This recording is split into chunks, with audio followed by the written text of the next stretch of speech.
The Invisible Man, A Grotesque Romance by H. G. Wells. Chapter 1. The Strange Man's Arrival.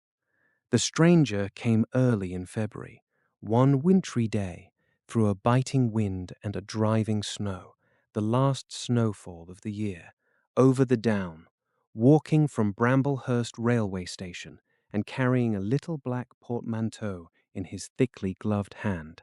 He was wrapped up from head to foot, and the brim of his soft felt hat hid every inch of his face but the shiny tip of his nose. The snow had piled itself against his shoulders and chest and added a white crest to the burden he carried. He staggered into the coach and horses, more dead than alive, and flung his portmanteau down. "A fire!" he cried, "in the name of human charity, a room and a fire." He stamped and shook the snow from off himself in the bar, and followed Mrs. Hall into her guest parlour to strike his bargain. And with that much introduction, that and a couple of sovereigns flung upon the table, he took up his quarters in the inn. Mrs. Hall lit the fire and left him there while she went to prepare him a meal with her own hands. A guest to stop at Iping in the winter time was an unheard of piece of luck, let alone a guest who was no haggler, and she was resolved to show herself worthy of her good fortune.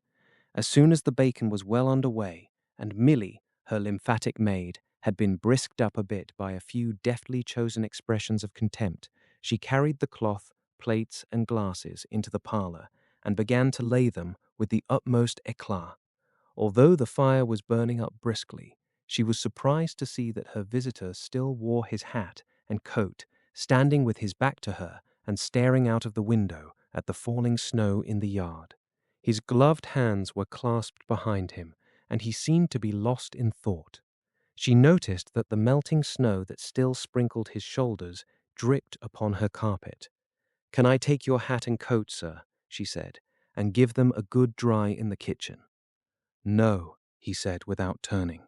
She was not sure she had heard him, and was about to repeat her question. He turned his head and looked at her over his shoulder.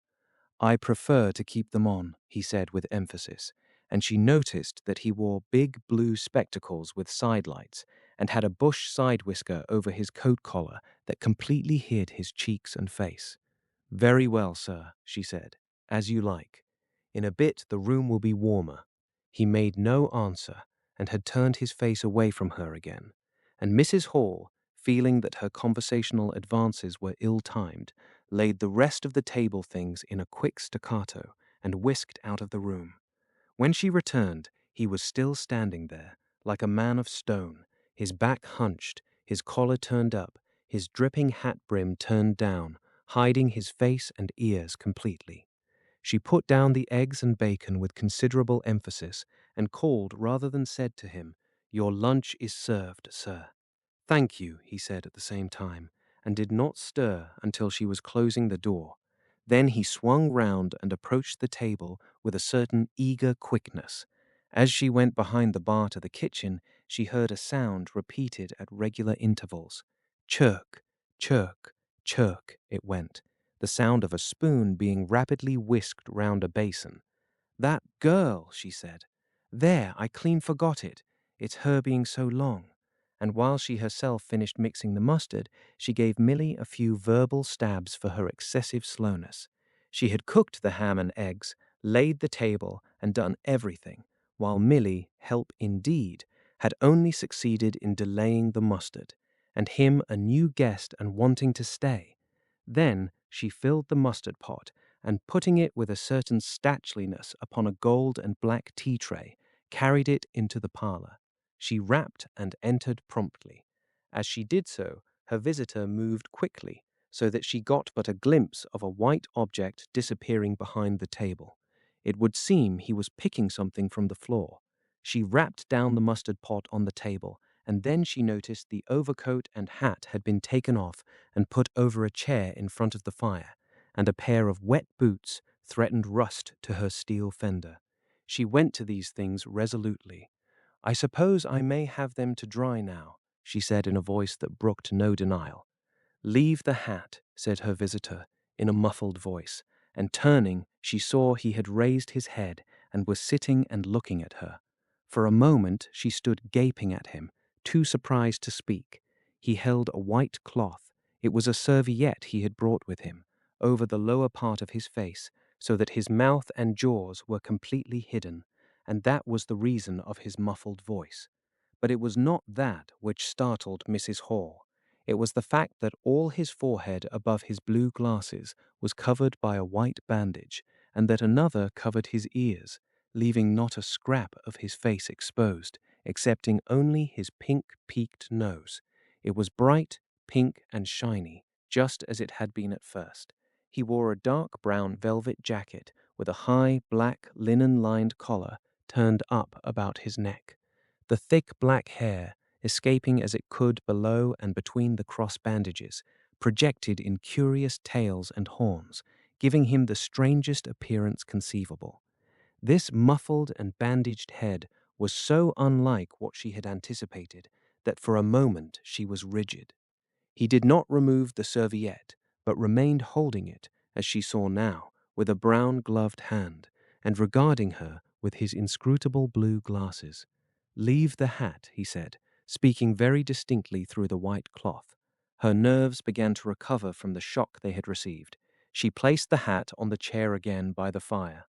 "I didn't know, sir," she began, "that—" and she stopped, embarrassed. "Thank you," he said dryly, glancing from her to the door and then at her again. "I'll have them nicely dried, sir, at once," she said, and carried his clothes out of the room. She glanced at his white-swathed head and blue goggles again as she was going out of the door, but his napkin was still in front of his face. She shivered a little as she closed the door behind her, and her face was eloquent of her surprise and perplexity. "I never," she whispered. "There." She went quite softly to the kitchen and was too preoccupied to ask Milly what she was messing about with now when she got there. The visitor sat and listened to her retreating feet. He glanced inquiringly at the window before he removed his serviette and resumed his meal. He took a mouthful, glanced suspiciously at the window, took another mouthful, then rose and, taking the serviette in his hand, walked across the room and pulled the blind down to the top of the white muslin that obscured the lower panes. This left the room in a twilight. This done, he returned with an easier air to the table and his meal. "The poor souls had an accident or an operation or something," said Mrs. Hall. "What a turn them bandages did give me, to be sure." She put on some more coal, unfolded the clothes horse, and extended the traveller's coat upon this. And they goggles. Why, he looked more like a diving helmet than a human man. She hung his muffler on a corner of the horse, and holding that handkerchief over his mouth all the time, talking through it. Perhaps his mouth was hurt too, maybe. She turned round as one who suddenly remembers. "Bless my soul alive," she said, going off at a tangent. "Ain't you done them taters yet, Milly?" When Mrs. Hall went to clear away the stranger's lunch, her idea that his mouth must also have been cut or disfigured in the accident she supposed him to have suffered was confirmed, for he was smoking a pipe, and all the time that she was in the room he never loosened the silk muffler he had wrapped round the lower part of his face to put the mouthpiece to his lips. Yet it was not forgetfulness, for she saw he glanced at it as it smouldered out. He sat in the corner with his back to the window blind, and spoke now, having eaten and drunk and being comfortably warmed through, with less aggressive brevity than before. The reflection of the fire lent a kind of red animation to his big spectacles. They had lacked hitherto. "I have some luggage," he said, "at Bramblehurst Station," and he asked her how he could have it sent. He bowed his bandaged head quite politely in acknowledgment of her explanation. "Tomorrow," he said, "there is no speedier delivery," and seemed quite disappointed when she answered no. Was she quite sure? No man with a trap who would go over. Mrs. Hall, nothing loath, answered his questions and developed a conversation. "It's a steep road by the downs, sir," she said, in answer to the question about a trap, and then, snatching at an opening, said, "It was there a carriage was upsettled, a year ago and more. A gentleman killed, besides his coachman. Accidents, sir, happen in a moment, don't they? But the visitor was not to be drawn so easily. They do, he said through his muffler, eyeing her quietly through his impenetrable glasses, but they take long enough to get well, don't they? There was my sister's son, Tom, just cut his arm with a scythe, tumbled on it in the A-field, and bless me, he was 3 months tied up, sir. You'd hardly believe it. It's regular given me a dread of a scythe, sir. I can quite understand that, said the visitor. He was afraid, one time, that he'd have to have an operation. He was that bad, sir. The visitor laughed abruptly, a bark of a laugh that he seemed to bite and kill in his mouth. Was he? He said. He was, sir, and no laughing matter to them as had the doing for him, as I had, my sister being took up with her little ones so much. There was bandages to do, sir, and bandages to undo, so that if I may make so bold as to say it, sir. Will you get me some matches? Said the visitor, quite abruptly. My pipe is out. Mrs. Hall was pulled up suddenly. It was certainly rude of him after telling him all she had done. She gasped at him for a moment and remembered the 2 sovereigns. She went for the matches. Thanks, he said concisely, as she put them down and turned his shoulder upon her and stared out of the window again. It was altogether too discouraging. Evidently he was sensitive on the topic of operations and bandages. She did not make so bold as to say, however, after all, but his snubbing way had irritated her, and Milly had a hot time of it that afternoon. The visitor remained in the parlour until 4 o'clock, without giving the ghost of an excuse for an intrusion. For the most part, he was quite still during that time. It would seem he sat in the growing darkness, smoking in the firelight, perhaps dozing. Once or twice a curious listener might have heard him at the coals, and for the space of 5 minutes he was audible pacing the room. He seemed to be talking to himself. Then the armchair creaked as he sat down again. Chapter 2. Mr. Teddy Henfrey's First Impressions. At 4 o'clock, when it was fairly dark and Mrs. Hall was screwing up her courage to go in and ask her visitor if he would take some tea, Teddy Henfrey, the clock jobber, came into the bar. "My sakes, Mrs. Hall," said he, "but this is terrible weather for thin boots." The snow outside was falling faster. Mrs. Hall agreed, and then noticed he had his bag with him. "Now you're here, Mr. Teddy," said she, "I'd be glad if you'd give the old clock in the parlour a bit of a look. 'Tis going, and it strikes well and hearty, but the hour hand won't do nothing but point at 6. And leading the way, she went across to the parlour door, and rapped and entered. Her visitor, she saw as she opened the door, was seated in the armchair before the fire, dozing, it would seem, with his bandaged head drooping on one side.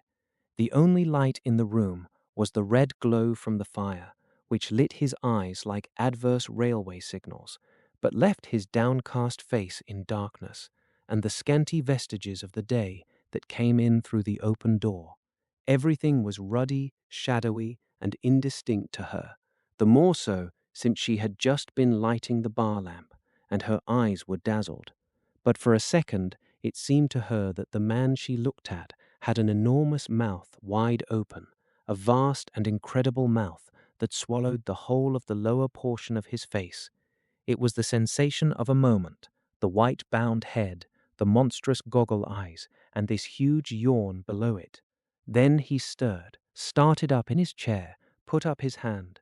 She opened the door wide so that the room was lighter, and she saw him more clearly, with the muffler held up to his face, just as she had seen him hold the serviette before. The shadows, she fancied, had tricked her. "Would you mind, sir, this man a-coming to look at the clock, sir?" she said, recovering from the momentary shock.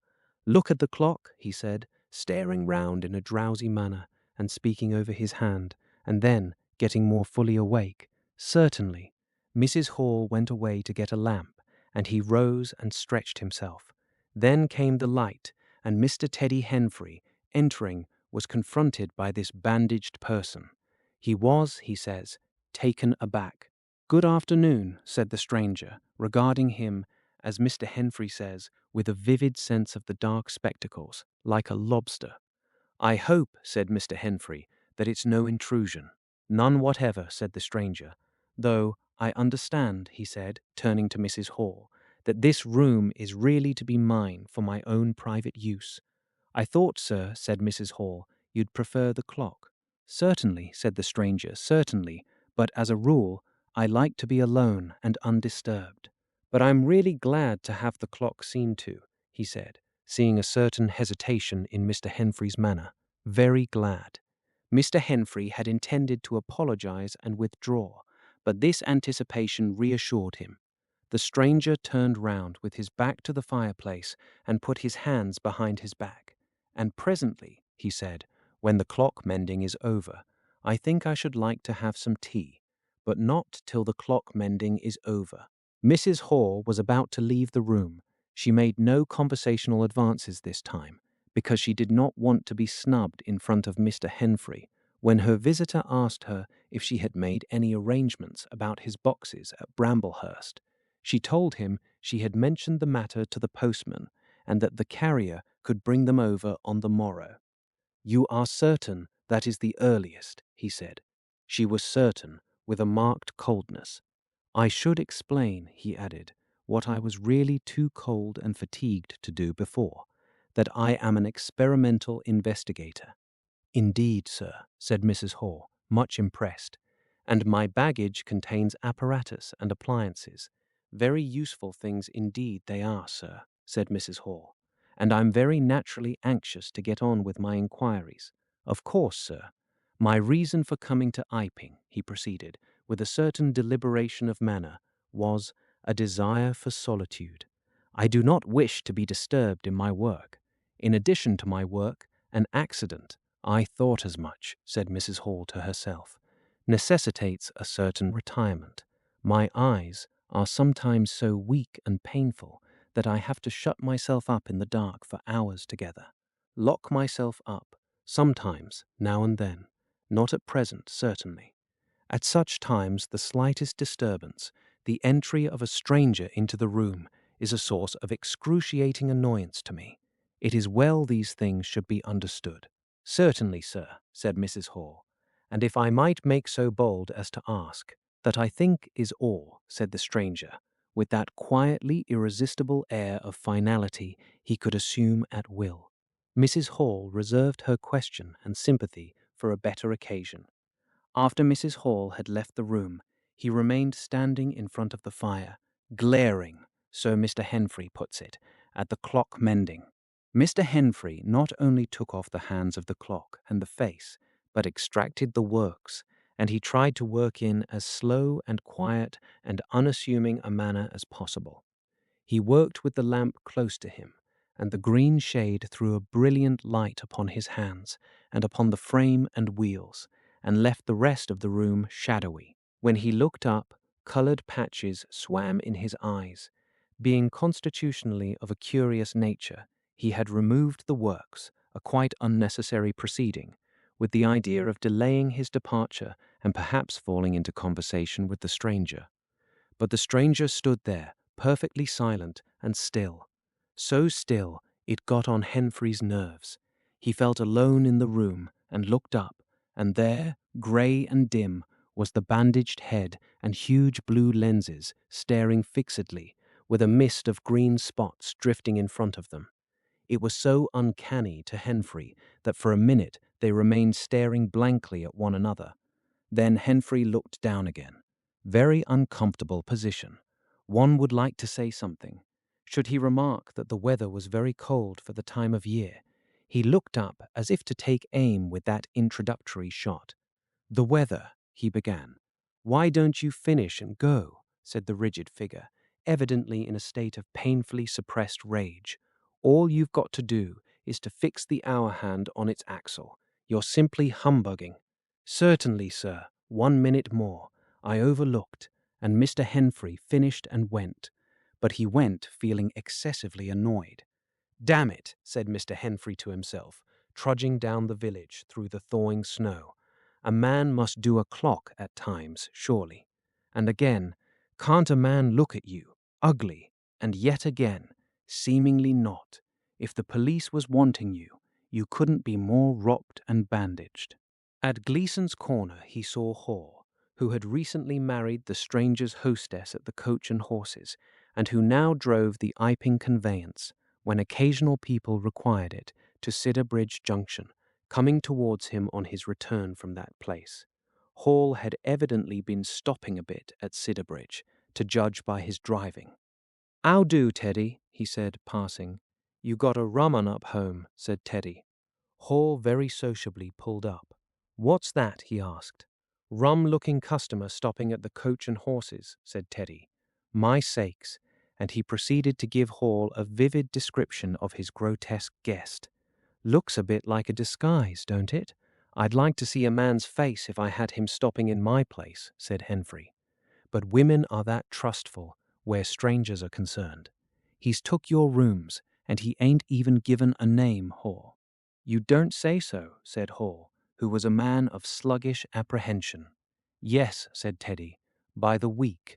Whatever he is, you can't get rid of him under the week. And he's got a lot of luggage coming tomorrow, so he says. Let's hope it won't be stones in boxes, Hall."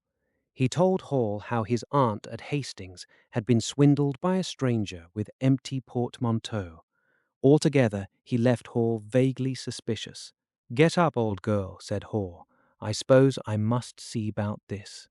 Teddy trudged on his way with his mind considerably relieved.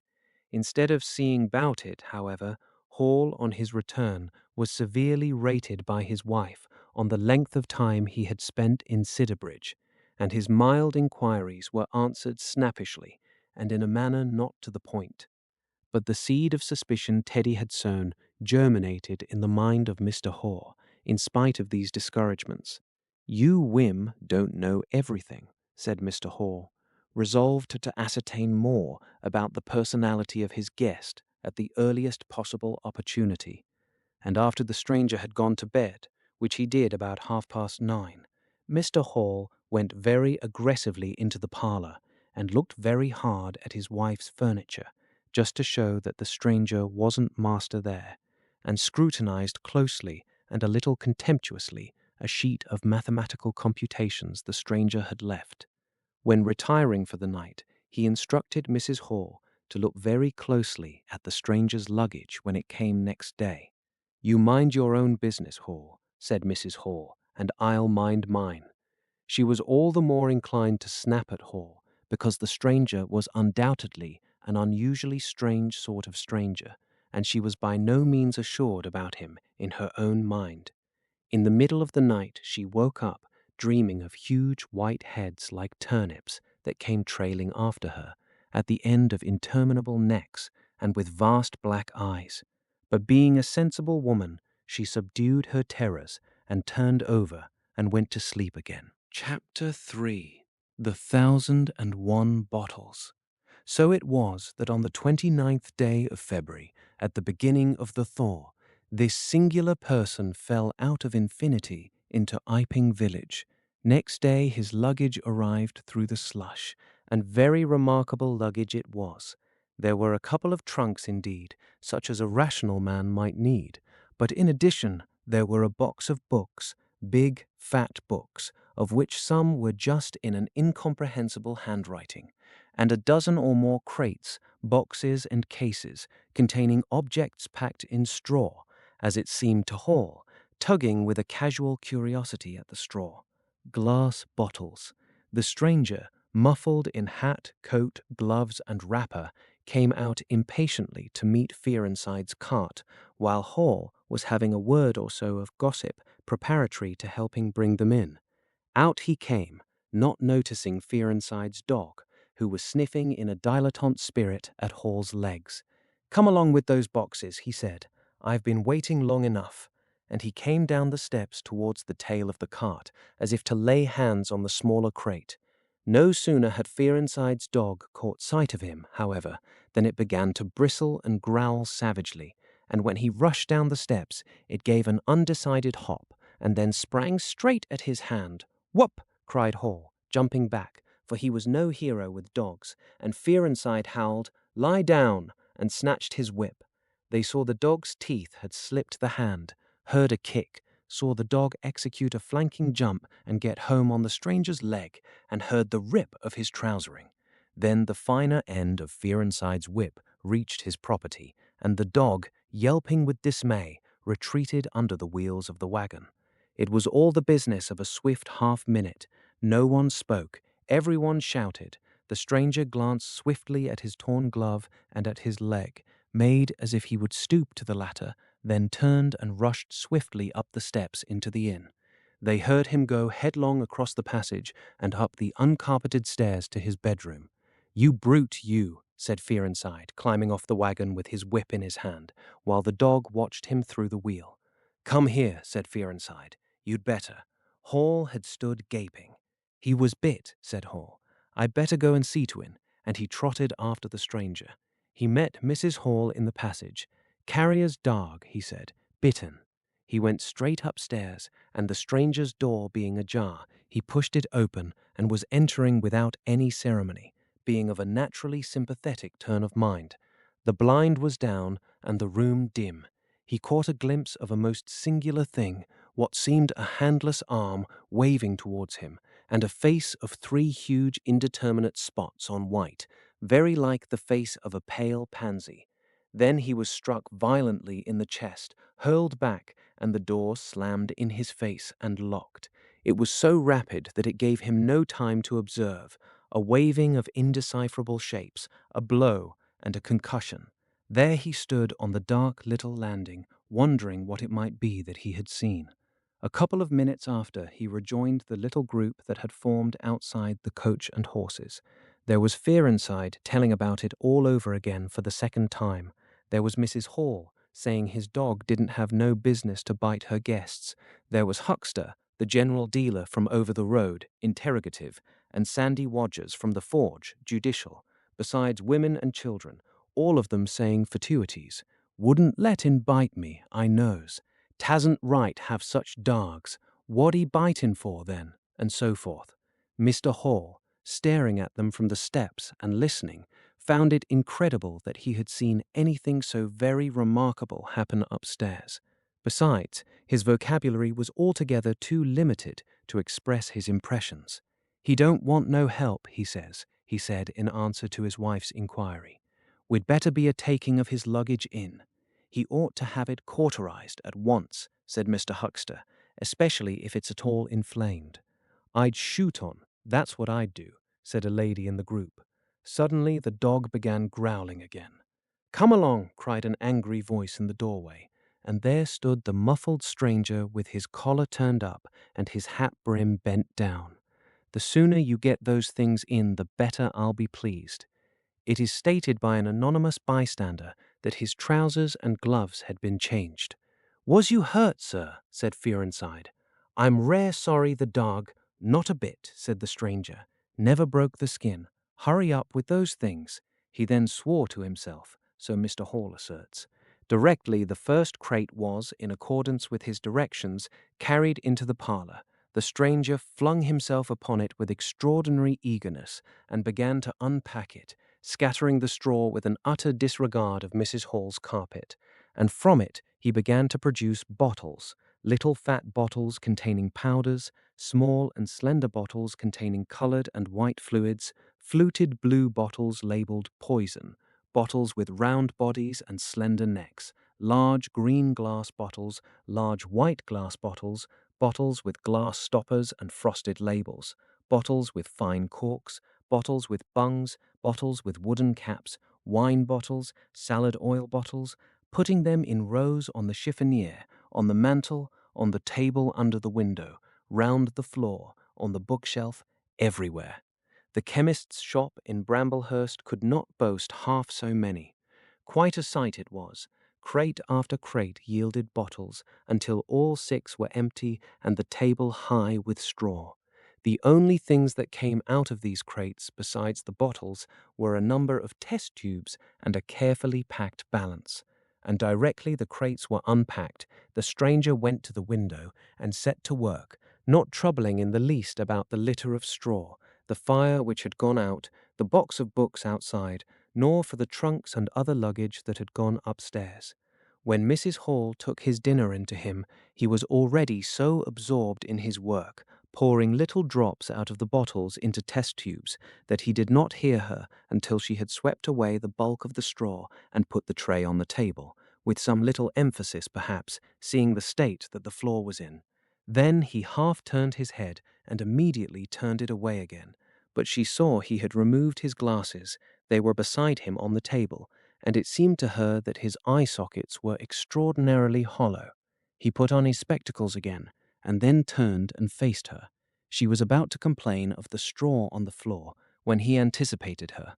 "I wish you wouldn't come in without knocking," he said in the tone of abnormal exasperation that seemed so characteristic of him. "I knocked, but seemingly. Perhaps you did, but in my investigations, my really very urgent and necessary investigations, the slightest disturbance, the jar of a door, I must ask you. Certainly, sir, you can turn the lock if you're like that, you know, any time." "A very good idea," said the stranger. "This straw, sir, if I might make so bold as to remark. Don't. If the straw makes trouble, put it down in the bill." And he mumbled at her, words suspiciously like curses. He was so odd, standing there, so aggressive and explosive, bottle in one hand and test tube in the other, that Mrs. Hall was quite alarmed. But she was a resolute woman. "In which case, I should like to know, sir, what you consider." "A shilling. Put down a shilling. Surely a shilling's enough." "So be it," said Mrs. Hall, taking up the tablecloth and beginning to spread it over the table. "If you're satisfied, of course." He turned and sat down, with his coat collar toward her. All the afternoon he worked with the door locked, and, as Mrs. Hall testifies, for the most part in silence. But once there was a concussion and a sound of bottles ringing together, as though the table had been hit, and the smash of a bottle flung violently down, and then a rapid pacing athwart the room. Fearing something was the matter, she went to the door and listened, not caring to knock. "I can't go on," he was raving. "I can't go on. 300,000, 400,000, the huge multitude, cheated, all my life it may take me. Patience, patience indeed. Fool, fool." There was a noise of hobnails on the bricks in the bar, and Mrs. Hall had very reluctantly to leave the rest of his soliloquy. When she returned, the room was silent again, save for the faint crepitation of his chair and the occasional clink of a bottle. It was all over. The stranger had resumed work. When she took in his tea, she saw broken glass in the corner of the room, under the concave mirror, and a golden stain that had been carelessly wiped. She called attention to it. "Put it down in the bill," snapped her visitor. "For God's sake, don't worry me. If there's damage done, put it down in the bill." And he went on ticking a list in the exercise book before him. "I'll tell you something," said Fear inside, mysteriously. It was late in the afternoon, and they were in the little beer shop of Iping Hanger.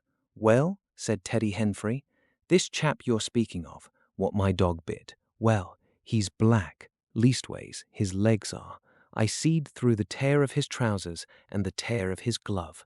You'd have expected a sort of pinky to show, wouldn't you? Well, there wasn't none, just blackness. I tell you, he's as black as my hat." "My sakes," said Henfrey, "it's a rummy case altogether. Why, his nose is as pink as paint." "That's true," said Fearenside. "I knows that. And I tell 'ee what I'm thinking. That man's a piebald, Teddy. Black here and white there, in patches, and he's ashamed of it. He's a kind of half-breed, and the colours come off patchy instead of mixing. I've heard of such things before, and it's the common way with horses, as any one can see." Chapter 4. Imost Cuss interviews the stranger. I have told the circumstances of the stranger's arrival in Iping with a certain fullness of detail, in order that the curious impression he created may be understood by the reader. But excepting two odd incidents, the circumstances of his stay until the extraordinary day of the club festival may be passed over very cursorily. There were a number of skirmishes with Mrs. Hall on matters of domestic discipline, but in every case until late April, when the first signs of penury began, he overrode her by the easy expedient of an extra payment.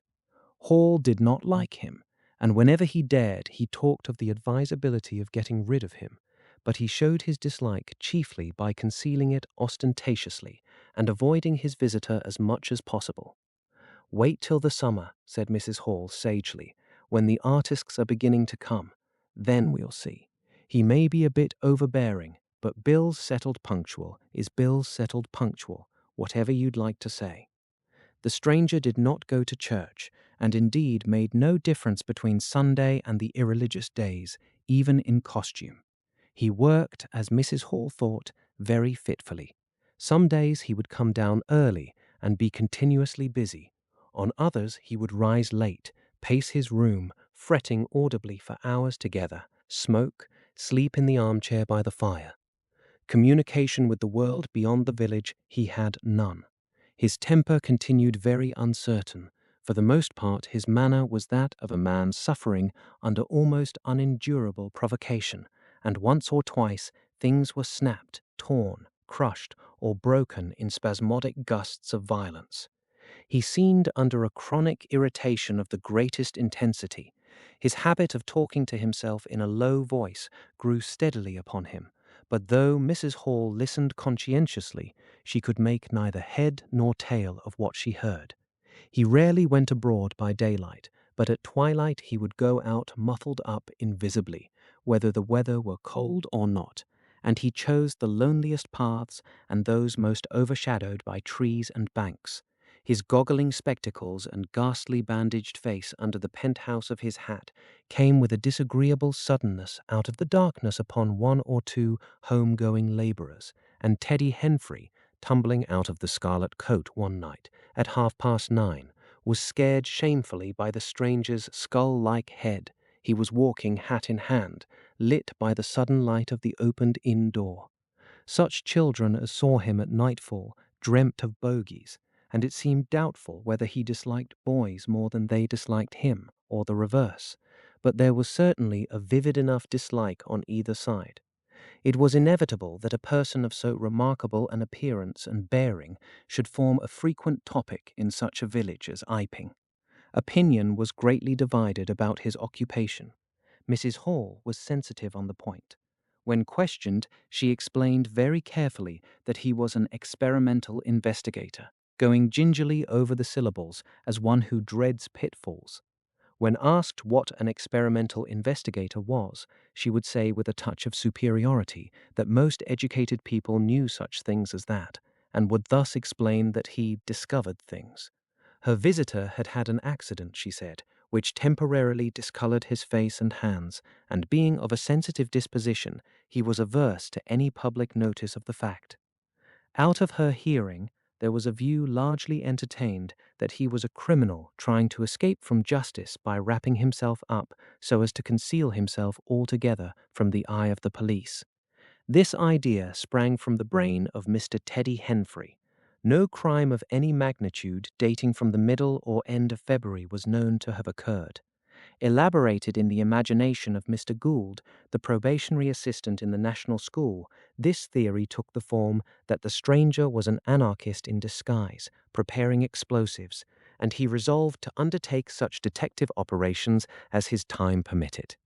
These consisted for the most part in looking very hard at the stranger whenever they met, or in asking people who had never seen the stranger leading questions about him. But he detected nothing. Another school of opinion followed Mr. Fearenside, and either accepted the piebald view or some modification of it, as, for instance, Silas Durgan, who was heard to assert that if he chooses to show himself at fairs, he'd make his fortune in no time, and being a bit of a theologian, compared the stranger to the man with the one talent. Yet another view explained the entire matter by regarding the stranger as a harmless lunatic. That had the advantage of accounting for everything straight away. Between these main groups there were waverers and compromisers. Sussex folk have few superstitions, and it was only after the events of early April that the thought of the supernatural was first whispered in the village. Even then it was only credited among the women folk. But whatever they thought of him, People in Iping, on the whole, agreed in disliking him. His irritability, though it might have been comprehensible to an urban brain worker, was an amazing thing to these quiet Sussex villagers. The frantic gesticulations they surprised now and then, the headlong pace after nightfall that swept him upon them round quiet corners, the inhuman bludgeoning of all tentative advances of curiosity, the taste for twilight that led to the closing of doors, the pulling down of blinds, the extinction of candles and lamps. Who could agree with such goings on? They drew aside as he passed down the village, and when he had gone by, young humorists would up with coat collars and down with hat brims and go pacing nervously after him in imitation of his occult bearing. There was a song popular at that time called The Bogeyman. Miss Statchell sang it at the schoolroom concert in aid of the church lamps, and thereafter, whenever one or two of the villagers were gathered together and the stranger appeared, a bar or so of this tune, more or less sharp or flat, was whistled in the midst of them. Also, belated little children would call "Bogeyman" after him and make off tremulously elated. Cuss, the general practitioner, was devoured by curiosity. The bandages excited his professional interest. The report of the 1,001 bottles aroused his jealous regard. All through April and May, he coveted an opportunity of talking to the stranger, and at last, towards Whitsuntide, he could stand it no longer, but hit upon the subscription list for a village nurse as an excuse. He was surprised to find that Mr. Hall did not know his guest's name. "He give a name," said Mrs. Hall, an assertion which was quite unfounded, "but I didn't rightly hear it." She thought it seemed so silly not to know the man's name. Cuss rapped at the parlour door and entered. There was a fairly audible imprecation from within. "Pardon my intrusion," said Cuss, and then the door closed and cut Mrs. Hall off from the rest of the conversation. She could hear the murmur of voices for the next 10 minutes, then a cry of surprise, a stirring of feet, a chair flung aside, a bark of laughter, quick steps to the door, and Cuss appeared, his face white, his eyes staring over his shoulder. He left the door open behind him, and without looking at her, strode across the hall and went down the steps, and she heard his feet hurrying along the road. He carried his hat in his hand. She stood behind the door, looking at the open door of the parlour. Then she heard the stranger laughing quietly, and then his footsteps came across the room. She could not see his face where she stood. The parlour door slammed, and the place was silent again. Cuss went straight up the village to Bunting the vicar. "Am I mad?" Cuss began abruptly as he entered the shabby little study. "Do I look like an insane person?" "What's happened?" said the vicar, putting the ammonite on the loose sheets of his forthcoming sermon. "That chap at the inn." "Well, give me something to drink," said Cuss, and he sat down. When his nerves had been steadied by a glass of cheap sherry, the only drink the good vicar had available, he told him of the interview he had just had. "Went in," he gasped, "and began to demand a subscription for that nurse fund. He'd stuck his hands in his pockets as I came in, and he sat down lumpily in his chair, sniffed. I told him I'd heard he took an interest in scientific things. He said yes, sniffed again, kept on sniffing all the time, evidently recently caught an infernal cold. No wonder, wrapped up like that. I developed the nurse idea, and all the while kept my eyes open. Bottles, chemicals, everywhere. Balance, test tubes in stands, and a smell of evening primrose. Would he subscribe? Said he'd consider it. Asked him point blank, was he researching? Said he was. A long research? Got quite cross. A damnable long research, said he, blowing the cork out, so to speak. Oh, said I, and out came the grievance. The man was just on the boil, and my question boiled him over. He had been given a prescription, most valuable prescription. What for, he wouldn't say. Was it medical? Damn you, what are you fishing after? I apologized. Dignified sniff and cough. He resumed. He'd read it, 5 ingredients, put it down, turned his head. Draught of air from window lifted the paper. Swish, rustle. He was working in a room with an open fireplace, he said. Saw a flicker, and there was the prescription burning and lifting chimney wood. Rushed towards it just as it whisked up the chimney. So.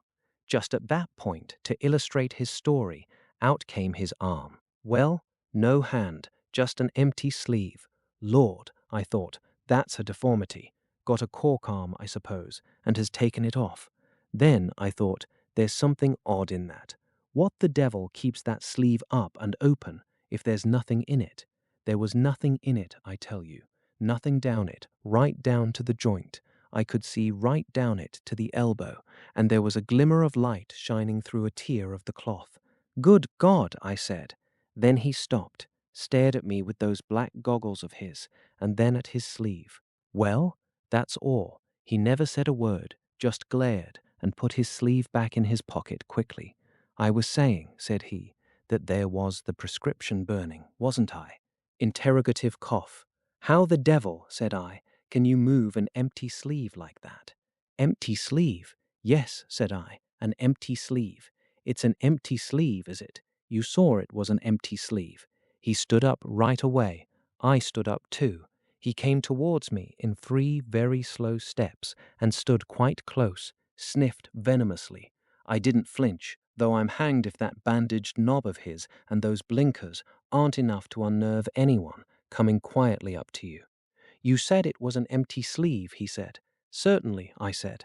At staring and saying nothing, a barefaced man, unspectacled, starts scratch.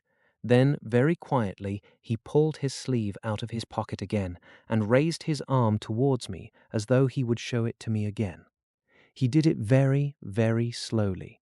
I looked at it, seemed an age. Well, said I, clearing my throat, there's nothing in it. Had to say something. I was beginning to feel frightened.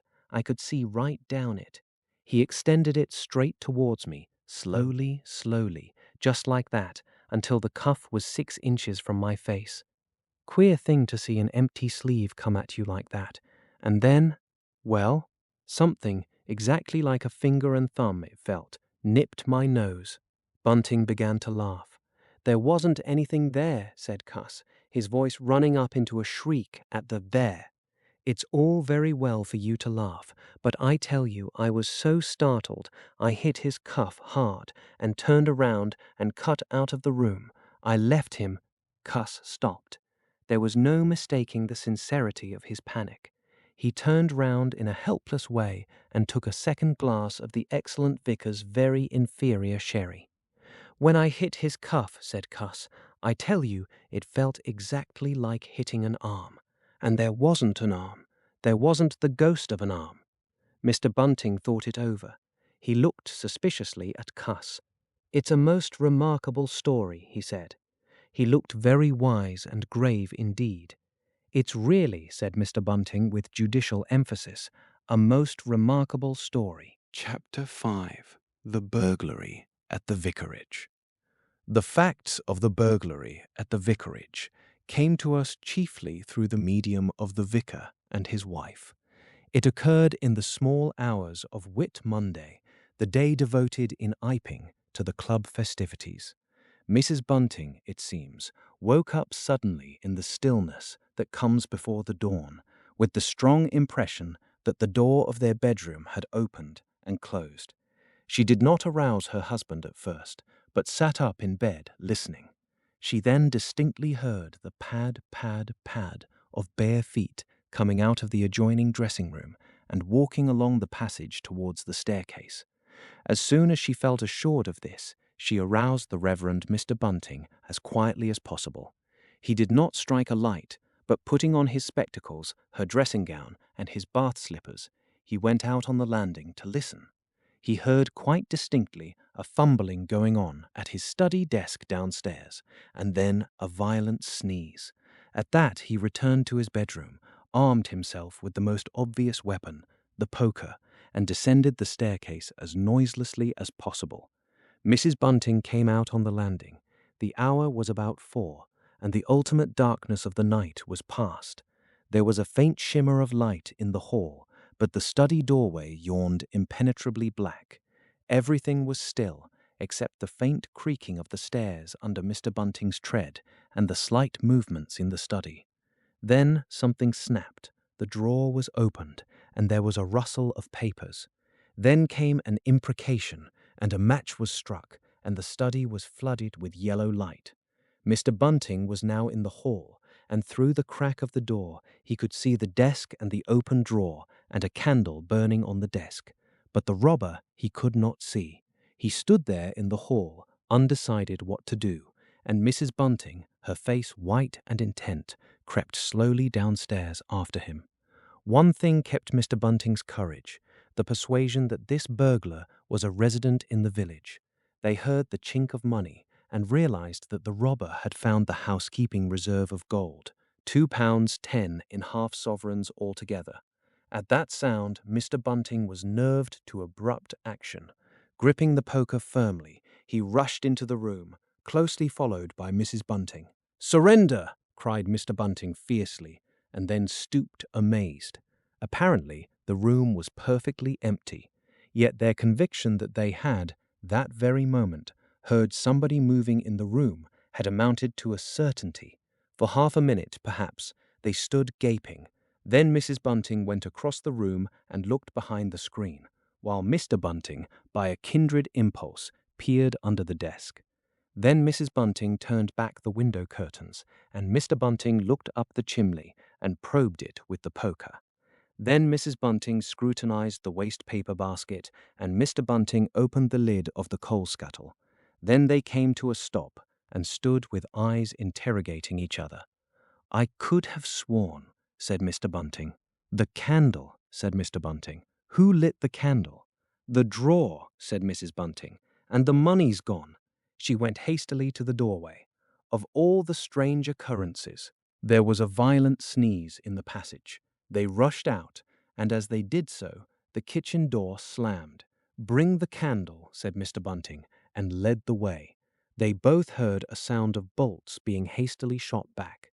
As he opened the kitchen door, he saw through the scullery that the back door was just opening, and the faint light of early dawn displayed the dark masses of the garden beyond. He is certain that nothing went out of the door. It opened, stood open for a moment, and then closed with a slam. As it did so, the candle Mrs. Bunting was carrying from the study flickered and flared. It was a minute or more before they entered the kitchen. The place was empty. They refastened the back door, examined the kitchen, pantry, and scullery thoroughly, and at last went down into the cellar. There was not a soul to be found in the house, search as they would. Daylight found the vicar and his wife, a quaintly costumed little couple, still marveling about on their own ground floor by the unnecessary light of a guttering candle. Chapter 6. The Furniture That Went Mad. Now it happened that in the early hours of Whit Monday, before Milly was hunted out for the day, Mr. Hall and Mrs. Hall both rose and went noiselessly down into the cellar. Their business there was of a private nature. He went on into his own room and found the bottle as he had been directed. But returning with the bottle, he noticed that the bolts of the front door had been shot back, that the door was in fact simply on the latch, and with a flash of inspiration he connected this with the stranger's room upstairs and the suggestions of Mr. Teddy Henfrey. He distinctly remembered holding the candle while Mrs. Hall shot these bolts overnight. At the sight he stopped, gaping, then with the bottle still in his hand, went upstairs again. He rapped at the stranger's door. There was no answer. He rapped again, then pushed the door wide open and entered. It was as he expected. The bed, the room also, was empty, and what was stranger, even to his heavy intelligence, on the bedroom chair and along the rail of the bed were scattered the garments, the only garments, so far as he knew, and the bandages of their guest. His big slouch hat, even, was cocked jauntily over the bedpost. As Hall stood there, he heard his wife's voice coming out of the depth of the cellar, with that rapid telescoping of the syllables and interrogative cocking up of the final words to a high note by which the West Sussex villager is wont to indicate a brisk impatience. "George, you got what I want." At that he turned and hurried down to her. "Janny," he said, over the rail of the cellar steps, "'tas the truth what Henfrey says. He's not in us room, he ain't, and the front door's unbolted." At first, Mrs. Hall did not understand, and as soon as she did, she resolved to see the empty room for herself. Hall, still holding the bottle, went first. "If he ain't there," he said, "is closer. And what's he doin' if out his close then? 'Tas a most curious business." As they came up the cellar steps, they both, it was afterwards ascertained, fancied they heard the front door open and shut, but seeing it closed and nothing there, neither said a word to the other about it at the time. Mrs. Hall passed her husband in the passage and ran on first upstairs. Someone sneezed on the staircase. Hall, following 6 steps behind, thought that he heard her sneeze. She, going on first, was under the impression that Hall was sneezing. She flung open the door and stood regarding the room. "Of all the curious," she said. She heard a sniff close behind her head, as it seemed, and turning, was surprised to see Hall a dozen feet off on the topmost stair. But in another moment he was beside her. She bent forward and put her hand on the pillow, and then under the clothes.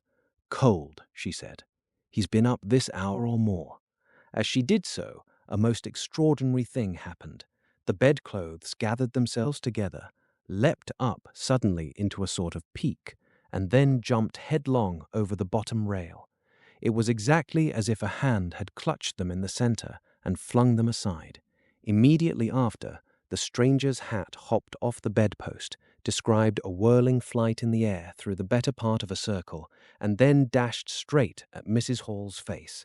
Then as swiftly came the sponge from the washstand, and then the chair, flinging the stranger's coat and trousers carelessly aside, and laughing dryly in a voice singularly like the stranger's, turned itself up with its 4 legs at Mrs. Hall, seemed to take aim at her for a moment, and charged at her. She screamed and turned, and then the chair legs came gently but firmly against her back and impelled her and Hall out of the room. The door slammed violently and was locked. The chair and bed seemed to be executing a dance of triumph for a moment, and then abruptly everything was still. Mrs. Hall was left almost in a fainting condition in Mr. Hall's arms on the landing. It was with the greatest difficulty that Mr. Hall and Milly, who had been roused by her scream of alarm, succeeded in getting her downstairs and applying the restoratives customary in such cases. "'Tas spirits," said Mrs. Hall. "I know 'tas spirits. I've read in papers of it. Tables and chairs leaping and dancing." "Take a drop more, Janny," said Hall. "'Twill steady ye." "Lock him out," said Mrs. Hall. "Don't let him come in again. I half guessed. I might ha' known. With them goggling eyes and bandaged head and never going to church of a Sunday. And all they bottles, more'n it's right for anyone to have. He's put the spirits into the furniture. My good old furniture. 'Twas in that very chair my poor dear mother used to sit when I was a little girl. To think it should rise up against me now." "Just a drop more, Janny," said Hall. "Your nerves is all upset." They send Milly across the street through the golden 5 o'clock sunshine to rouse up Mr. Sandy Wodgers, the blacksmith. Mr. Hall's compliments, and the furniture upstairs was behaving most extraordinary. Would Mr. Wodgers come round? He was a knowing man, was Mr. Wodgers, and very resourceful. He took quite a grave view of the case. "I'm darned if that ain't witchcraft," was the view of Mr. Sandy Wodgers. "You want horseshoes for such gentry as he." He came round greatly concerned. They wanted him to lead the way upstairs to the room, but he didn't seem to be in any hurry. He preferred to talk in the passage. Over the way Huxter's apprentice came out and began taking down the shutters of the tobacco window. He was called over to join the discussion. Mr. Huxter naturally followed over in the course of a few minutes. The Anglo-Saxon genius for parliamentary government asserted itself. There was a great deal of talk and no decisive action. "Let's have the facts first," insisted Mr. Sandy Wodgers. "Let's be sure we'd be acting perfectly right in busting that there door open. A door on bust is always open to busting, but ye can't unbust a door once you've busted on." And suddenly, and most wonderfully, the door of the room upstairs opened of its own accord, and as they looked up in amazement, they saw descending the stairs the muffled figure of the stranger, staring more blackly and blankly than ever with those unreasonably large blue glass eyes of his. He came down stiffly and slowly, staring all the time. He walked across the passage, staring, then stopped. "Look there," he said, and their eyes followed the direction of his gloved finger and saw a bottle of sarsaparilla hard by the cellar door. Then he entered the parlor and suddenly, swiftly, viciously, slammed the door in their faces. Not a word was spoken until the last echoes of the slam had died away. They stared at one another. "Well, if that don't lick everything," said Mr. Wodgers, and left the alternative unsaid. "I'd go in and ask 'em about it," said Wodgers to Mr. Hall. "I'd demand an explanation. It took some time to bring the landlady's husband up to that pitch. At last he rapped, opened the door, and got as far as, 'Excuse me.'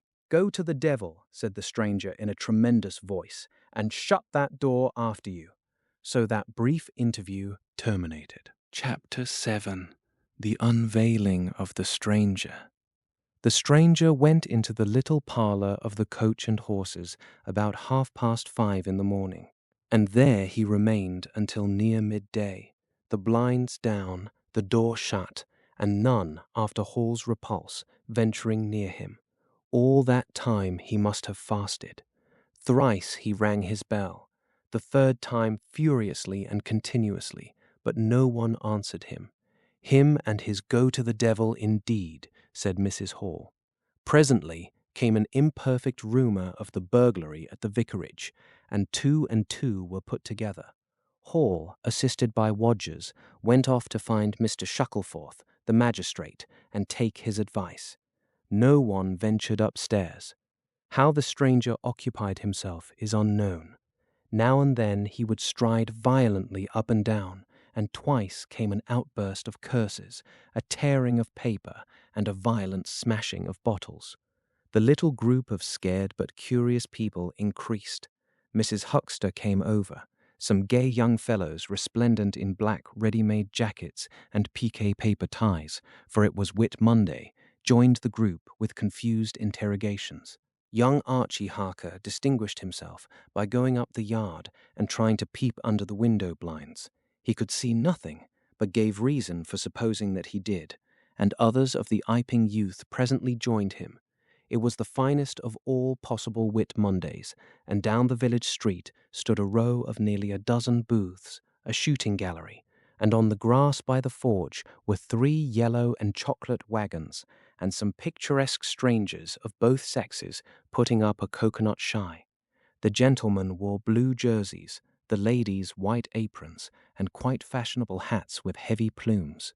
Wodger of the Purple Fawn and Mr. Jaggers, the cobbler, who also sold old second-hand ordinary bicycles, were stretching a string of Union Jacks and Royal Ensigns, which had originally celebrated the first Victorian Jubilee, across the road.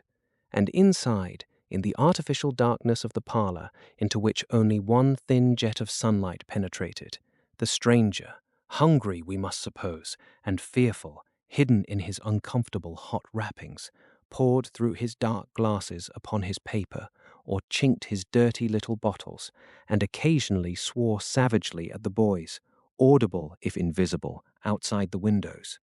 In the corner by the fireplace lay the fragments of 6 smashed bottles, and a pungent twang of chlorine tainted the air. So much we know from what was heard at the time, and from what was subsequently seen in the room. About noon he suddenly opened his parlor door and stood glaring fixedly at the 3 or 4 people in the bar. "Mrs. Hall," he said. Somebody went sheepishly and called for Mrs. Hall. Mrs. Hall appeared after an interval, a little short of breath, but all the fiercer for that. Hall was still out. She had deliberated over this scene, and she came holding a little tray with an unsettled bill upon it. "Is it your bill you're wanting, sir?" she said. "Why wasn't my breakfast laid? Why haven't you prepared my meals and answered my bell? Do you think I live without eating?" "Why isn't my bill paid?" said Mrs. Hall. "That's what I want to know. I told you 3 days ago I was awaiting a remittance. I told you 2 days ago I wasn't going to await no remittances. You can't grumble if your breakfast waits a bit, if my bill's been waiting these 5 days, can you?" The stranger swore briefly but vividly. "Nah, nah," from the bar. "And I'd thank you kindly, sir, if you'd keep your swearing to yourself, sir," said Mrs. Hall. The stranger stood looking more like an angry diving helmet than ever. It was universally felt in the bar that Mrs. Hall had the better of him. His next words showed as much. "Look here, my good woman," he began. "Don't good woman me," said Mrs. Hall. "I've told you my remittance hasn't come." "Remittance indeed," said Mrs. Hall.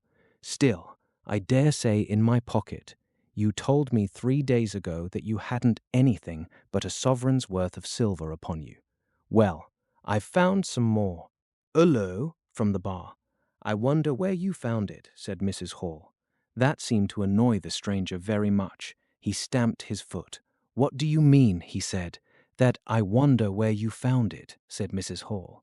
"And before I take any bills or get any breakfasts or do any such things whatsoever, you got to tell me one or two things I don't understand, and what nobody don't understand, and what everybody is very anxious to understand. I want to know what you been doing to my chair upstairs, and I want to know how 'tis your room was empty, and how you got in again. Them as stops in this house comes in by the doors. That's the rule of the house, and that you didn't do, and what I want to know is how you did come in. And I want to know."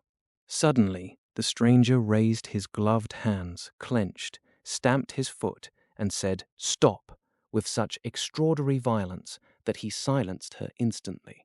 "You don't understand," he said, "who I am or what I am. I'll show you. By heaven, I'll show you."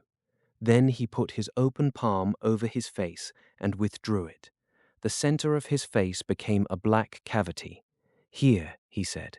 He stepped forward and handed Mrs. Hall something which she, staring at his metamorphosed face, accepted automatically.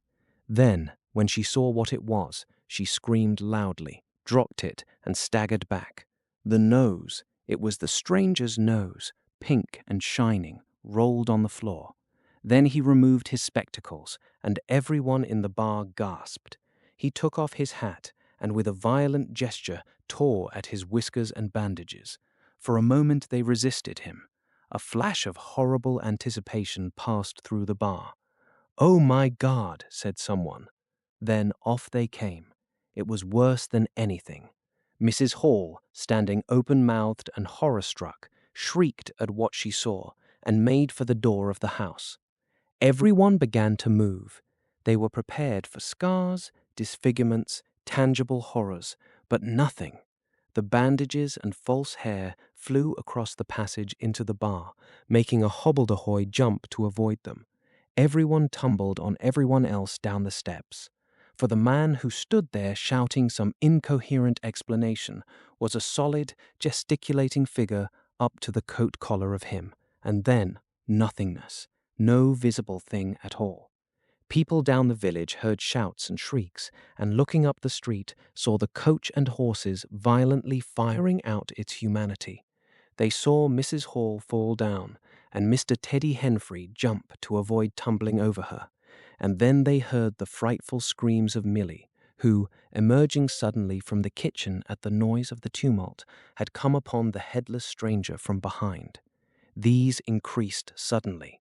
Forthwith everyone, all down the street, the sweet-stuff seller, coconut-shy proprietor and his assistant, the swing man, little boys and girls, rustic dandies, smart wenches, smocked elders and aproned gypsies, began running towards the inn, and in a miraculously short space of time, a crowd of perhaps 40 people, and rapidly increasing, swayed and hooted and inquired and exclaimed and suggested in front of Mrs. Hall's establishment. Everyone seemed eager to talk at once, and the result was babble. A small group supported Mrs. Hall, who was picked up in a state of collapse. There was a conference, and the incredible evidence of a vociferous eyewitness. "Oh, bogey, what's he been doing then? Ain't hurt the girl, is he? Run at 'un with a knife, I believe. No, Ed, I tell ye, I don't mean no manner of speaking. I mean marn ithout a head." "Nonsense, 'tis some conjuring trick. Fetched off his wrapping, he did." In its struggles to see in through the open door, the crowd formed itself into a straggling wedge with the more adventurous apex nearest the inn. He stood for a moment. I heard the gal scream, and he turned. I saw her skirts whisk, and he went after her. Didn't take 10 seconds. Back he comes with a knife in his hand and a loaf, stood just as if he was staring. Not a moment ago. Went in that there door. I tell her, he ain't got no head at all. You just missed un. There was a disturbance behind, and the speaker stopped to step aside for a little procession that was marching very resolutely towards the house. First Mr. Hall, very red and determined, then Mr. Bobby Jaffers, the village constable, and then the wary Mr. Wodgers. They had come now armed with a warrant. People shouted conflicting information of the recent circumstances. "Ed or no Ed," said Jaffers, "I got to Reston, and Reston I will." Mr. Hall marched up the steps, marched straight to the door of the parlour, and flung it open. "Constable," he said, "do your duty." Jaffers marched in, Hall next, Wodgers last. They saw in the dim light the headless figure facing them, with a gnawed crust of bread in one gloved hand and a chunk of cheese in the other. "That's him," said Hall. "What the devil's this?" came in a tone of angry expostulation from above the collar of the figure. "You're a damned rum customer, mister," said Mr. Jaffers. "But Ed or no Ed, the warrant says body, and duty's duty." "Keep off," said the figure, starting back. Abruptly he whipped down the bread and cheese, and Mr. Hall just grasped the knife on the table in time to save it. Off came the stranger's left glove and was slapped in Jaffers' face. In another moment, Jaffers, cutting short some statement concerning a warrant, had gripped him by the handless wrist and caught his invisible throat. He got a sounding kick on the shin that made him shout, but he kept his grip. Hall sent the knife sliding along the table to Wodgers, who acted as goalkeeper for the offensive, so to speak, and then stepped forward as Jaffers and the stranger swayed and staggered towards him, clutching and hitting in. A chair stood in the way, and went aside with a crash as they came down together. "Get the feet," said Jaffers between his teeth. Mr. Hall, endeavouring to act on instructions, received a sounding kick in the ribs that disposed of him for a moment, and Mr. Wodgers, seeing the decapitated stranger had rolled over and got the upper side of Jaffers, retreated towards the door, knife in hand, and so collided with Mr. Huxter and the Sidderbridge carter coming to the rescue of law and order. At the same moment, down came 3 or 4 bottles from the chiffonier and shot a web of pungency into the air of the room. "I'll surrender," cried the stranger, though he had Jaffers down, and in another moment he stood up panting, a strange figure, headless and handless, for he had pulled off his right glove now as well as his left. "It's no good," he said, as if sobbing for breath. It was the strangest thing in the world to hear that voice coming as if out of empty space, but the Sussex peasants are perhaps the most matter-of-fact people under the sun. Jaffers got up also and produced a pair of handcuffs. Then he stared. "I say," said Jaffers, brought up short by a dim realization of the incongruity of the whole business. "Darn it, can't use 'em as I can see." The stranger ran his arm down his waistcoat, and as if by a miracle, the buttons to which his empty sleeve pointed became undone. Then he said something about his shin and stooped down. He seemed to be fumbling with his shoes and socks.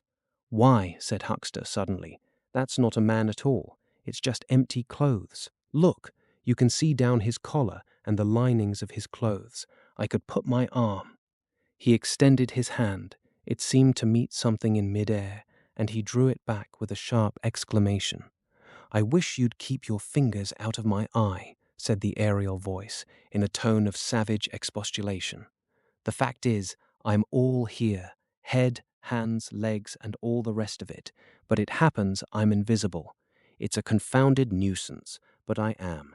That's no reason why I should be poked to pieces by every stupid bumpkin in Iping, is it?" The suit of clothes, now all unbuttoned and hanging loosely upon its unseen supports, stood up, arms akimbo. Several other of the menfolks had now entered the room, so that it was closely crowded. "Invisible, eh?" said Huckster, ignoring the stranger's abuse. "Who ever heard the likes of that? It's strange, perhaps, but it's not a crime. Why am I assaulted by a policeman in this fashion?" "Ah, that's a different matter," said Jaffers. "No doubt you are a bit difficult to see in this light, but I got a warrant, and it's all correct. What I'm after ain't no invisibility, it's burglary. There's a house been broke into and money took." "Well?" "And circumstances certainly point—" "Stuff and nonsense," said the invisible man. "I hope so, sir, but I've got my instructions." "Well," said the stranger, I'll come, but no handcuffs." "It's the regular thing," said Jaffers. "No handcuffs," stipulated the stranger. "Pardon me," said Jaffers. Abruptly the figure sat down, and before anyone could realize was being done, the slippers, socks, and trousers had been kicked off under the table. Then he sprang up again and flung off his coat. "Here, stop that," said Jaffers, suddenly realizing what was happening. He gripped at the waistcoat. It struggled, and the shirt slipped out of it and left it limp and empty in his hand. "Hold him," said Jaffers loudly. "Once he gets the things off—" "Hold him," cried everyone, and there was a rush at the fluttering white shirt, which was now all that was visible of the stranger. The shirt sleeve planted a shrewd blow in Hall's face that stopped his open-armed advance and sent him backward into old Toothsome the sexton, and in another moment the garment was lifted up and became convulsed and vacantly flapping about the arms, even as a shirt that is being thrust over a man's head. Jaffers clutched at it and only helped to pull it off. He was struck in the mouth out of the air and incontinently threw his truncheon and smote Teddy Henfrey savagely upon the crown of his head. "Look out," said everybody, fencing at random and hitting at nothing. "Hold him! Shut the door! Don't let him loose! I got something! Here he is!" A perfect babel of noises they made. Everybody, it seemed, was being hit all at once, and Sandy Wodgers, knowing as ever and his wits sharpened by a frightful blow in the nose, reopened the door and led the rout. The others, following incontinently, were jammed for a moment in the corner by the doorway. The hitting continued. Phipps, the Unitarian, had a front tooth broken, and Henfrey was injured in the cartilage of his ear. Jaffers was struck under the jaw, and turning, caught at something that intervened between him and Huckster in the melee, and prevented their coming together. He felt a muscular chest, and in another moment the whole mass of struggling, excited men shot out into the crowded hall. "I got him!" shouted Jaffers, choking and reeling through them all, and wrestling with purple face and swelling veins against his unseen enemy. Men staggered right and left as the extraordinary conflict swayed swiftly towards the house door, and went spinning down the half-dozen steps of the inn. Jaffers cried in a strangled voice, holding tight, nevertheless, and making play with his knee, spun around, and fell heavily undermost, with his head on the gravel. Only then did his fingers relax. There were excited cries of "Hold him!" "Invisible!" and so forth, and a young fellow, a stranger in the place, whose name did not come to light, rushed in at once, caught something, missed his hold, and fell over the constable's prostrate body. Halfway across the road a woman screamed as something pushed by her. A dog, kicked apparently, yelped and ran howling into Huckster's yard, and with that the transit of the invisible man was accomplished. For a space people stood amazed and gesticulating, and then came panic and scattered them abroad through the village as a gust scatters dead leaves. But Jaffers lay quite still, face upward and knees bent, at the foot of the steps of the inn. Chapter 8. In Transit. The 8th chapter is exceedingly brief, and relates that Gibbons, the amateur naturalist of the district, while lying out on the spacious open downs, without a soul within a couple of miles of him, as he thought, and almost dozing, heard close to him the sound as of a man coughing, sneezing, and then swearing savagely to himself, and looking, beheld nothing. Yet the voice was indisputable. It continued to swear with that breadth and variety that distinguishes the swearing of a cultivated man. It grew to a climax, diminished again, and died away in the distance, going, as it seemed to him, in the direction of Adadine. It lifted to a spasmodic sneeze and ended.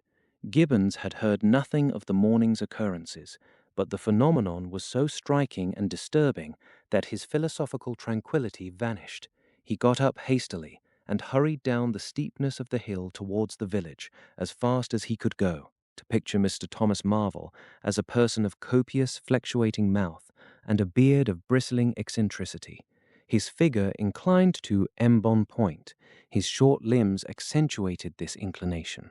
He wore a furry silk hat, and the frequent substitution of twine and shoelaces for buttons, apparent at critical points of his costume, marked a man essentially bachelor.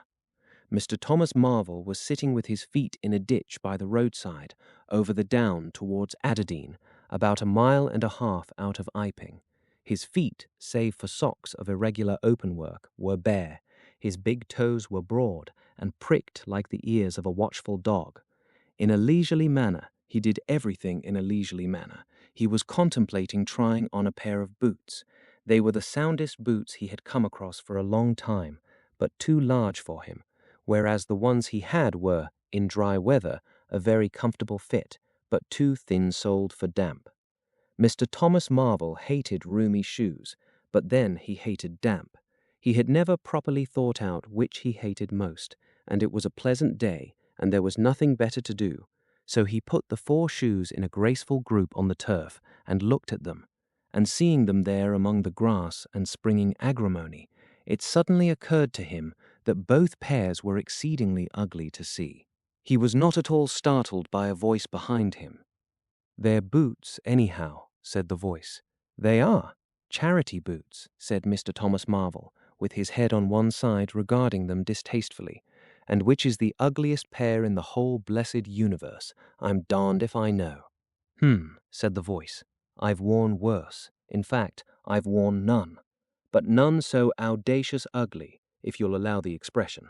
I've been cadging boots, in particular, for days, because I was sick of them. They're sound enough, of course, but a gentleman on tramp sees such a thundering lot of his boots, and if you'll believe me, I've raised nothing in the whole blessed country, try as I would, but them. Look at 'em. And a good country for boots, too, in a general way. But it's just my promiscuous luck. I've got my boots in this country 10 years or more, and then they treat you like this." "It's a beast of a country," said the voice, "and pigs for people." "Ain't it?" said Mr. Thomas Marvel.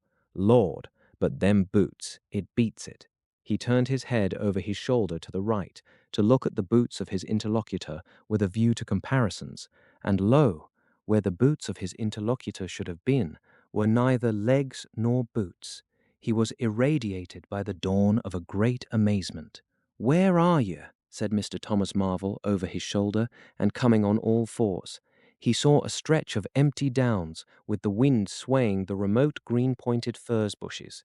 "Am I drunk?" said Mr. Marvel. "Have I had visions? Was I talking to myself? What the—" "Don't be alarmed," said a voice. "None of your ventriloquizing me," said Mr. Thomas Marvel, rising sharply to his feet. "Where are you? Alarmed indeed." "Don't be alarmed," repeated the voice. "You'll be alarmed in a minute, you silly fool," said Mr. Thomas Marvel. "Where are you? Let me get my mark on you." "Are you buried?" said Mr. Thomas Marvel after an interval. There was no answer. Mr. Thomas Marvel stood bootless and amazed, his jacket nearly thrown off. "Peewit," said a peewit, very remote. "Peewit, indeed," said Mr. Thomas Marvel. "This ain't no time for foolery." The down was desolate, east and west, north and south. The road, with its shallow ditches and white bordering stakes, ran smooth and empty north and south, and, save for that peewit, the blue sky was empty too. "So help me," said Mr. Thomas Marvel, shuffling his coat onto his shoulders again. "It's the drink.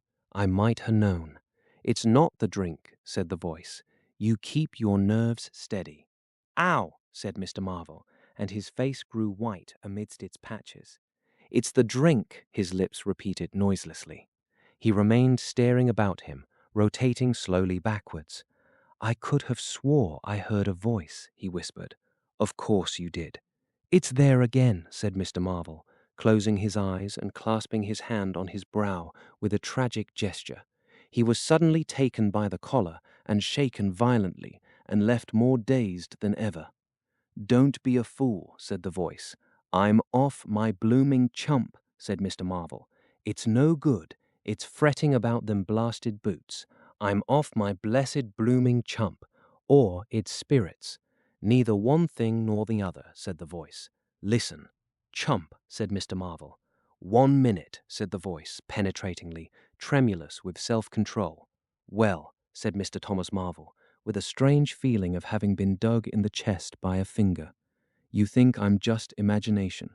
Just imagination. What else can you be?" said Mr. Thomas Marvel, rubbing the back of his neck. "Very well," said the voice in a tone of relief. "Then I'm going to throw flints at you till you think differently." "But where are you?" The voice made no answer. Whiz came a flint, apparently out of the air, and missed Mr. Marvel's shoulder by a hair's breadth. Mr. Marvel, turning, saw a flint jerk up into the air, trace a complicated path, hang for a moment, and then fling at his feet with almost invisible rapidity. He was too amazed to dodge. Whiz it came, and ricocheted from a bare toe into the ditch. Mr. Thomas Marvel jumped a foot and howled aloud. Then he started to run, tripped over an unseen obstacle, and came head over heels into a sitting position. "Now," said the voice, as a third stone curved upward and hung in the air above the tramp. "Am I imagination?" Mr. Marvel, by way of reply, struggled to his feet and was immediately rolled over again. He lay quiet for a moment. "If you struggle any more," said the voice, "I shall throw the flint at your head." "It's a fair do," said Mr. Thomas Marvel, sitting up, taking his wounded toe in hand and fixing his eye on the third missile. "I don't understand it. Stones flinging themselves, stones talking. Put yourself down, rot away. I'm done." The third flint fell. "It's very simple," said the voice. "I'm an invisible man." "Tell us something I don't know," said Mr. Marvel, gasping with pain. "Where you've hid, how you do it, I don't know. I'm beat." "That's all," said the voice. "I'm invisible. That's what I want you to understand. Anyone could see that. There is no need for you to be so confounded impatient, mister. Now then, give us a notion. How are you hid? I'm invisible. That's the great point. And what I want you to understand is this." "But whereabouts?" interrupted Mr. Marvel. "Here, 6 yards in front of you." "Oh, come, I ain't blind. You'll be telling me next you're just thin air. I'm not one of your ignorant tramps. Yes, I am. Thin air. You're looking through me. What? Ain't there any stuff to you? Vox et, what is it? Jabber, is it that? I am just a human being, solid, needing food and drink, needing covering too, but I'm invisible. You see? Invisible. Simple idea. Invisible. What, real like? Yes, real. "Let's have a hand of you," said Marvel, "if you are real. It won't be so darn out of the way like, then." "Lord," he said, "how you made me jump, gripping me like that." He felt the hand that had closed round his wrist with his disengaged fingers, and his fingers went timorously up the arm, patted a muscular chest, and explored a bearded face. Marvel's face was astonishment. "I'm dashed," he said, "if this don't beat cockfighting. Most remarkable. And there I can see a rabbit clean through you, 1/2 mile away. Not a bit of you visible, except—" He scrutinized the apparently empty space keenly. "You haven't been eaten bread and cheese?" he asked, holding the invisible arm. "You're quite right, and it's not quite assimilated into the system."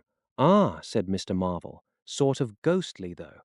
"Of course, all this isn't half so wonderful as you think. It's quite wonderful enough for my modest wants," said Mr. Thomas Marvel. "How'd you manage it? How the deuce is it done?"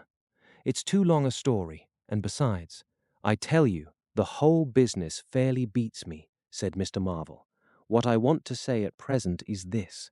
I need help. I have come to that. I came upon you suddenly.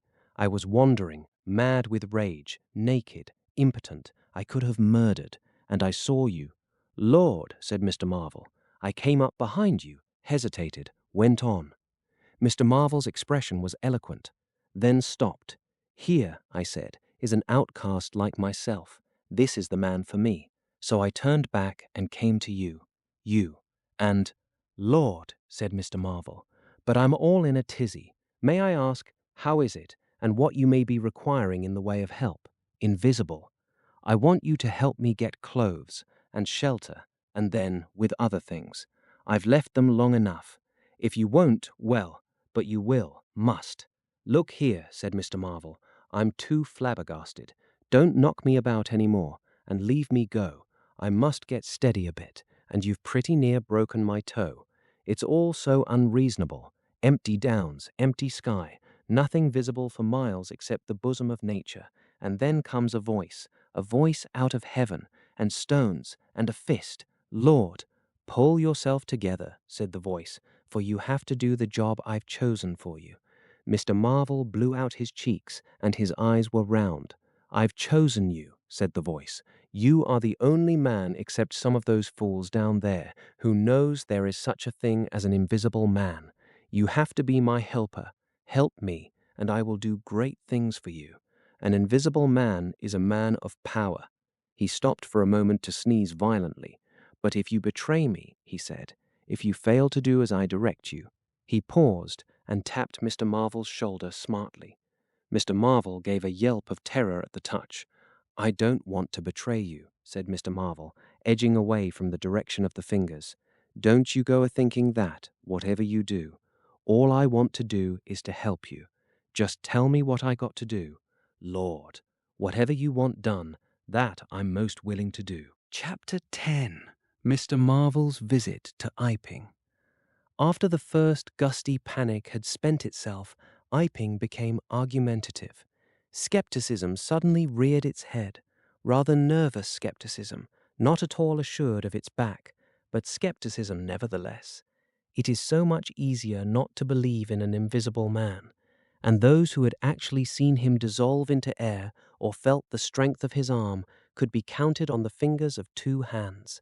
And of these witnesses, Mr. Wodgers was presently missing, having retired impregnably behind the bolts and bars of his own house, and Jaffers was lying stunned in the parlor of the Coach and Horses. Great and strange ideas transcending experience often have less effect upon men and women than smaller, more tangible considerations. Iping was gay with bunting, and everybody was in gala dress. Whit Monday had been looked forward to for a month or more. By the afternoon, even those who believed in the unseen were beginning to resume their little amusements in a tentative fashion, on the supposition that he had quite gone away, and with the skeptics he was already a jest. But people, skeptics and believers alike, were remarkably sociable all that day. Haysman's meadow was gay with a tent, in which Mrs. Bunting and other ladies were preparing tea, while without, the Sunday school children ran races and played games under the noisy guidance of the curate and the Misses Cuss and Sackbut. No doubt there was a slight uneasiness in the air, but people for the most part had the sense to conceal whatever imaginative qualms they experienced. On the village green, an inclined strong the some high-gusted rope, down which, clinging the while to a pulley-swung handle, one could be hurled violently against a sack at the other end, came in for considerable favor among the adolescents, as also did the swings and the coconut shies.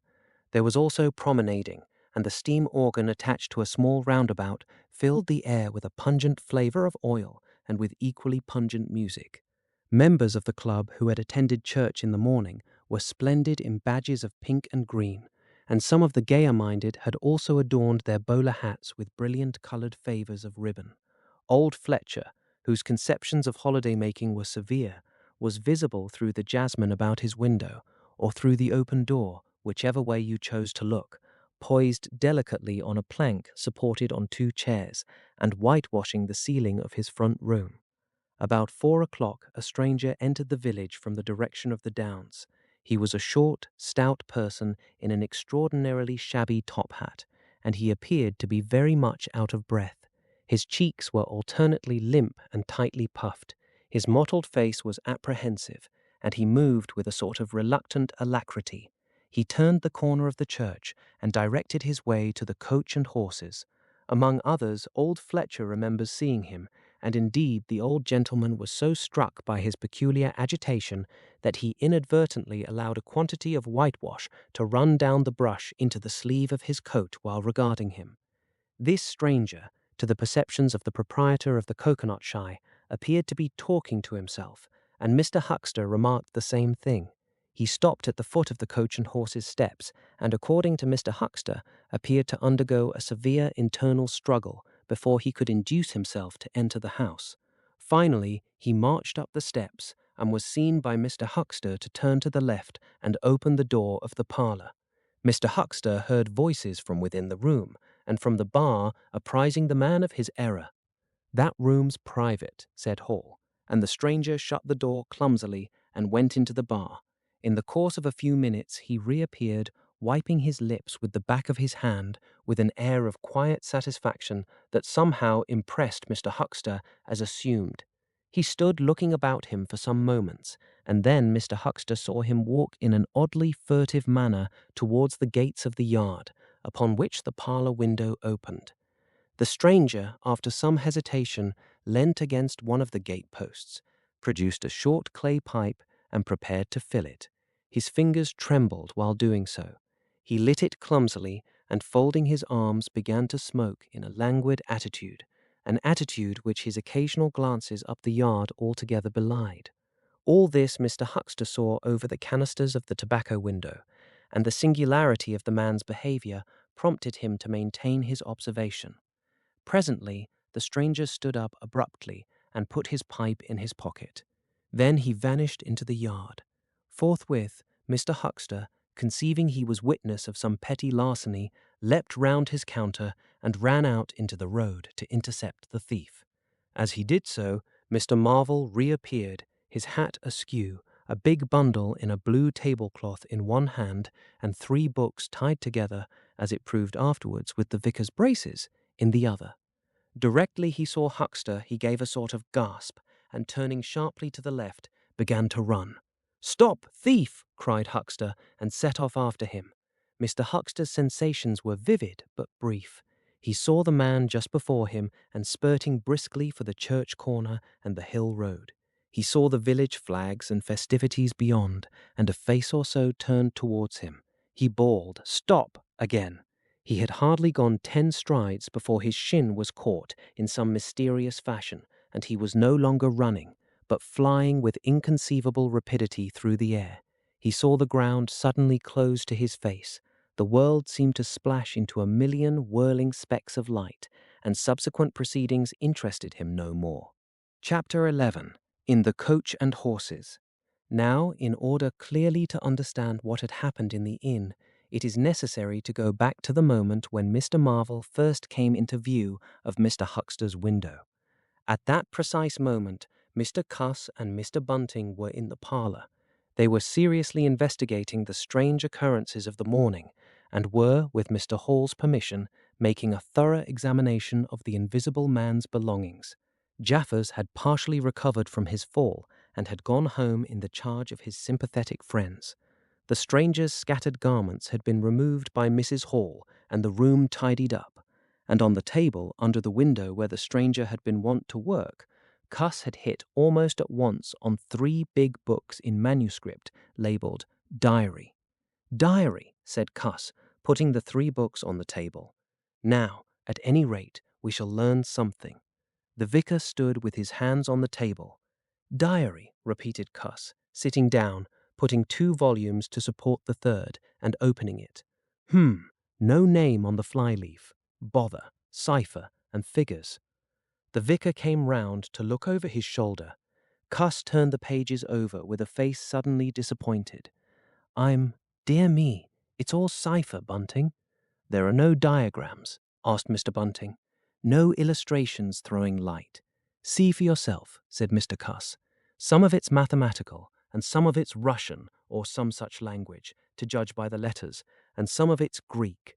Now the Greek, I thought you—" "Of course," said Mr. Bunting, taking out and wiping his spectacles, and feeling suddenly very uncomfortable. for he had no Greek left in his mind worth talking about. Yes, the Greek, of course, may furnish a clue. I'll find you a place.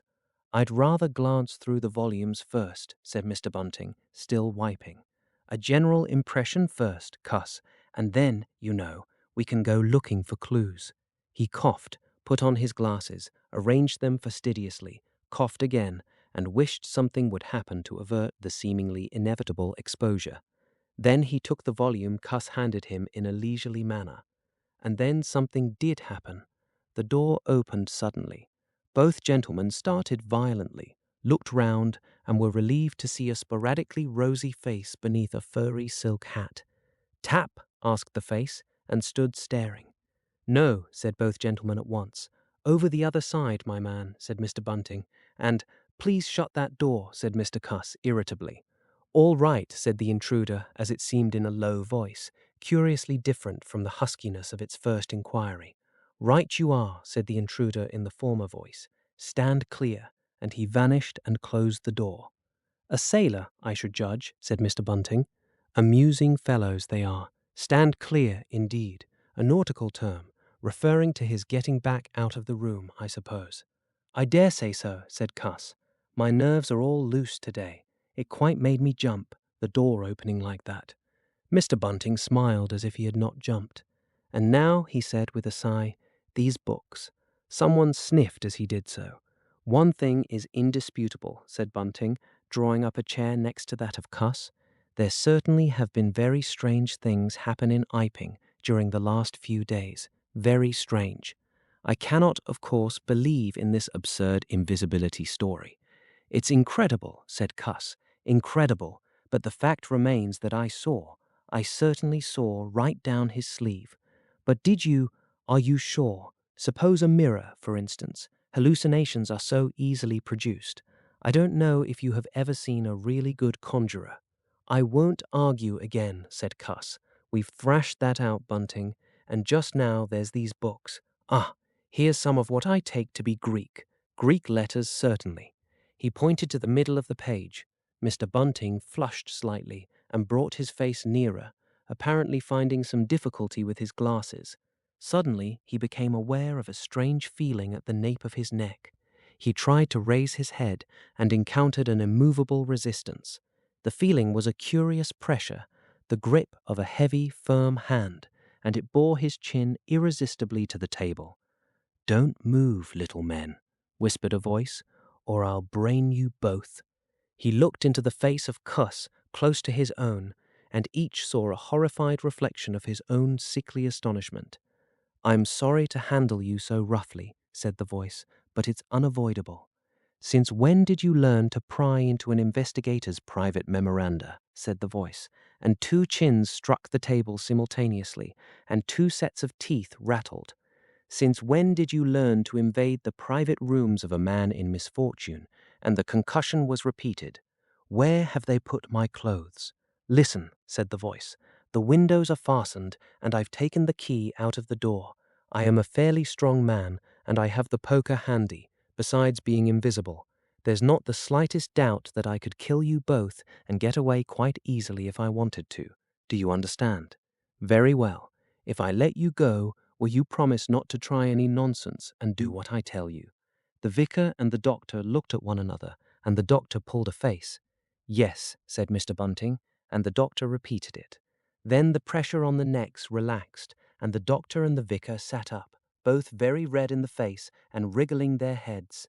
"Please keep sitting where you are," said the invisible man. "Here's the poker, you see. When I came into this room," continued the invisible man, after presenting the poker to the tip of the nose of each of his visitors, "I did not expect to find it occupied, and I expected to find, in addition to my books of memoranda, an outfit of clothing. Where is it? No, don't rise. I can see it's gone. Now, just at present, though the days are quite warm enough for an invisible man to run about stark, the evenings are quite chilly. I want clothing and other accommodation, and I must also have those 3 books." Chapter 12. The Invisible Man Loses His Temper. It is unavoidable that at this point the narrative should break off again, for a certain very painful reason that will presently be apparent.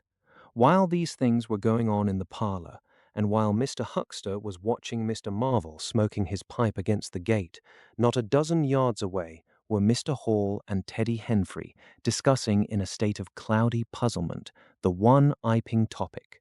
Suddenly there came a violent thud against the door of the parlor, a sharp cry, and then silence. "Hello," said Teddy Henfrey. "Hello," from the tap. Mr. Hall took things in slowly but surely. "That ain't right," he said, and came round from behind the bar towards the parlor door. He and Teddy approached the door together, with intent faces. Their eyes considered. "Summat wrong," said Hall, and Henfrey nodded agreement. Whiffs of an unpleasant chemical odor met them, and there was a muffled sound of conversation, very rapid and subdued.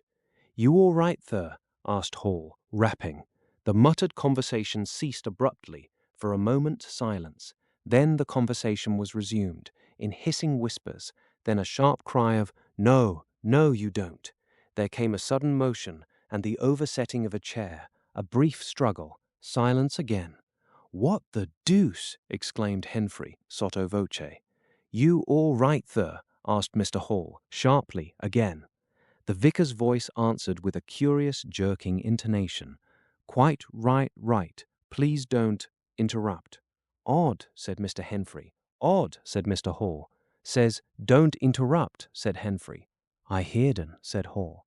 "And a sniff," said Henfrey. They remained listening. The conversation was rapid and subdued. "I can't," said Mr. Bunting, his voice rising. "I tell you, sir, I will not." "What was that?" asked Henfrey. "Says he were not," said Hall. "Weren't speaking to us, was he?" "Disgraceful," said Mr. Bunting, within. "Disgraceful," said Mr. Henfrey. "I heard it, distinct." "Who's that speaking now?" asked Henfrey. "Mr. Cuss, I suppose," said Hall. "Can you hear anything?" Silence. The sounds within indistinct and perplexing. "Sounds like throwing the tablecloth about," said Hall. Mrs. Hall appeared behind the bar. Hall made gestures of silence and invitation. This aroused Mrs. Hall's wifely opposition. "What ye listening there for, Hall?" she asked. "Ain't you nothing better to do, busy day like this?" Hall tried to convey everything by grimaces and dumb show, but Mrs. Hall was obdurate. She raised her voice, so Hall and Henfrey, rather crestfallen, tiptoed back to the bar, gesticulating to explain to her. At first she refused to see anything in what they had heard at all. Then she insisted on Hall keeping silence, while Henfrey told her his story. She was inclined to think the whole business nonsense. Perhaps they were just moving the furniture about. "I heard un say disgraceful. That I did," said Hall. "I heard that, Mrs. Hall," said Henfrey. "Like as not," began Mrs. Hall. "Shh," said Mr. Teddy Henfrey. "Didn't I hear the window?" "What window?" asked Mrs. Hall. "Parlor window," said Henfrey. Everyone stood listening intently. Mrs. Hall's eyes, directed straight before her, saw without seeing the brilliant oblong of the inn door, the road white and vivid, and Huckster's shop front blistering in the June sun. Abruptly, Huckster's door opened, and Huckster appeared, eyes staring with excitement, arms gesticulating. "Yap!" cried Huckster. "Stop thief!" And he ran obliquely across the oblong towards the yard gates, and vanished.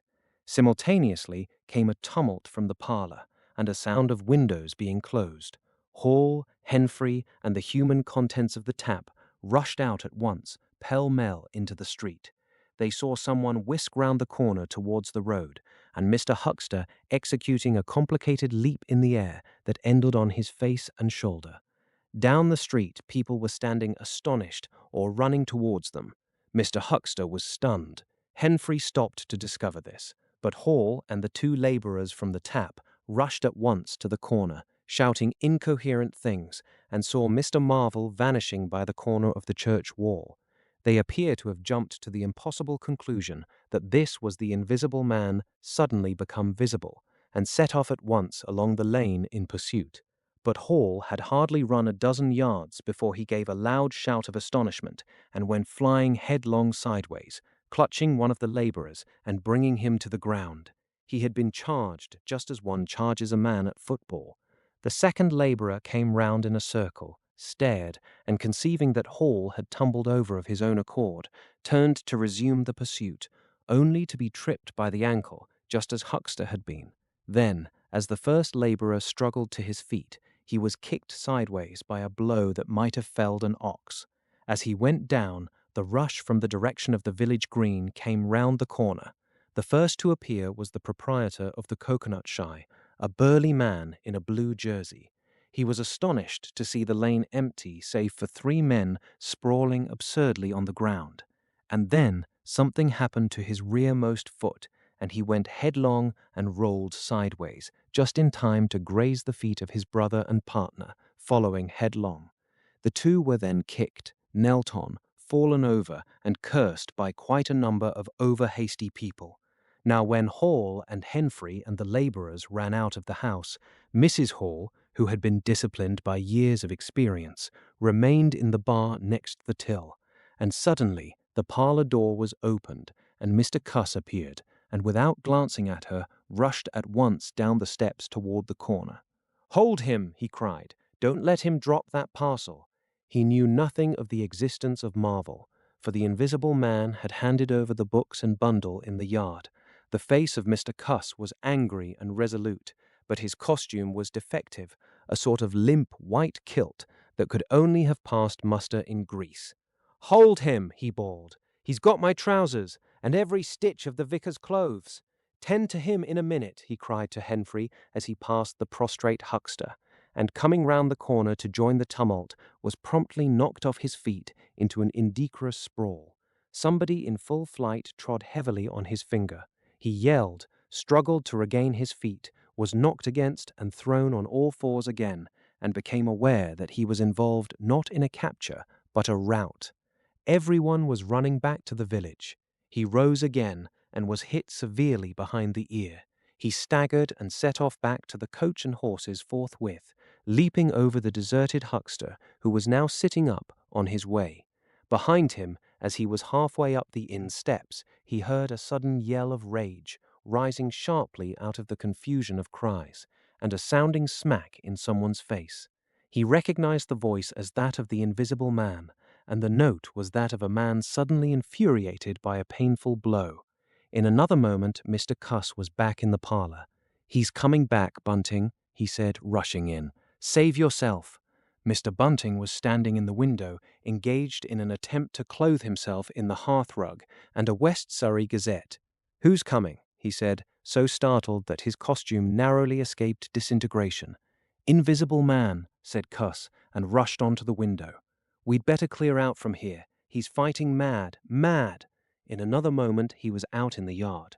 "Good heavens," said Mr. Bunting, hesitating between 2 horrible alternatives. He heard a frightful struggle in the passage of the inn, and his decision was made. He clambered out of the window, adjusted his costume hastily, and fled up the village as fast as his fat little legs would carry him. From the moment when the invisible man screamed with rage and Mr. Bunting made his memorable flight up the village, it became impossible to give a consecutive account of affairs in Iping. Possibly the invisible man's original intention was simply to cover Marvel's retreat with the clothes and books, but his temper, at no time very good, seems to have gone completely at some chance blow, and forthwith he set to smiting and overthrowing for the mere satisfaction of hurting. You must figure the street full of running figures, of doors slamming and fights for hiding places. You must figure the tumult suddenly striking on the unstable equilibrium of old Fletcher's planks and 2 chairs, with cataclysmic results. You must figure an appalled couple caught dismally in a swing. And then the whole tumultuous rush has passed, and the Iping Street with its gourds and flags is deserted, save for the still raging unseen, and littered with coconuts, overthrown canvas screens, and the scattered stock in trade of a sweet-stuff stall.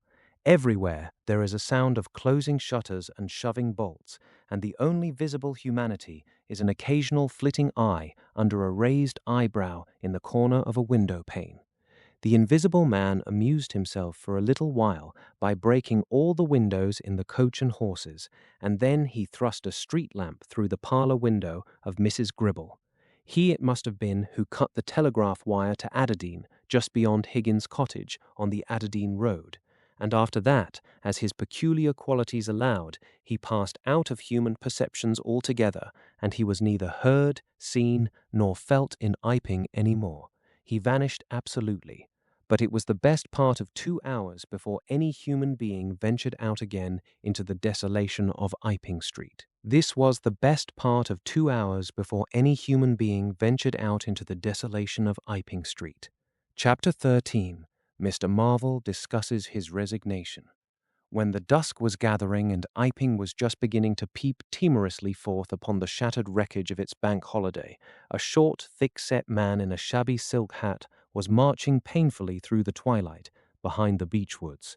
He carried 3 books bound together by some sort of ornamental elastic ligature and a bundle wrapped in a blue tablecloth. His rubicund face expressed consternation and fatigue. "I swear I didn't. I didn't know the blessed turning, that was all. How the devil was I to know the blessed turning? As it is, I've been knocked about." "You'll get knocked about a great deal more if you don't mind," said the voice, and Mr. Marvel abruptly became silent. He blew out his cheeks, and his eyes were eloquent of despair.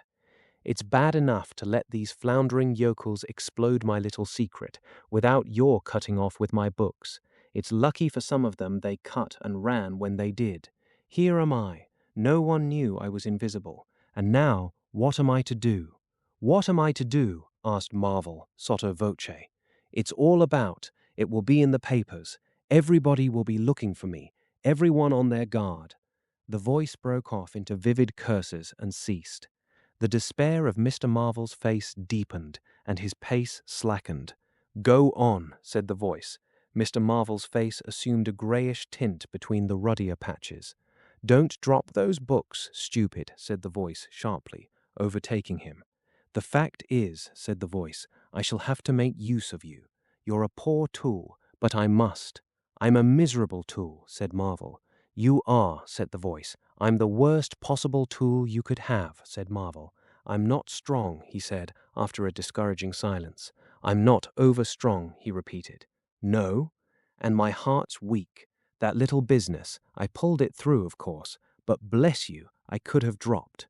Well, I haven't the nerve and strength for the sort of thing you want. I'll stimulate you. I wish you wouldn't.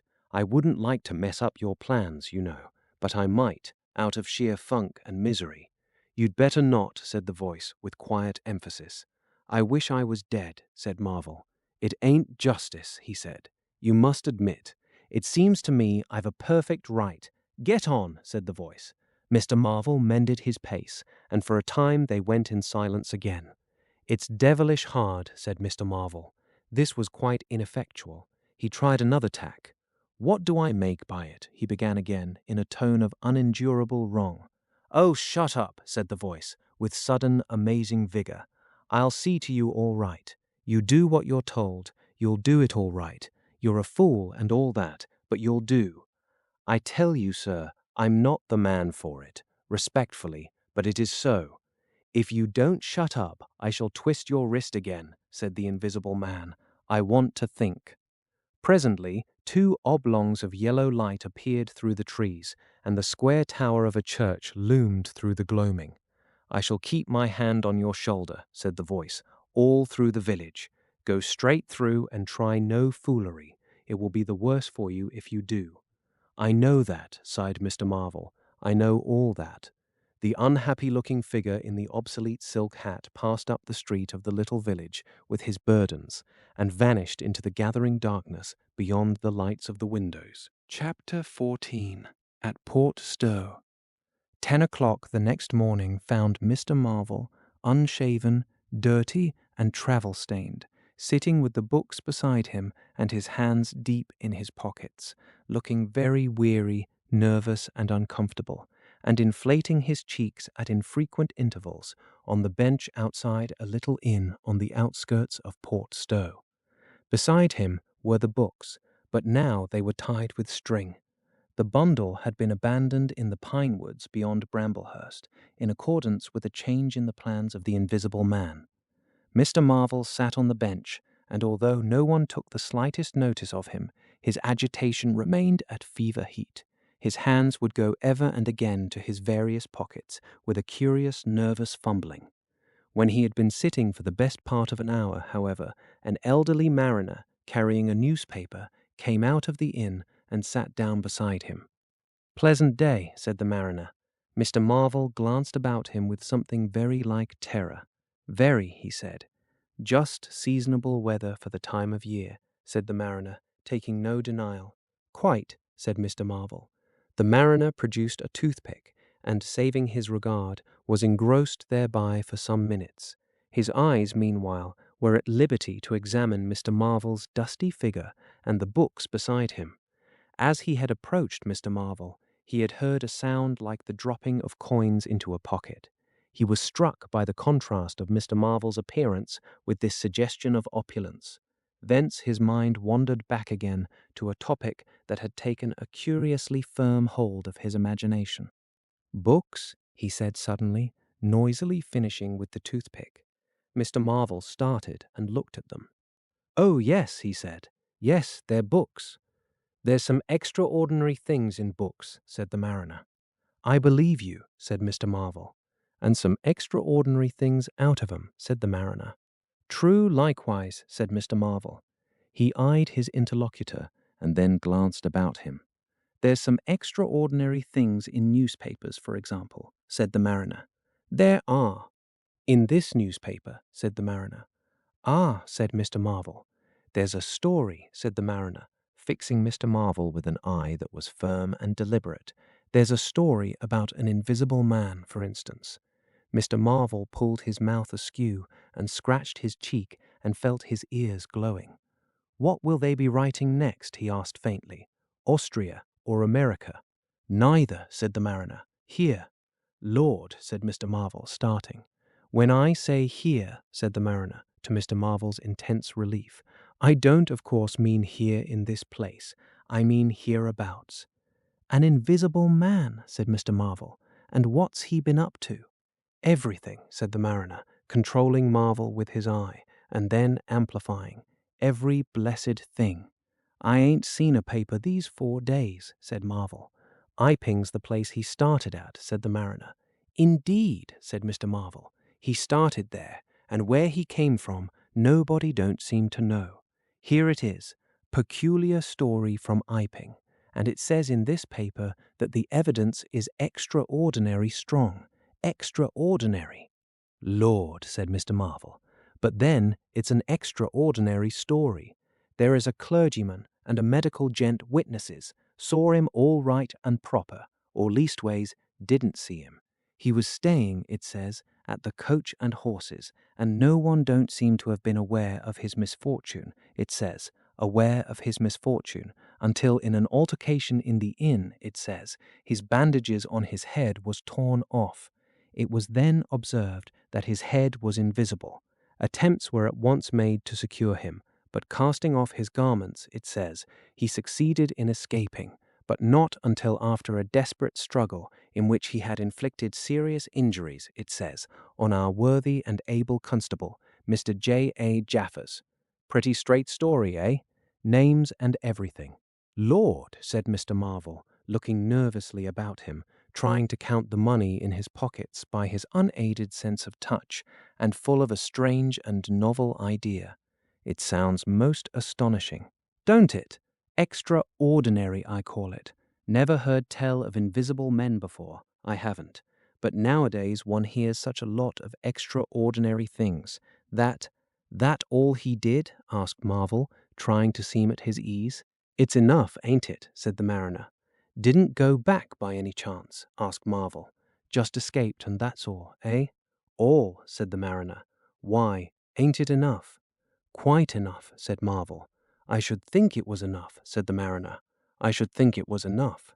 "He didn't have any pals. It don't say he had any pals, does it?" asked Mr. Marvel, anxious. "Ain't one of a sort enough for you?" asked the mariner. "No, thank heaven, as one might say, he didn't." He nodded his head slowly.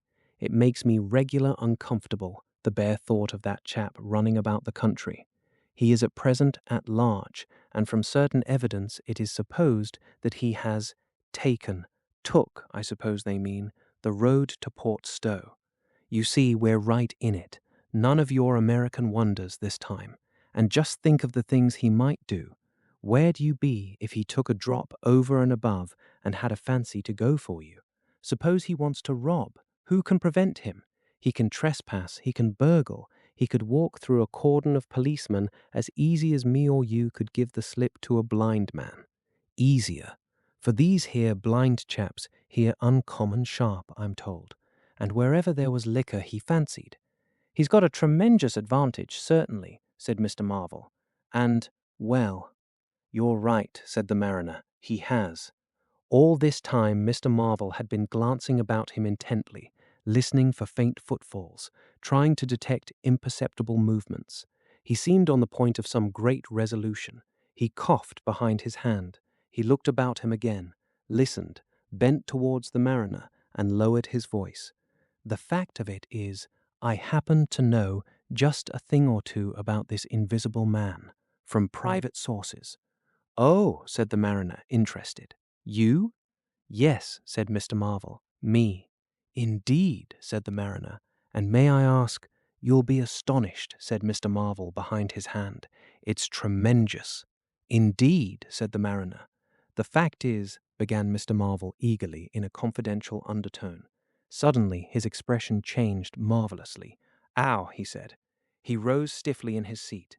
His face was eloquent of physical suffering. Wow, he said. What's up? Said the mariner, concerned. Toothache, said Mr. Marvel, and put his hand to his ear.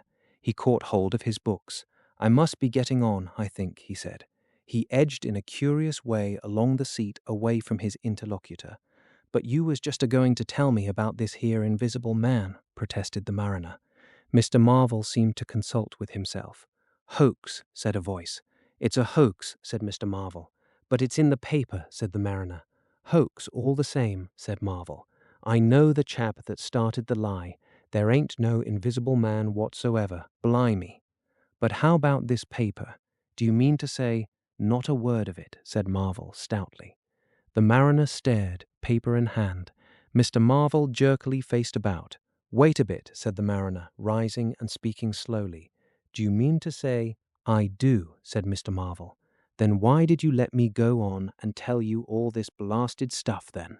What do you mean by letting a man make a fool of himself like that for? Eh? Mr. Marvel blew out his cheeks. The mariner was suddenly very red indeed. He clenched his hands. I've been talking here this 10 minutes, he said, and you little pot-bellied, leathery-faced son of an old boot, couldn't have the elementary manners. Don't you come bandying words with me, said Mr. Marvel. Bandying words. I'm a jolly good mind. Come up, said a voice, and Mr. Marvel was suddenly whirled about and started marching off in a curious, spasmodic manner. You'd better move on, said the mariner. Who's moving on? Said Mr. Marvel. He was receding obliquely with a curious hurrying gait, with occasional violent jerks forward. Some way along the road he began a muttered monologue, protests and recriminations. Silly devil, said the mariner, legs wide apart, elbows akimbo, watching the receding figure. I'll show you, you silly ass. Hoaxing me. It's here, on the paper, Mr. Marvel retorted incoherently, and, receding, was hidden by a bend in the road. But the mariner still stood magnificent in the midst of the way, until the approach of a butcher's cart dislodged him. Then he turned himself towards Port Stowe. Full of extraordinary arses, he said softly to himself. Just to take me down a bit. That was his silly game. It's on the paper. And there was another extraordinary thing he was presently to hear that had happened quite close to him, and that was a vision of a fistful of money, no less, travelling without visible agency, along by the wall at the corner of St. Michael's Lane. A brother mariner had seen this wonderful sight that very morning. He had snatched at the money forthwith and had been knocked headlong, and when he had got to his feet, the butterfly money had vanished. Our mariner was in the mood to believe anything, he declared, but that was a bit too stiff. Afterwards, however, he began to think things over. The story of the flying money was true, and all about that neighbourhood, even from the august London and Country Banking Company, from the tills of shops and inns. doors standing that sunny weather entirely open. Money had been quietly and dexterously making off that day in handfuls and rouleaux, floating quietly along by walls and shady places, dodging quickly from the approaching eyes of men. And it had, though no man had traced it, invariably ended its mysterious flight in the pocket of that agitated gentleman in the obsolete silk hat, sitting outside the little inn on the outskirts of Port Stowe. It was 10 days after, and indeed only when the Burdock story was already old, that the mariner collated these facts and began to understand how near he had been to the wonderful invisible man. A little chapter 15. The Man Who Was Running. In the early evening time, Dr. Kemp was sitting in his study in the Belvedere, on the hill, overlooking Burdock. It was a pleasant little room with 3 windows, north, west, and scientific publications, and a broad writing table, and under the north window a microscope, glass slips, minute instruments, some cultures, and scattered bottles of reagents. Dr. Kemp's solar lamp was lit, albeit the sky was still bright with the sunset light, and his blinds were up because there was no offense of peering outsiders to require them pulled down. Dr. Kemp was a tall and slender young man, with flaxen hair and a moustache almost white, and the work he was upon would earn him, he hoped, the fellowship of the Royal Society, so highly did he think of it. And his eye, presently wandering from his work, caught the sunset blazing at the back of the hill that is over against his own. For a minute, perhaps, he sat, pen in mouth, admiring the rich golden color above the crest, and then his attention was attracted by the little figure of a man, inky black, running over the hill brow towards him. He was a shortish little man, and he wore a high hat, and he was running so fast that his legs verily twinkled. "Another of those fools," said Dr. Kemp, "like that arse who ran into me this morning round a corner, with the visible man a-coming, sir. I can't imagine what possesses people. One might think we were in the 13th century." He got up, went to the window, and stared at the dusky hillside, and the dark little figure tearing down it. "He seems in a confounded hurry," said Dr. Kemp, "but he doesn't seem to be getting on. If his pockets were full of lead, he couldn't run heavier." "Spurted, sir," said Dr. Kemp. In another moment the higher of the villas that had clambered up the hill from Burdock had occulted the running figure. He was visible again for a moment, and again, and then again, 3 times between the 3 detached houses that came next, and then the terrace hid him. "Asses!" said Dr. Kemp, swinging round on his heel and walking back to his writing table. But those who saw the fugitive nearer and perceived the abject terror on his perspiring face, being themselves in the open roadway, did not share in the doctor's contempt. By the man pounded, and as he ran he chinked like a well-filled purse that is tossed to and fro. He looked neither to the right nor the left, but his dilated eyes stared straight downhill to where the lamps were being lit, and the people were crowded in the street, and his ill-shaped mouth fell apart, and a glary foam lay on his lips, and his breath came hoarse and noisy.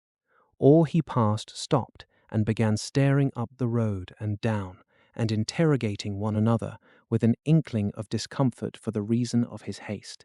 And then presently, far up the hill, a dog playing in the road yelped and ran under a gate, and as they still wondered, something, a wind, a pad, a sound like a panting breathing, rushed by. People screamed, people sprang off the pavement. It passed in shouts, it passed by instinct down the hill. They were shouting in the street before Marvel was halfway there. They were bolting into houses and slamming the doors behind them with the news. He heard it and made one last desperate spurt. Fear came striding by, rushed ahead of him, and in a moment had seized the town. The invisible man is coming. The invisible man. Chapter 16. In the Jolly Cricketers. The Jolly Cricketers is just at the bottom of the hill, where the tram lines begin. The barman leant his fat red arms on the counter and talked of horses with an anemic cabman, while a black-bearded man in grey snapped up biscuit and cheese, drank Burton, and conversed in American with a policeman off duty. "What's the shouting about?" said the anemic cabman, going off at a tangent, trying to see up the hill over the dirty yellow blind in the low window of the inn. Somebody ran by outside. "Fire, perhaps," said the barman. Footsteps approached, running heavily. The door was pushed open violently, and Marvel, weeping and disheveled, his hat gone, the neck of his coat torn open, rushed in, made a convulsive turn, and attempted to shut the door. It was held half open by a strap. "Coming!" he bawled, his voice shrieking with terror. "He's coming! The visible man! After me! For Gawd's sake! Help! Help! Help!" "Shut the doors," said the policeman. "Who's coming? What's the row?" He went to the door, released the strap, and it slammed. The American closed the other door. "Let me go inside," said Marvel, staggering and weeping, but still clutching the books. "Let me go inside. Lock me in, somewhere. I tell you, he's after me. I give him the slip. He said he'd kill me, and he will." "You're safe," said the man with the black beard. The door's shut. "What's it all about?" "Let me go inside," said Marvel, and shrieked aloud as a blow suddenly made the fastened door shiver and was followed by a hurried rapping and a shouting outside. "Hullo!" cried the policeman. "Who's there?" Mr. Marvel began to make frantic dives at panels that looked like doors. "He'll kill me. He's got a knife or something. For Gawd's sake!" "Here you are," said the barman. "Come in here." And he held up the flap of the bar. Mr. Marvel rushed behind the bar as the summons outside was repeated. "Don't open the door," he screamed. "Please don't open the door. Where shall I hide?" This invisible man, then?" asked the man with the black beard, with one hand behind him. "I guess it's about time we saw him." The window of the inn was suddenly smashed in, and there was a screaming and running to and fro in the street. The policeman had been standing on the settee staring out, craning to see who was at the door. He got down with raised eyebrows. "It's that," he said. The barman stood in front of the bar parlor door, which was now locked on Mr. Marvel, stared at the smashed window, and came round to the two other men. Everything was suddenly quiet. "I wish I had my truncheon," said the policeman, going irresolutely to the door. "Once we open, in he comes. There's no stopping him." "Don't you be in too much hurry about that door," said the anemic cabman, anxiously. "Draw the bolts," said the man with the black beard, "and if he comes—" He showed a revolver in his hand. "That won't do," said the policeman. "That's murder." "I know what country I'm in," said the man with the beard. "I'm going to let off at his legs. Draw the bolts." "Not with that blinking thing going off behind me," said the barman, craning over the blind. "Very well," said the man with the black beard, and stooping down, revolver ready, drew them himself. Barman, cabman, and policeman faced about. "Come in," said the bearded man in an undertone, standing back and facing the unbolted doors with his pistol behind him. No one came in. The door remained closed. 5 minutes afterwards, when a second cabman pushed his head in cautiously, they were still waiting, and an anxious face peered out of the bar parlor and supplied information. "Are all the doors of the house shut?" asked Marvel. "He's going round, prowling round. He's as artful as the devil." "Good Lord," said the burly barman.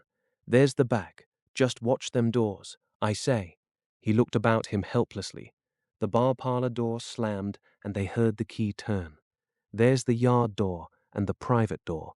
The yard door." He rushed out of the bar. In a minute he reappeared with a carving knife in his hand.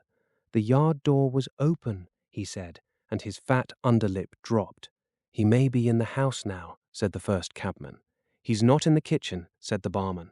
"There's 2 women there, and I've stabbed every inch of it with this little beef slicer, and they don't think he's come in. They haven't noticed." "Have you fastened it?" asked the first cabman. "I'm out of frocks," said the barman. The man with the beard replaced his revolver, and even as he did so, the flap of the bar was shut down and the bolt clicked, and then with a tremendous thud the catch of the door snapped, and the bar parlor door burst open. They heard Marvel squeal like a caught leveret, and forthwith they were clambering over the bar to his rescue. The bearded man's revolver cracked, and the looking-glass at the back of the parlor starred and came smashing and tinkling down. As the barman entered the room, he saw Marvel, curiously crumpled up and struggling against the door that led to the yard and kitchen. The door flew open while the barman hesitated, and Marvel was dragged into the kitchen. There was a scream and a clatter of pans. Marvel, head down and lugging back obstinately, was forced to the kitchen door, and the bolts were drawn. Then the policeman, who had been trying to pass the barman, rushed in, followed by one of the cabmen, gripped the wrist of the invisible hand that collared Marvel, was hit in the face, and went reeling back. The door opened, and Marvel made a frantic effort to obtain a lodgment behind it. Then the cabman collared something. "I got him," said the cabman. The barman's red hands came clawing at the unseen. "Here he is," said the barman.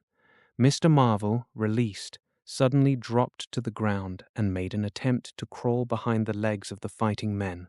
The struggle blundered round the edge of the door. The voice of the invisible man was heard for the first time, yelling out sharply as the policeman trod on his foot. Then he cried out passionately, and his fists flew round like flails. The cabman suddenly whooped and doubled up, kicked under the diaphragm. The door into the bar parlour from the kitchen slammed and covered Mr. Marvel's retreat. The men in the kitchen found themselves clutching at and struggling with empty air. "Where's he gone?" cried the man with the beard. "Out?" "This way," said the policeman, stepping into the yard and stopping. A piece of tile whizzed by his head and smashed among the crockery on the kitchen table. "I'll show him," shouted the man with the black beard, and suddenly a steel barrel shone over the policeman's shoulder, and 5 bullets had followed one another into the twilight whence the missile had come. As he fired, the man with the beard moved his hand in a horizontal curve so that his shots radiated out into the narrow yard like spokes from a wheel. A silence followed. "5 cartridges," said the man with the black beard. "That's the best of all. 4 aces and a joker. Get a lantern, someone, and come and feel about for his body." Chapter 17. Dr. Kemp's Visitor.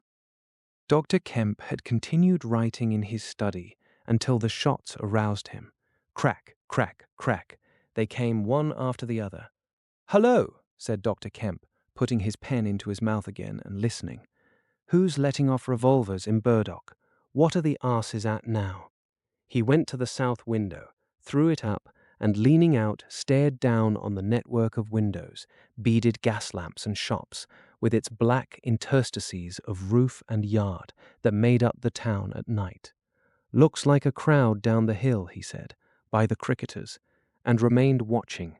Thence his eyes wandered over the town to far away where the ship's lights shone, and the pier glowed, a little illuminated, facetted pavilion, like a gem of yellow light. The moon in its first quarter hung over the westward hill, and the stars were clear and almost tropically bright. After 5 minutes, during which his mind had travelled into a remote speculation of social conditions of the future, and lost itself at last over the time dimension, Dr. Kemp roused himself with a sigh, pulled down the window again, and returned to his writing desk. It must have been about an hour after this that the front door bell rang. He had been writing slackly, and with intervals of abstraction, since the shots. He sat listening. He heard the servant answer the door, and waited for her feet on the staircase, but she did not come. "Wonder what that was," said Dr. Kemp. He tried to resume his work, failed, got up, went downstairs from his study to the landing, rang, and called over the balustrade to the housemaid as she appeared in the hall below. "Was that a letter?" he asked. "Only a runaway ring, sir," she answered. "I'm restless tonight," he said to himself. He went back to his study, and this time attacked his work resolutely. In a little while he was hard at work again, and the only sounds in the room were the ticking of the clock and the subdued shrillness of his quill, hurrying in the very center of the circle of light his lampshade threw on his table. It was 2 o'clock before Dr. Kemp had finished his work for the night. He rose, yawned, and went downstairs to bed. He had already removed his coat and vest when he noticed that he was thirsty. He took a candle and went down to the dining room in search of a siphon and whiskey. Dr. Kemp's scientific pursuits have made him a very observant man, and as he recrossed the hall, he noticed a dark spot on the linoleum near the mat at the foot of the stairs. He went on upstairs, and then it suddenly occurred to him to ask himself what the spot on the linoleum might be. Apparently, some subconscious element was at work. At any rate, he turned with his burden, went back to the hall, put down the siphon and whiskey, and bending down, touched the spot. Without any great surprise, he found it had the stickiness and color of drying blood. He took up his burden again and returned upstairs, looking about him and trying to account for the blood spot. On the landing, he saw something and stopped, astonished. The door handle of his own room was blood-stained. He looked at his own hand. It was quite clean, and then he remembered that the door of his room had been open when he came down from his study, and that consequently he had not touched the handle at all. He went straight into his room, his face quite calm, perhaps a trifle more resolute than usual. His glance, wandering inquisitively, fell on the bed. On the counterpane was a mess of blood, and the sheet had been torn. He had not noticed this before, because he had walked straight to the dressing table. On the further side, the bedclothes were depressed, as if someone had been recently sitting there. Then he had an odd impression that he had heard a low voice say, "Good heavens, Kemp." But Dr. Kemp was no believer in voices. He stood staring at the tumbled sheets. Was that really a voice? He looked about again, but noticed nothing further than the disordered and blood-stained bed. Then he distinctly heard a movement across the room, near the wash-hand stand. All men, however highly educated, retain some superstitious inklings. The feeling that is called eerie came upon him. He closed the door of the room, came forward to the dressing table, and put down his burdens. Suddenly, with a start, he perceived a coiled and blood-stained bandage of linen rag hanging in mid-air between him and the wash-hand stand. He stared at this in amazement.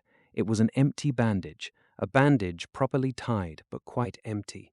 He would have advanced to grasp it, but a touch arrested him, and a voice speaking quite close to him. "Kemp," said the voice. "Eh?" said Kemp with his mouth open. "Keep your nerve," said the voice. "I'm an invisible man." Kemp made no answer for a space, simply stared at the bandage. "Invisible man," he said. "I am an invisible man," repeated the voice. The story he had been active to ridicule only that morning rushed through Kemp's brain. He does not appear to have been either very much frightened or very greatly surprised at the moment. Realization came later. "I thought it was all a lie," he said. The thought uppermost in his mind was the reiterated arguments of the morning. "Have you a bandage on?" he asked. "Yes," said the invisible man. "Oh," said Kemp, and then roused himself.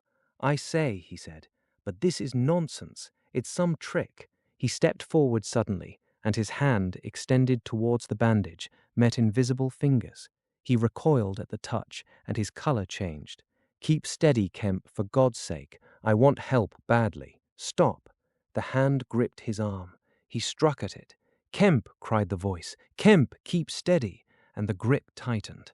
A frantic desire to free himself took possession of Kemp. The hand of the bandaged arm gripped his shoulder, and he was suddenly tripped and flung backwards upon the bed. He opened his mouth to shout, and the corner of the sheet was thrust between his teeth. The invisible man had him down grimly, but his arms were free, and he struck and tried to kick savagely. "Listen to reason, will you?" said the invisible man, sticking to him in spite of a pounding in the ribs. "By heaven, you'll madden me in a minute. Lie still, you fool," bawled the invisible man in Kemp's ear. Kemp struggled for another moment, and then lay still. "If you shout, I'll smash your face," said the invisible man, relieving his mouth. "I'm an invisible man. It's no foolishness and no magic. I really am an invisible man, and I want your help. I don't want to hurt you, but if you behave like a frantic rustic, I must. Don't you remember me, Kemp, Griffin of University College?" "Let me get up," said Kemp. "I'll stop where I am, and let me sit quiet for a minute." He sat up and felt his neck. "I am Griffin of University College, and I have made myself invisible. I am just an ordinary man, a man you have known, made invisible." "Griffin?" said Kemp. "Griffin," answered the voice.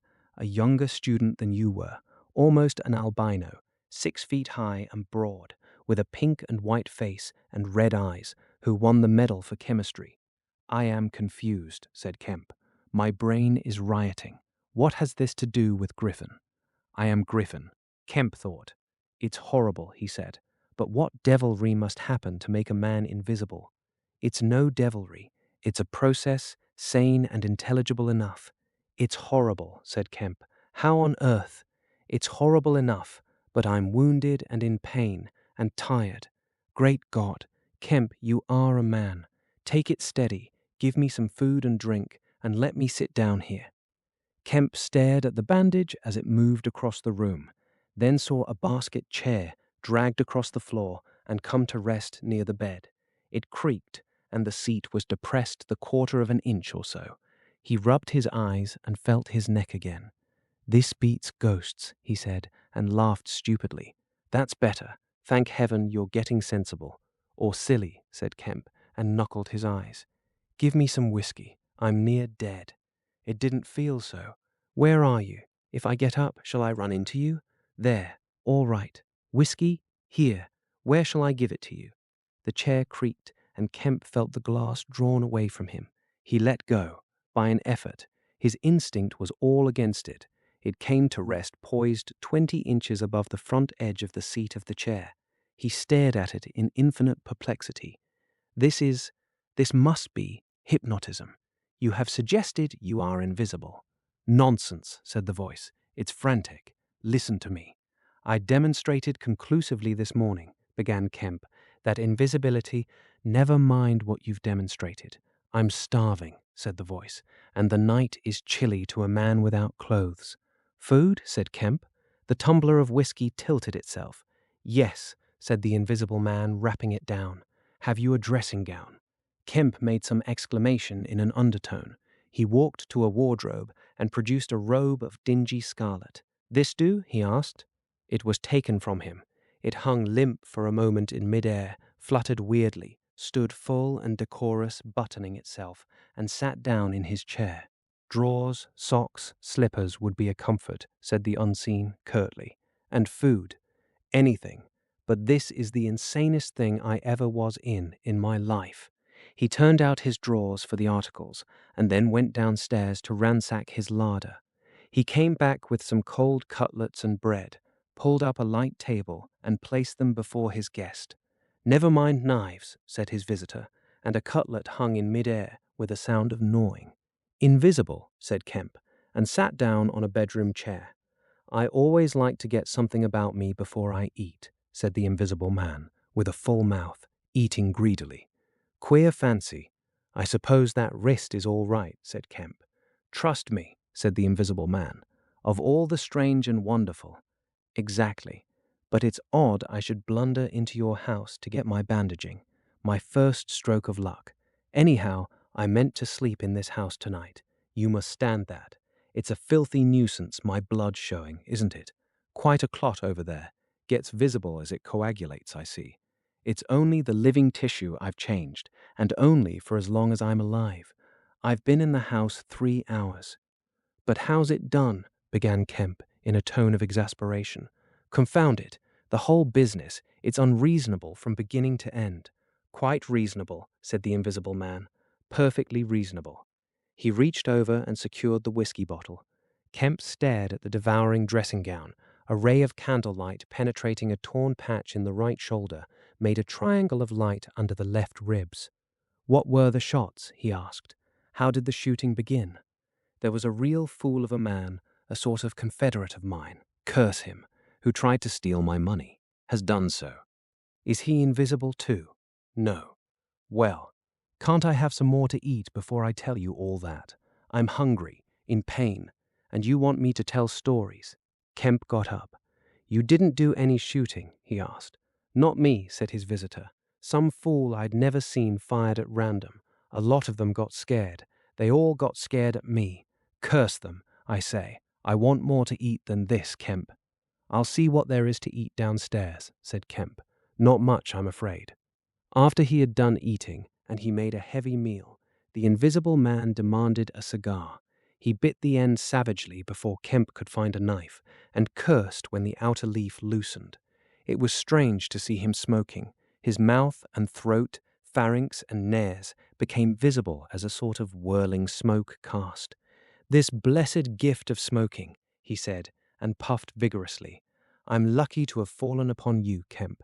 You must help me. Fancy tumbling on you just now. I'm in a devilish scrape. I've been mad, I think. The things I have been through. But we will do things yet. Let me tell you." He helped himself to more whiskey and soda. Kemp got up, looked about him, and fetched a glass from his spare room. "It's wild, but I suppose I may drink." "You haven't changed much, Kemp, these dozen years. You fair men don't. Cool and methodical after the first collapse. I must tell you, we will work together." "But how was it all done?" said Kemp. "And how did you get like this? For God's sake, let me smoke in peace for a little while, and then I will begin to tell you." But the story was not told that night. The Invisible Man's wrist was growing painful. He was feverish, exhausted, and his mind came round to brood upon his chase down the hill and the struggle about the inn. He spoke in fragments of marvel. He smoked faster. His voice grew angry. Kemp tried to gather what he could. "He was afraid of me. I could see that he was afraid of me," said the Invisible Man many times over. "He meant to give me the slip. He was always casting about. What a fool I was. The cur! I should have killed him." "Where did you get the money?" asked Kemp abruptly. The Invisible Man was silent for a space. "I can't tell you tonight," he said. He groaned suddenly and leant forward, supporting his invisible head on invisible hands. "Kemp," he said, "I've had no sleep for near 3 days, except a couple of dozes of an hour or so. I must sleep soon." "Well, have my room. Have this room. But how can I sleep? If I sleep, he will get away." "Ugh, what does it matter?" "What's the shot wound?" asked Kemp abruptly. "Nothing. Scratch and blood. Oh, God, how I want sleep." "Why not?" The Invisible Man appeared to be regarding Kemp. "Because I've a particular objection to being caught by my fellow men," he said slowly. Kemp started. "Fool that I am," said the Invisible Man, striking the table smartly. "I've put the idea into your head." Chapter 18. The Invisible Man Sleeps. Exhausted and wounded as the Invisible Man was, he refused to accept Kemp's word that his freedom should be respected. He examined the 2 windows of the bedroom, drew up the blinds, and opened the sashes to confirm Kemp's statement that a retreat by them would be possible. Outside, the night was very quiet and still, and the new moon was setting over the down. Then he examined the keys of the bedroom and the 2 dressing-room doors to satisfy himself that these also could be made an assurance of freedom. Finally, he expressed himself satisfied. He stood on the hearth-rug, and Kemp heard the sound of a yawn. "I'm sorry," said the Invisible Man, "if I cannot tell you all that I have done tonight, but I am worn out. It's grotesque, no doubt. It's horrible. But believe me, Kemp, in spite of your arguments of this morning, it is quite a possible thing. I have made a discovery. I meant to keep it to myself. I can't. I must have a partner. And you, we can do such things. But tomorrow, now, Kemp, I feel as though I must sleep or perish." Kemp stood in the middle of the room, staring at the headless garment. "I suppose I must leave you," he said. "It's incredible. 3 things happening like this, overturning all my preconceptions, would make me insane. But it's real. Is there anything more that I can get you?" "Only bid me good night," said Griffin. "Good night," said Kemp, and shook an invisible hand. He walked sideways to the door. Suddenly, the dressing-gown walked quickly towards him. "Understand me," said the dressing-gown.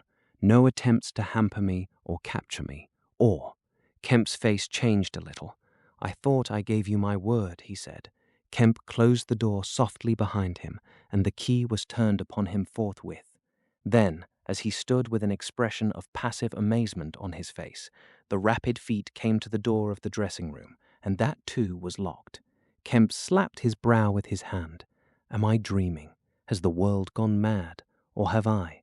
He laughed and put his hand to the locked door. "Barred, out of my own bedroom, by a flagrant absurdity, he said.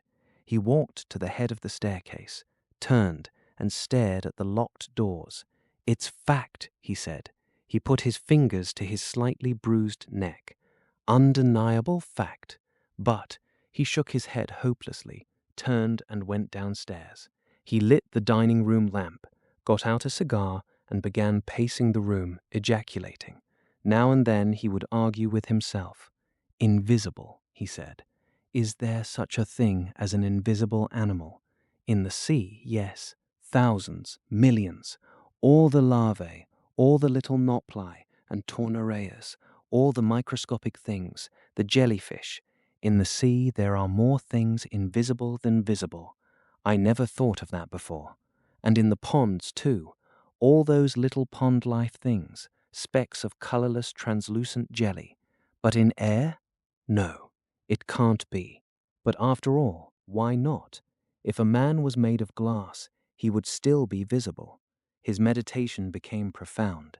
The bulk of 3 cigars had passed into the invisible or diffused as a white ash over the carpet before he spoke again. Then it was merely an exclamation.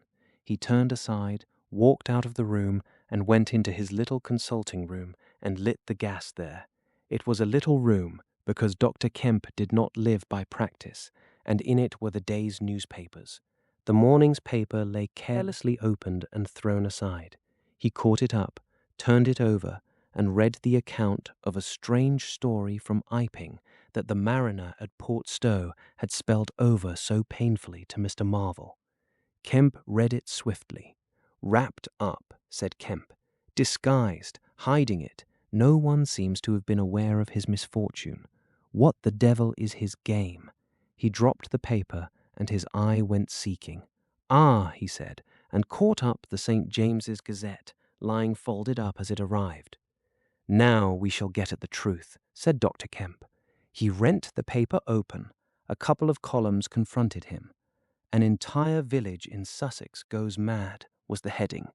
"Good heavens," said Kemp, reading eagerly an incredulous account of the events in Iping of the previous afternoon that have already been described. Over the leaf the report in the morning paper had been reprinted. He reread it, ran through the streets, striking right and left, Jaffers insensible, Mr. Huxter in great pain, still unable to describe what he saw. Painful humiliation, vicar. Woman ill with terror, windows smashed. This extraordinary story probably a fabrication, too good not to print, cum grano. He dropped the paper and stared blankly in front of him.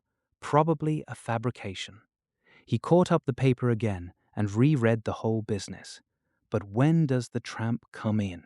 Why the deuce was he chasing a tramp? He sat down abruptly on the surgical bench. "He's not only invisible," he said, "but he's mad, homicidal." When dawn came to mingle its pallor with the lamplight and cigar smoke of the dining room, Kemp was still pacing up and down, trying to grasp the incredible. He was altogether too excited to sleep. His servants, descending sleepily, discovered him and were inclined to think that overstudy had worked this ill on him. He gave them extraordinary but quite explicit instructions to lay breakfast for 2 in the Belvedere study, and then to confine themselves to the basement and ground floor. Then he continued to pace the dining room until the morning's paper came. That had much to say and little to tell, beyond the confirmation of the evening before, and a very badly written account of another remarkable tale from Port Burdock. This gave Kemp the essence of the happenings at the Jolly Cricketers and the name of Marvel. "He has made me keep with him 24 hours, Marvel testified. Certain minor facts were added to the Iping story, notably the cutting of the village telegraph wire, but there was nothing to throw light on the connection between the invisible man and the tramp, for Mr. Marvel had supplied no information about the 3 books or the money with which he was lined. The incredulous tone had vanished, and a shoal of reporters and inquirers were already at work elaborating the matter. Kemp read every scrap of the report and sent his housemaid out to get every one of the morning papers she could. These also he devoured. "He is invisible," he said, "and it reads like rage growing to mania. The things he may do, the things he may do, and he's upstairs free as the air. What on earth ought I to do? For instance, would it be a breach of faith if— No." He went to a little untidy desk in the corner and began a note. He tore this up half-written and wrote another. He read it over and considered it. Then he took an envelope and addressed it to Colonel Adai, Port Burdock.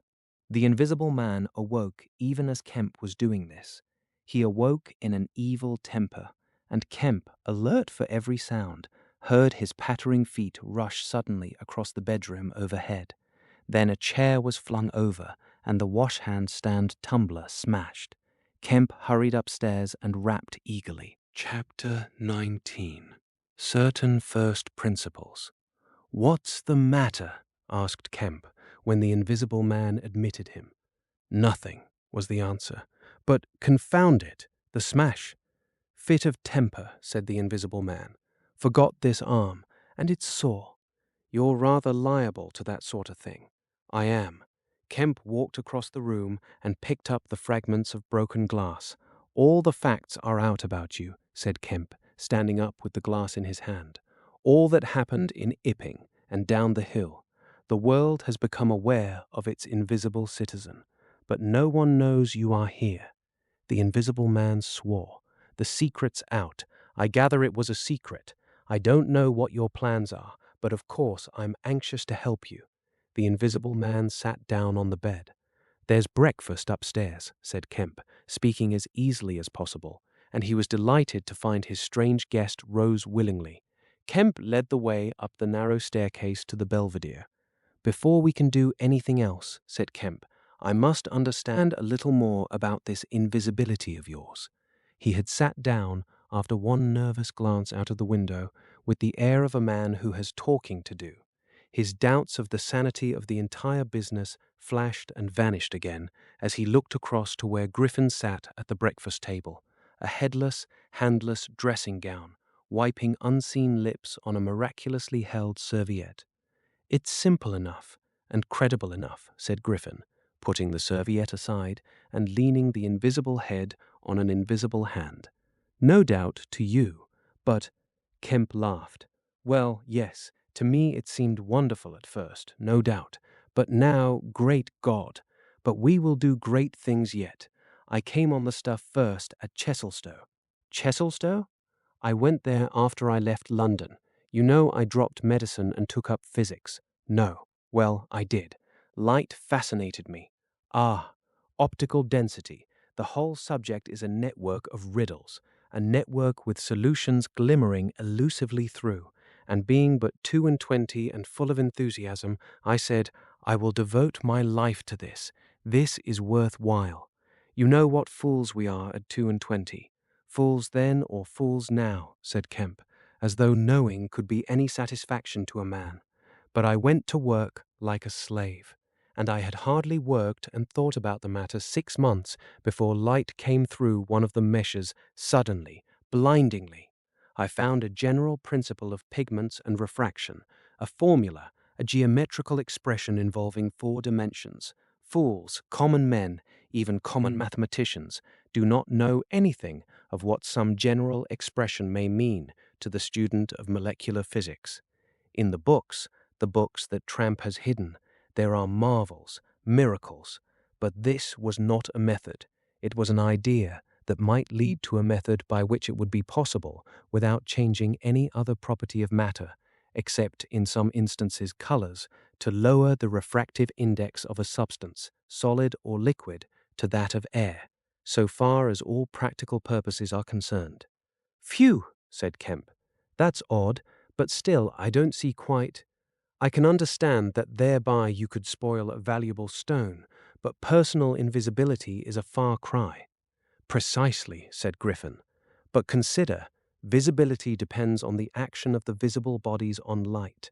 Either a body absorbs light, or it reflects or refracts it, or does all these things. If it neither reflects nor refracts nor absorbs light, it cannot of itself be visible. You see an opaque red box, for instance, because the color absorbs some of the light and reflects the rest, all the red part of the light, to you. If it did not absorb any particular part of the light, but reflected it all, then it would be a shining white box. Silver. A diamond box would neither absorb much of the light nor reflect much from the general surface, but just here and there, where the surfaces were favorable, the light would be reflected and refracted, so that you would get a brilliant appearance of flashing reflections and translucencies, a sort of skeleton of light. A glass box would not be so brilliant, nor so clearly visible as a diamond box, because there would be less refraction and reflection. See that? From certain points of view, you would see quite clearly through it. Some kinds of glass would be more visible than others. A box of flint glass would be brighter than a box of ordinary window glass. A box of very thin common glass would be hard to see in a bad light, because it would absorb hardly any light and refract and reflect very little. And if you put a sheet of common white glass in water, still more, if you put it in some denser liquid than water, it would vanish almost altogether, because light passing from water to glass is only slightly refracted or reflected or indeed affected in any way. It is almost as invisible as a jet of coal gas or hydrogen is in air, and for precisely the same reason. Yes, said Kemp, that is pretty plain sailing. And here is another fact you will know to be true. If a sheet of glass is smashed, Kemp, and beaten into a powder, it becomes much more visible while it is in the air. It becomes at last an opaque white powder. This is because the powdering multiplies the surfaces of the glass at which refraction and reflection occur. In the sheet of glass there are only two surfaces. In the powder, the light is reflected or refracted by each grain it passes through, and very little gets right through the powder. But if the white powdered glass is put into water, it forthwith vanishes. The powdered glass and water have much the same refractive index. That is, the light undergoes very little refraction or reflection in passing from one to the other. You make the glass invisible by putting it into a liquid of nearly the same refractive index. A transparent thing becomes invisible if it is put in any medium of almost the same refractive index. And if you will consider only a second, you will see also that the powder of glass might be made to vanish in air, if its refractive index could be made the same as that of air, for then there would be no refraction or reflection as the light passed from glass to air. Yes, yes, said Kemp, but a man's not powdered glass. No, said Griffin, he's more transparent. Nonsense. That from a doctor. How one forgets. Have you already forgotten your physics in 10 years? Just think of all the things that are transparent and seem not to be so. Paper, for instance, is made up of transparent fibers, and it is white and opaque only for the same reason that a powder of glass is white and opaque. Oil white paper. Fill up the interstices between the particles with oil so that there is no longer refraction or reflection except at the surfaces, and it becomes as transparent as glass. And not only paper, but cotton fiber, linen fiber, wool fiber, woody fiber, and bone, Kemp flesh, Kemp hair, Kemp nails and nerves, Kemp, in fact, the whole fabric of a man, except the red of his blood and the black pigment of hair, are all made up of transparent, colorless tissue. So little suffices to make us visible one to the other. For the most part, the fibers of a living creature are no more opaque than water. Great heavens, cried Kemp. Of course, of course. I was thinking only last night of the sea larvae and all jellyfish. Now you have me. And all that I knew and had in mind a year after I left London, 6 years ago, but I kept it to myself. I had to do my work under frightful disadvantages. Oliver, my professor, was a scientific bounder, a journalist by instinct, a thief of ideas. He was always prying, and you know the knavish system of the scientific world. I simply would not publish and let him share my credit. I went on working. I got nearer and nearer, making my formula into an experiment, a reality. I told no living soul, because I meant to flash my work upon the world with crushing effect and become famous at a blow. I took up the question of pigments to fill up certain gaps, and suddenly, not by design, but by accident, I made a discovery in physiology. Yes, you know the red coloring matter of blood. It can be made white, colorless, and remain with all the functions it has now. Kemp gave a cry of incredulous amazement. The Invisible Man rose and began pacing the little study. You may well exclaim. I remember that night. It was late at night. In the daytime one was bothered with the gaping, silly students, and I worked then sometimes till dawn. It came suddenly, splendid and complete in my mind. I was alone. The laboratory was still, with the tall lights burning brightly and silently. In all my great moments I have been alone. One could make an animal, a tissue, transparent. One could make it invisible, all except the pigments. I could be invisible, I said, suddenly realizing what it meant to be an albino with such knowledge. It was overwhelming. I left the filtering I was doing and went and stared out of the great window at the stars. I could be invisible, I repeated. To do such a thing would be to transcend magic, and I beheld, unclouded by doubt, a magnificent vision of all that invisibility might mean to a man, the mystery, the power, the freedom. Drawbacks I saw none. You have only to think. And I, a shabby, poverty-struck, hemmed-in demonstrator, teaching fools in a provincial college, might suddenly become this. I ask you, Kemp, if you, anyone, I tell you, would have flung himself upon that research. And I worked 3 years, and every mountain of difficulty I toiled over showed another from its summit. The infinite details, and the exasperation. A professor, a provincial professor, always prying. When are you going to publish this work of yours? Was his everlasting question. And the students, the cramped means. 3 years I had of it. And after 3 years of secrecy and exasperation, I found that to complete it was impossible. Impossible. How? Asked Kemp. Money, said the Invisible Man, and went again to stare out of the window. He turned around abruptly. I robbed the old man, robbed my father. The money was not his, and he shot himself. Chapter 20. At the house in Great Portland Street. For a moment Kemp sat in silence, staring at the back of the headless figure at the window. Then he started, struck by a thought, rose, took the Invisible Man's arm, and turned him away from the outlook. You are tired, he said, and while I sit, you walk about. Have my chair. He placed himself between Griffin and the nearest window. For a space Griffin sat silent, and then he resumed abruptly. I had left the Chesilstowe cottage already, he said, when that happened. It was last December.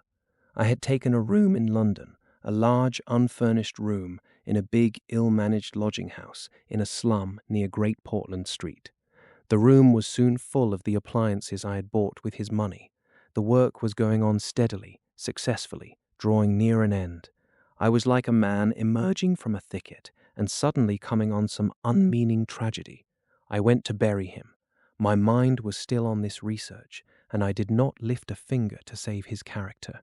I remember the funeral, the cheap hearse, the scant ceremony, the windy, frost-bitten hillside, and the old college friend of his who read the service over him, a shabby, black, bent old man with a snivelling cold. I remember walking back to the empty house through the place that had once been a village and was now patched and tinkered by the jerry-builders into the ugly likeness of a town. Every way the roads ran out at last into the desecrated fields and ended in rubble heaps and rank, wet weeds. I remember myself as a gaunt black figure going along the slippery, shiny pavement, and the strange sense of detachment I felt from the squalid respectability, the sordid commercialism of the place. I did not feel a bit sorry for my father. He seemed to me to be the victim of his own foolish sentimentality. The current cant required my attendance at his funeral, but it was really not my affair. But going along the high street, my old life came back to me for a space, for I met the girl I had known 10 years since. Our eyes met. Something moved me to turn back and talk to her. She was a very ordinary person. It was all like a dream, that visit to the old places. I did not feel then that I was lonely, that I had come out from the world into a desolate place. I appreciated my loss of sympathy, but I put it down to the general inanity of things. Re-entering my room seemed like the recovery of reality. There were the things I knew and loved. There stood the apparatus, the experiments arranged and waiting, and now there was scarcely a difficulty left beyond the planning of details. I will tell you, Kemp, sooner or later, all the complicated processes. We need not go into that now. For the most part, saving certain gaps I chose to remember, they are written in cipher in those books that Tramp has hidden. We must hunt him down. We must get those books again. But the essential phase was to place the transparent object whose refractive index was to be lowered between two radiating centers of a sort of ethereal vibration, of which I will tell you more fully later. No, not those Röntgen vibrations. I don't know that these others of mine have been described, yet they are obvious enough. I needed two little dynamos, and these I worked with a cheap gas engine. My first experiment was with a bit of white wool fabric. It was the strangest thing in the world to see it in the flicker of the flashes, soft and white, and then to watch it fade like a wreath of smoke and vanish. I could scarcely believe I had done it. I put my hand into the emptiness, and there was the thing as solid as ever. I felt it awkwardly and threw it on the floor. I had a little trouble finding it again. And then came a curious experience. I heard a meow behind me, and turning, saw a lean white cat, very dirty, on the cistern cover outside the window. A thought came into my head. "Everything ready for you," I said, and went to the window, opened it, and called softly. She came in, purring. The poor beast was starving, and I gave her some milk. All my food was in a cupboard in the corner of the room. After that she went smelling round the room, evidently with the idea of making herself at home. The invisible rag upset her a bit. You should have seen her spit at it. But I made her comfortable on the pillow of my truckle bed, and I gave her butter to get her to wash. And you processed her. I processed her. But giving drugs to a cat is no joke, Kemp, and the process failed. Failed! In two particulars. These were the claws and the pigment stuff. What is it? At the back of the eye in a cat, you know? Tapetum. Yes, the tapetum. It didn't go. After I had given the stuff to bleach the blood and done certain other things to her, I gave the beast opium and put her and the pillow she was sleeping on the apparatus. And after all the rest had faded and vanished, there remained two little ghosts of her eyes. Odd. I can't explain it. She was bandaged and clamped, of course, so I had her safe. But she woke while she was still misty and meowed dismally, and someone came knocking. It was an old woman from downstairs who suspected me of vivisecting, a drink-sodden old creature with only a white cat to care for in all the world. I whipped out some chloroform, applied it, and answered the door. "Did I hear a cat?" she asked. "My cat? Not here," said I, very politely. She was a little doubtful and tried to peer past me into the room. Strange enough to her, no doubt. Bare walls, uncurtained windows, truckle bed with the gas engine vibrating, and the seethe of the radiant points, and that faint, ghastly stinging of chloroform in the air. She had to be satisfied at last, and went away again. "How long did it take?" asked Kemp. 3 or 4 hours. The cat. The bones and sinews and the fat were the last to go, and the tips of the colored hairs, and, as I say, the back part of the eye, tough, iridescent stuff it is, wouldn't go at all. It was night outside long before the business was over, and nothing was to be seen but the dim eyes and the claws. I stopped the gas engine, felt for and stroked the beast, which was still insensible, and then, being tired, left it sleeping on the invisible pillow and went to bed. I found it hard to sleep. I lay awake thinking weak, aimless stuff, going over the experiment over and over again, or dreaming feverishly of things growing misty and vanishing about me, until everything, the ground I stood on, vanished, and so I came to that sickly falling nightmare one gets. About 2, the cat began meowing about the room. I tried to hush it by talking to it, and then I decided to turn it out. I remember the shock I had when striking a light. There were just the round eyes shining green, and nothing round them. I would have given it milk, but I hadn't any. It wouldn't be quiet. It just sat down and meowed at the door. I tried to catch it, with an idea of putting it out of the window, but it wouldn't be caught. It vanished. Then it began meowing in different parts of the room. At last I opened the window and made a bustle. I suppose it went out at last. I never saw any more of it. Then, heaven knows why, I fell thinking of my father's funeral again, and the dismal, windy hillside, until the day had come. I found sleeping was hopeless, and locking my door after me, wandered out into the morning streets. "You don't mean to say there's an invisible cat at large," said Kemp. "If it hasn't been killed," said the invisible man. "Why not?" "Why not?" said Kemp. I didn't mean to interrupt. "It's very probably been killed," said the invisible man. "It was alive 4 days after, I know, and down a grating in Great Titchfield Street, because I saw a crowd round the place, trying to see whence the meowing came." He was silent for the best part of a minute. Then he resumed abruptly.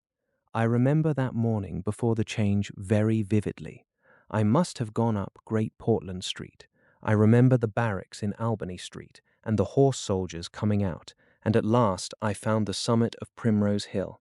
It was a sunny day in January, one of those sunny, frosty days that came before the snow this year. My weary brain tried to formulate the position, to plot out a plan of action. I was surprised to find, now that my prize was within my grasp, how inconclusive its attainment seemed. As a matter of fact, I was worked out. The intense stress of nearly 4 years' continuous work left me incapable of any strength of feeling. I was apathetic, and I tried in vain to recover the enthusiasm of my first inquiries, the passion of discovery that had enabled me to compass even the downfall of my father's grey hairs. Nothing seemed to matter. I saw pretty clearly this was a transient mood due to overwork and want of sleep, and that either by drugs or rest it would be possible to recover my energies. All I could think clearly was that the thing had to be carried through. The fixed idea still ruled me, and soon, for the money I had was almost exhausted. I looked about me at the hillside, with children playing and girls watching them, and tried to think of all the fantastic advantages an invisible man would have in the world. After a time, I crawled home, took some food and a strong dose of strychnine, and went to sleep in my clothes on my unmade bed. Strychnine is a grand tonic, Kemp, to take the flabbiness out of a man. "It's the devil," said Kemp. "It's the Paleolithic in a bottle." I awoke vastly invigorated and rather irritable, you know. I know the stuff. And there was someone rapping at the door. It was my landlord with threats and inquiries, an old Polish Jew in a long grey coat and greasy slippers. I had been tormenting a cat in the night, he was sure. The old woman's tongue had been busy. He insisted on knowing all about it. The laws in this country against vivisection were very severe. He might be liable. I denied the cat. Then the vibration of the little gas engine could be felt all over the house, he said. That was true, certainly. He edged round me into the room, peering about over his German silver spectacles, and a sudden dread came into my mind that he might carry away something of my secret. I tried to keep between him and the concentrating apparatus I had arranged, and that only made him more curious. What was I doing? Why was I always alone and secretive? Was it legal? Was it dangerous? I paid nothing but the usual rent. His had always been a most respectable house, in a disreputable neighborhood. Suddenly, my temper gave way. I told him to get out. He began to protest, to jabber of his right of entry. In a moment, I had him by the collar. Something ripped, and he went spinning out into his own passage. I slammed and locked the door and sat down quivering. He made a fuss outside, which I disregarded, and after a time he went away. But this brought matters to a crisis. I did not know what he would do, nor even what he had the power to do. To move to fresh apartments would have meant delay. Altogether, I had barely £20 left in the world, for the most part in a bank, and I could not afford that. Vanish! It was irresistible. Then there would be an inquiry, the sacking of my room. At the thought of the possibility of my work being exposed or interrupted at its very climax, I became very angry and active. I hurried out with my 3 books of notes, my checkbook, the tramp has them now, and directed them from the nearest post office to a house of call for letters and parcels in Great Portland Street. I tried to go out noiselessly. Coming in, I found my landlord going quietly upstairs. He had heard the door close, I suppose. You would have laughed to see him jump aside on the landing as I came tearing after him. He glared at me as I went by him, and I made the house quiver with the slamming of my door. I heard him come shuffling up to my floor, hesitate, and go down. I set to work upon my preparations forthwith. It was all done that evening and night, while I was still sitting under the sickly, drowsy influence of the drugs that decolorize blood. There came a repeated knocking at the door. It ceased. Footsteps went away and returned, and the knocking was resumed. There was an attempt to push something under the door, a blue paper.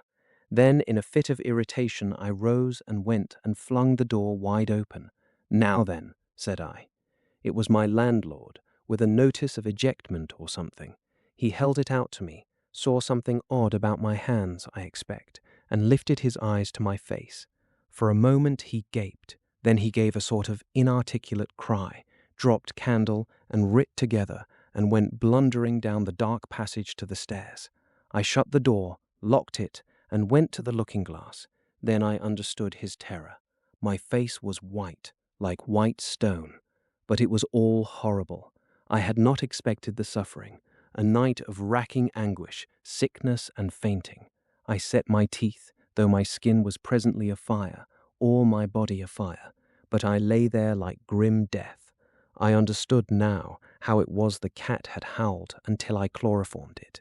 Lucky it was I lived alone and untended in my room. There were times when I sobbed and groaned and talked, but I stuck to it. I became insensible and woke languid in the darkness. The pain had passed. I thought I was killing myself, and I did not care. I shall never forget that dawn, and the strange horror of seeing that my hands had become as clouded glass, and watching them grow clearer and thinner as the day went by, until at last I could see the sickly disorder of my room through them, though I closed my transparent eyelids. My limbs became glassy. The bones and arteries faded, vanished, and the little white nerves went last. I gritted my teeth and stayed there to the end. At last only the dead tips of the fingernails remained, pallid and white, and the brown stain of some acid upon my fingers. I struggled up. At first I was as incapable as a swathed infant, stepping with limbs I could not see. I was weak and very hungry. I went and stared at nothing in my shaving-glass, at nothing save where an attenuated pigment still remained behind the retina of my eyes, fainter than mist. I had to hang on to the table and press my forehead against the glass. It was only by a frantic effort of will that I dragged myself back to the apparatus and completed the process. I slept during the forenoon, pulling the sheet over my eyes to shut out the light, and about midday I was awakened again by a knocking. My strength had returned. I sat up and listened and heard a whispering.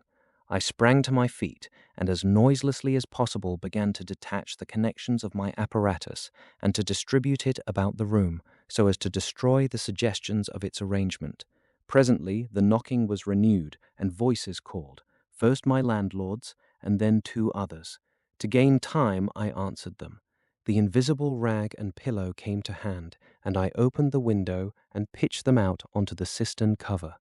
As the window opened, a heavy crash came at the door. Someone had charged it with the idea of smashing the lock, but the stout bolts I had screwed up some days before stopped him. That startled me, made me angry. I began to tremble and do things hurriedly. I tossed together some loose paper, straw, packing paper, and so forth in the middle of the room, and turned on the gas. Heavy blows began to rain upon the door. I could not find the matches. I beat my hands on the wall with rage. I turned down the gas again, stepped out of the window on the cistern cover, very softly lowered the sash, and sat down, secure and invisible, but quivering with anger, to watch events. They split a panel, I saw, and in another moment they had broken away the staples of the bolts and stood in the open doorway. It was the landlord and his two stepsons, sturdy young men of 3 or 4 and 20. Behind them fluttered the old hag of a woman from downstairs.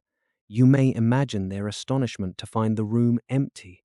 One of the younger men rushed to the window at once, flung it up, and stared out. His staring eyes and thick-lipped bearded face came a foot from my face. I was half-minded to hit his silly countenance, but I arrested my doubled fist. He stared right through me. So did the others as they joined him. The old man went and peered under the bed, and then they all made a rush for the cupboard. They had to argue about it at length in Yiddish and Cockney English. They concluded I had not answered them, that their imagination had deceived them. A feeling of extraordinary elation took the place of my anger as I sat outside the window and watched these 4 people, for the old lady came in, glancing suspiciously about her like a cat, trying to understand the riddle of my behavior. The old man, so far as I could understand his patois, agreed with the old lady that I was a vivisectionist. The sons protested in garbled English that I was an electrician and appealed to the dynamos and radiators. They were all nervous about my arrival, although I found subsequently that they had bolted the front door. The old lady peered into the cupboard and under the bed, and one of the young men pushed up the register and stared up the chimney. One of my fellow lodgers, a costermonger who shared the opposite room with a butcher, appeared on the landing, and he was called in and told incoherent things.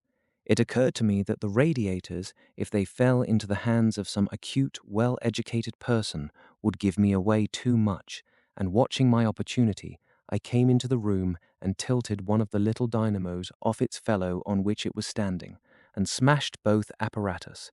Then, while they were trying to explain the smash, I dodged out of the room and went softly downstairs. I went into one of the sitting rooms and waited until they came down, still speculating and argumentative, all a little disappointed at finding no horrors, and all a little puzzled how they stood legally towards me.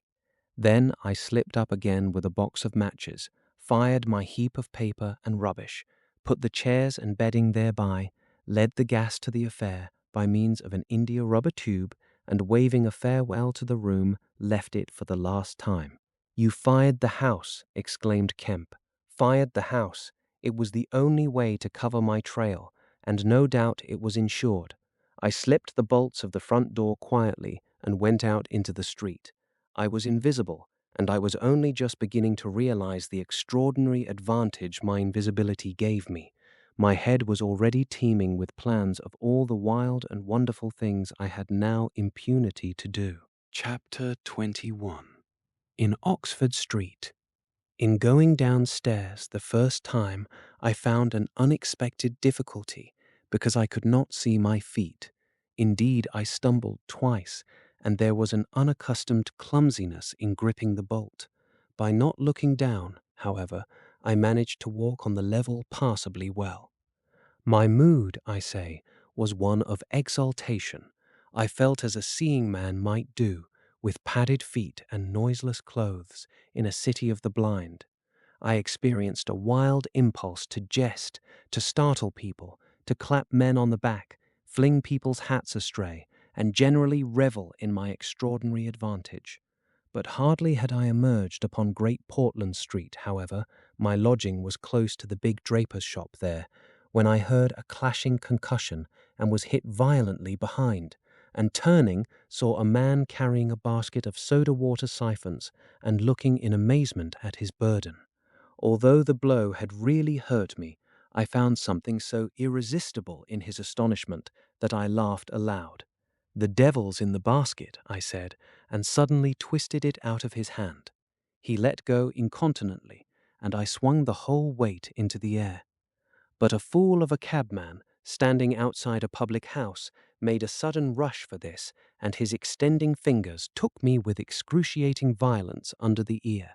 I let the whole down with a smash on the cabman, and then, with shouts and the clatter of feet about me, people coming out of shops, vehicles pulling up, I realized what I had done for myself, and cursing my folly, backed against a shop window, and prepared to dodge out of the confusion.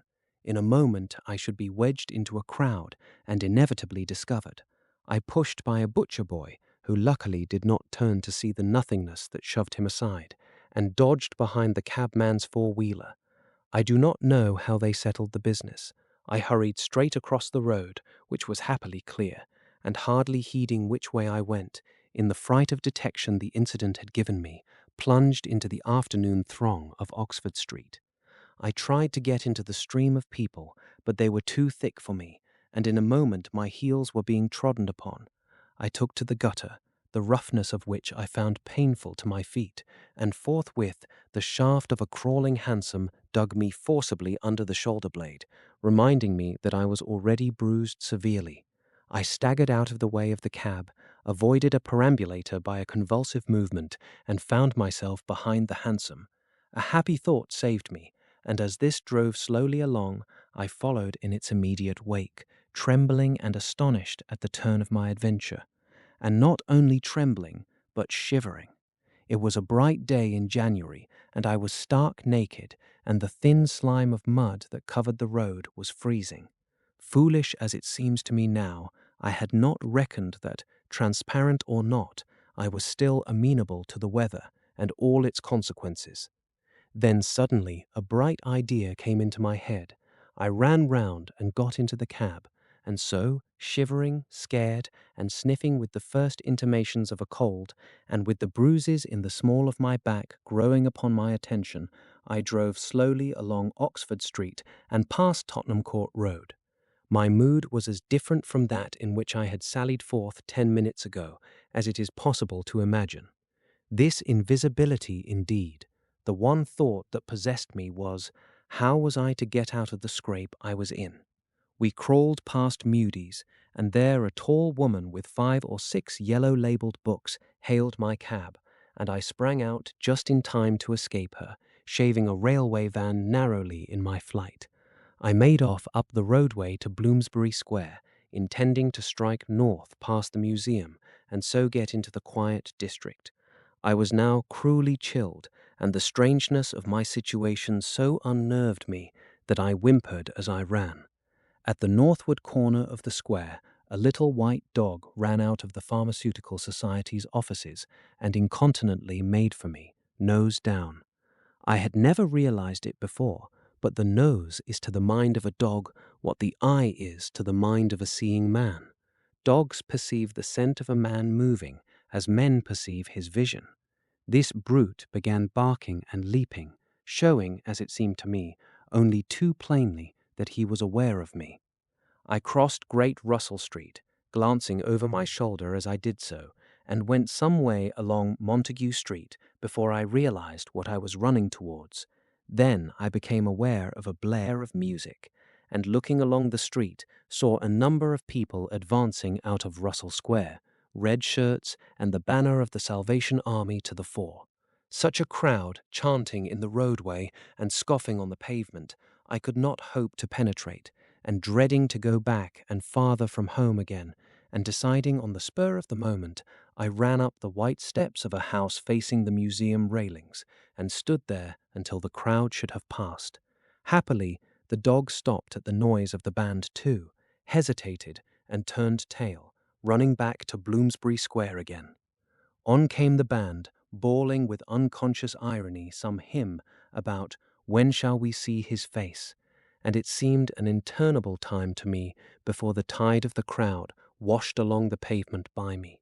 Thud, thud, thud came the drum with a vibrating resonance, and for the moment I did not notice 2 urchins stopping at the railings by me. "See 'em," said one. "See what?" said the other. "Why, them footmarks, bare, like what you makes in mud." I looked down and saw the youngsters had stopped and were gaping at the muddy footmarks I had left behind me up the newly whitened steps. The passing people elbowed and jostled them, but their confounded intelligence was arrested. Thud, thud, thud, when thud shall we see, thud, his face, thud, thud. "There's a barefoot man gone up them steps, or I don't know nothing," said one, "and he ain't never come down again, and his foot was a-bleeding." The thick of the crowd had already passed. "Looky there, Ted," quoth the younger of the detectives, with the sharpness of surprise in his voice, and pointed straight to my feet. I looked down and saw at once the dim suggestion of their outline sketched in splashes of mud. For a moment I was paralyzed. "Why, that's rum," said the elder. "Dashed rum. It's just like the ghost of a foot, ain't it?" He hesitated and advanced with outstretched hand. A man pulled up short to see what he was catching, and then a girl. In another moment he would have touched me. Then I saw what to do. I made a step. The boy started back with an exclamation, and with a rapid movement I swung myself over into the portico of the next house. But the smaller boy was sharp-eyed enough to follow the movement, and before I was well down the steps and upon the pavement, he had recovered from his momentary astonishment and was shouting out that the feet had gone over the wall. They rushed round and saw my new footmarks flash into being on the lower step and upon the pavement. "What's up?" asked someone. "Feet, look! Feet running!" Everybody in the road, except my 3 pursuers, was pouring along after the Salvation Army, and this blow not only impeded me, but them. There was an eddy of surprise and interrogation. At the cost of bowling over one young fellow, I got through, and in another moment I was rushing headlong round the circuit of Russell Square, with 6 or 7 astonished people following my footmarks. There was no time for explanation, or else the whole host would have been after me. Twice I doubled round corners, thrice I crossed the road and came back upon my tracks, and then, as my feet grew hot and dry, the damp impressions began to fade. At last I had a breathing space and rubbed my feet clean with my hands, and so got away altogether. The last I saw of the chase was a little group of a dozen people, perhaps, studying with infinite perplexity a slowly drying footprint that had resulted from a puddle in Tavistock Square, a footprint as isolated and incomprehensible to them as Crusoe's solitary discovery. This running warmed me to a certain extent, and I went on with a better courage through the maze of less frequented roads that runs hereabouts. My back had now become very stiff and sore, my tonsils were painful from the cabman's fingers, and the skin of my neck had been scratched by his nails. My feet hurt exceedingly, and I was lame from a little cut on one foot. I saw in time a blind man approaching me, and fled limping, for I feared his subtle intuitions. Once or twice accidental collisions occurred, and I left people amazed, with unaccountable curses ringing in their ears. Then came something silent and quiet against my face, and across the square fell a thin veil of slowly falling flakes of snow. I had caught a cold, and do as I would, I could not avoid an occasional sneeze, and every dog that came in sight, with its pointing nose and curious sniffing, was a terror to me. Then came men and boys running, first one and then others, and shouting as they ran. It was a fire. They ran in the direction of my lodging, and looking back down a street, I saw a mass of black smoke streaming up above the roofs and telephone wires. It was my lodging burning, my clothes, my apparatus, all my resources indeed, except my checkbook and the 3 volumes of memoranda that awaited me in Great Portland Street, were there, burning. I had burnt my boats, if ever a man did. The place was blazing. The invisible man paused and thought.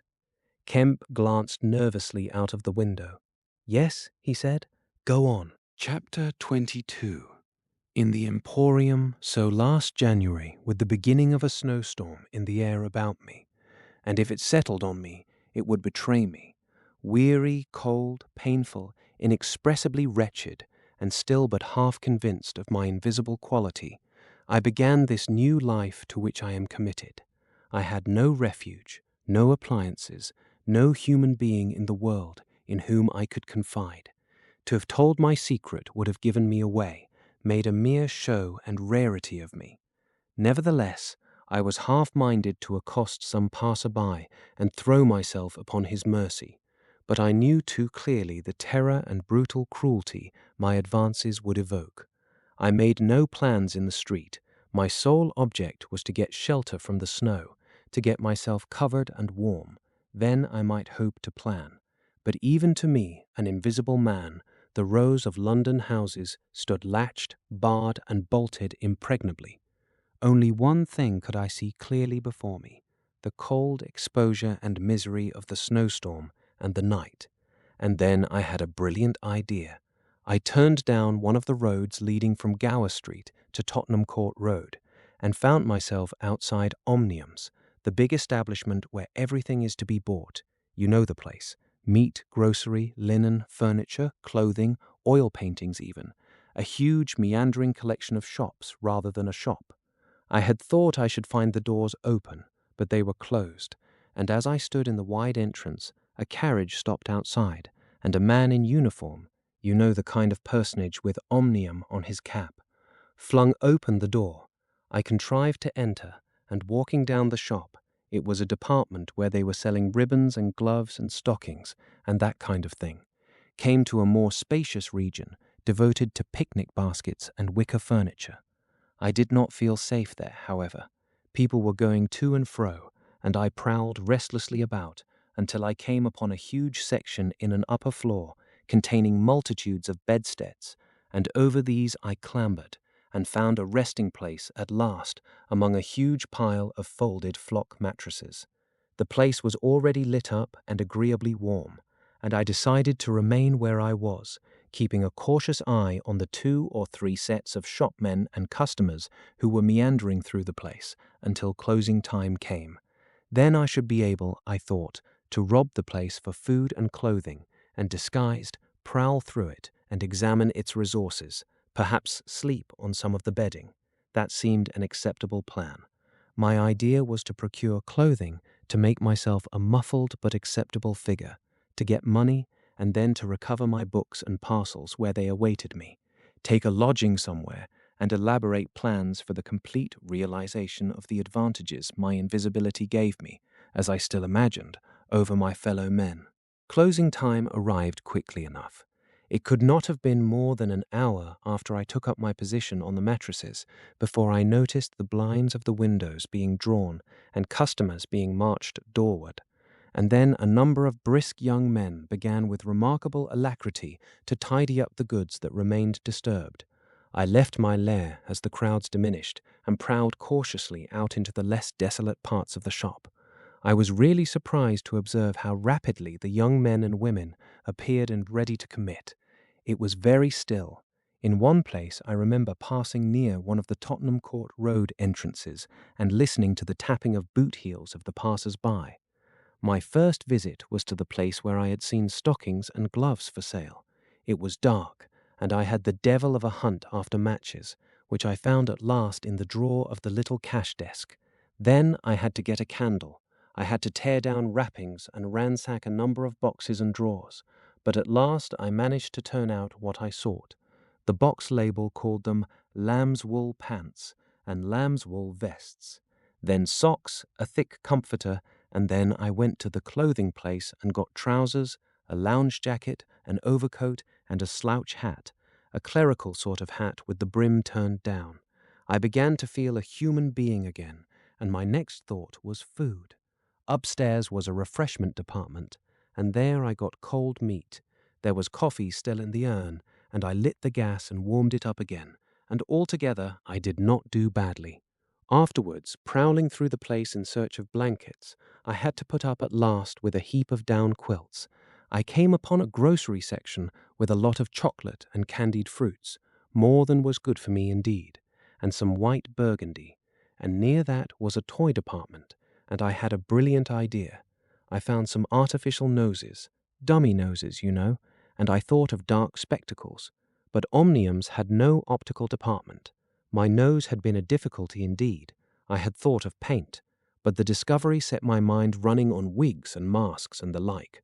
Finally, I went to sleep in a heap of down quilts, very warm and comfortable.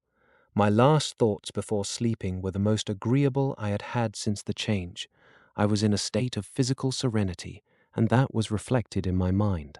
I thought that I should be able to slip out unobserved in the morning, with my clothes upon me, muffling my face with a white wrapper I had taken, purchase, with the money I had taken, spectacles, and so forth, and so complete my disguise. I lapsed into disorderly dreams of all the fantastic things that had happened during the last few days. I saw the ugly little Jew of a landlord vociferating in his rooms. I saw his two sons marveling, and the wrinkled old woman's gnarled face as she asked for her cat. I experienced again the strange sensation of seeing the cloth disappear, and so I came round to the windy hillside and the sniffing old clergyman mumbling earth to earth, ashes to ashes, dust to dust, at my father's open grave. "You also," said a voice, and suddenly I was being forced towards the grave. I struggled, shouted, appealed to the mourners, but they continued stonily following the service. The old clergyman, too, never faltered droning and sniffing through the ritual. I realized I was invisible and inaudible, that overwhelming forces had their grip on me. I struggled in vain. I was forced over the brink. The coffin rang hollow as I fell upon it, and the gravel came flying after me in spadefuls. Nobody heeded me. Nobody was aware of me. I made convulsive struggles and awoke. The pale London dawn had come. The place was full of a chilly grey light that filtered round the edges of the window blinds. I sat up, and for a time I could not think where this ample apartment, with its counters, its piles of rolled stuff, its heap of quilts and cushions, its iron pillars, might be. Then, as recollection came back to me, I heard voices in conversation. Then far down the place, in the brighter light of some department which had already raised its blinds, I saw two men approaching. I scrambled to my feet, looking about me for some way of escape, and even as I did so, the sound of my movement made them aware of me. I suppose they saw merely a figure moving quietly and quickly away. "Who's that?" cried one, and "Stop there!" shouted the other.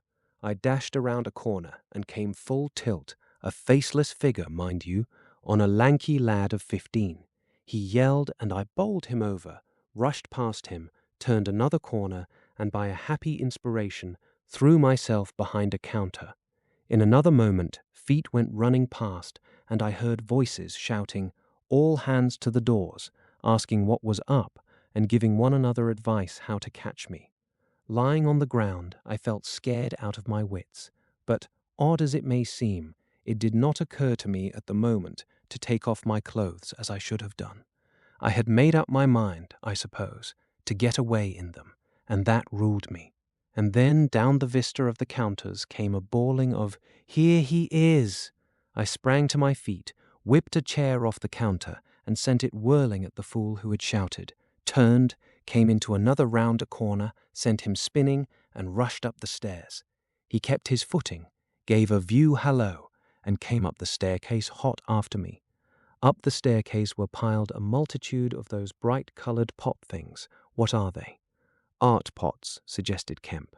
"That's it, art pots. Well, I turned at the top step and swung round, plucked one out of a pile, and smashed it on his silly head as he came at me. The whole pile of pots went headlong, and I heard shouting and footsteps running from all parts. I made a mad rush for the refreshment place, and there was a man in white like a man-cook who took up the chase. I made one last desperate turn, and found myself among lamps and ironmongery. I went behind the counter of this, and waited for my cook, and as he bolted in at the head of the chase, I doubled him up with a lamp. Down he went, and I crouched down behind the counter, and began whipping off my clothes as fast as I could. Coat, jacket, trousers, shoes were all right, but a lamb's-wool vest fits a man like a skin. I heard more men coming. My cook was lying quiet on the other side of the counter, stunned or scared speechless, and I had to make another dash for it, like a rabbit hunted out of a woodpile. "This way, policeman," I heard someone shouting. I found myself in my bedstead storeroom again, and at the end of a wilderness of wardrobes. I rushed among them, went flat, got rid of my vest after infinite wriggling, and stood a free man again, panting and scared, as the policeman and 3 of the shopmen came round the corner. They made a rush for the vest and pants, and collared the trousers. "He's dropping his plunder," said one of the young men. "He must be somewhere here." But they did not find me all the same. I stood watching them hunt for me for a time, and cursing my ill luck in losing the clothes. Then I went into the refreshment room, drank a little milk I found there, and sat down by the fire to consider my position. In a little while, 2 assistants came in and began to talk over the business very excitedly, and like the fools they were. I heard a magnified account of my depredations and other speculations as to my whereabouts. Then I fell to scheming again. The insurmountable difficulty of the place, especially now it was alarmed, was to get any plunder out of it. I went down into the warehouse to see if there was any chance of packing and addressing a parcel, but I could not understand the system of checking. About 11 o'clock, the snow having thawed as it fell, and the day being finer and a little warmer than the previous one, I decided that the emporium was hopeless, and went out again, exacerbated at my want of success, with only the vaguest plans of action in my mind. Chapter 23. In Drury Lane. "But you begin now to realize," said the Invisible Man, "the full disadvantage of my condition. I had no shelter, no covering. To get clothing was to forego all my advantage, to make myself a strange and terrible thing. I was fasting, for to eat, to fill myself with unassimilated matter, would be to become grotesquely visible again." "I never thought of that," said Kemp. "Nor had I, and the snow had warned me of other dangers. I could not go abroad in snow. It would settle on me and expose me. Rain, too, would make me a watery outline, a glistening surface of a man, a bubble. And fog, I should be like a fainter bubble in a fog, a surface, a greasy glimmer of humanity. Moreover, as I went abroad, in the London air, I gathered dirt about my ankles, floating smuts and dust upon my skin. I did not know how long it would be before I should become visible from that cause also.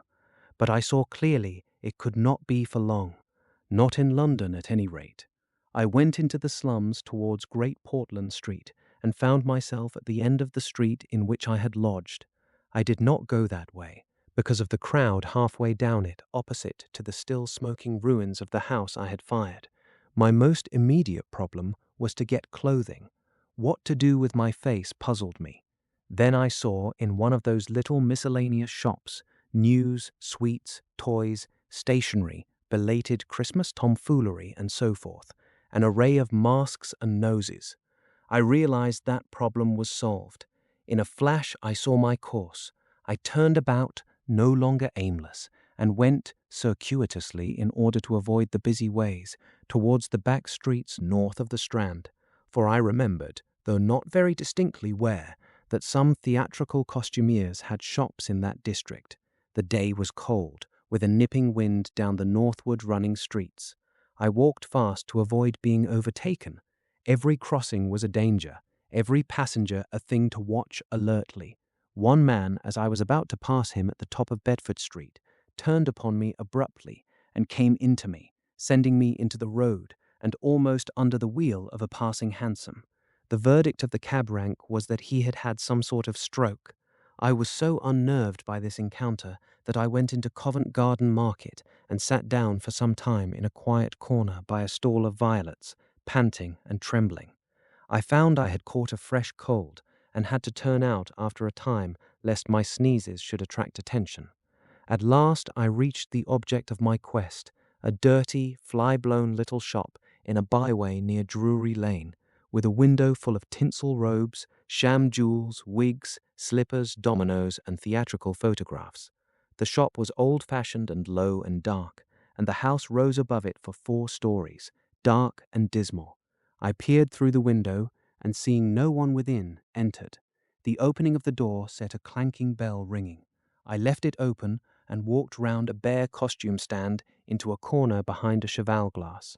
For a minute or so no one came. Then I heard heavy feet striding across a room, and a man appeared down the shop.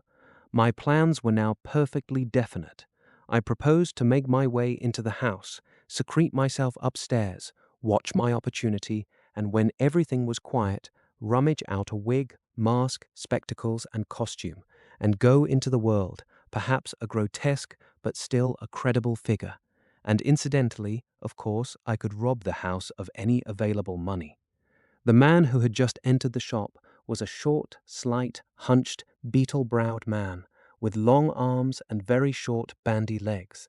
Apparently, I had interrupted a meal. He stared about the shop with an expression of expectation. This gave way to surprise, and then to anger, as he saw the shop empty. "Damn the boys," he said. He went to stare up and down the street.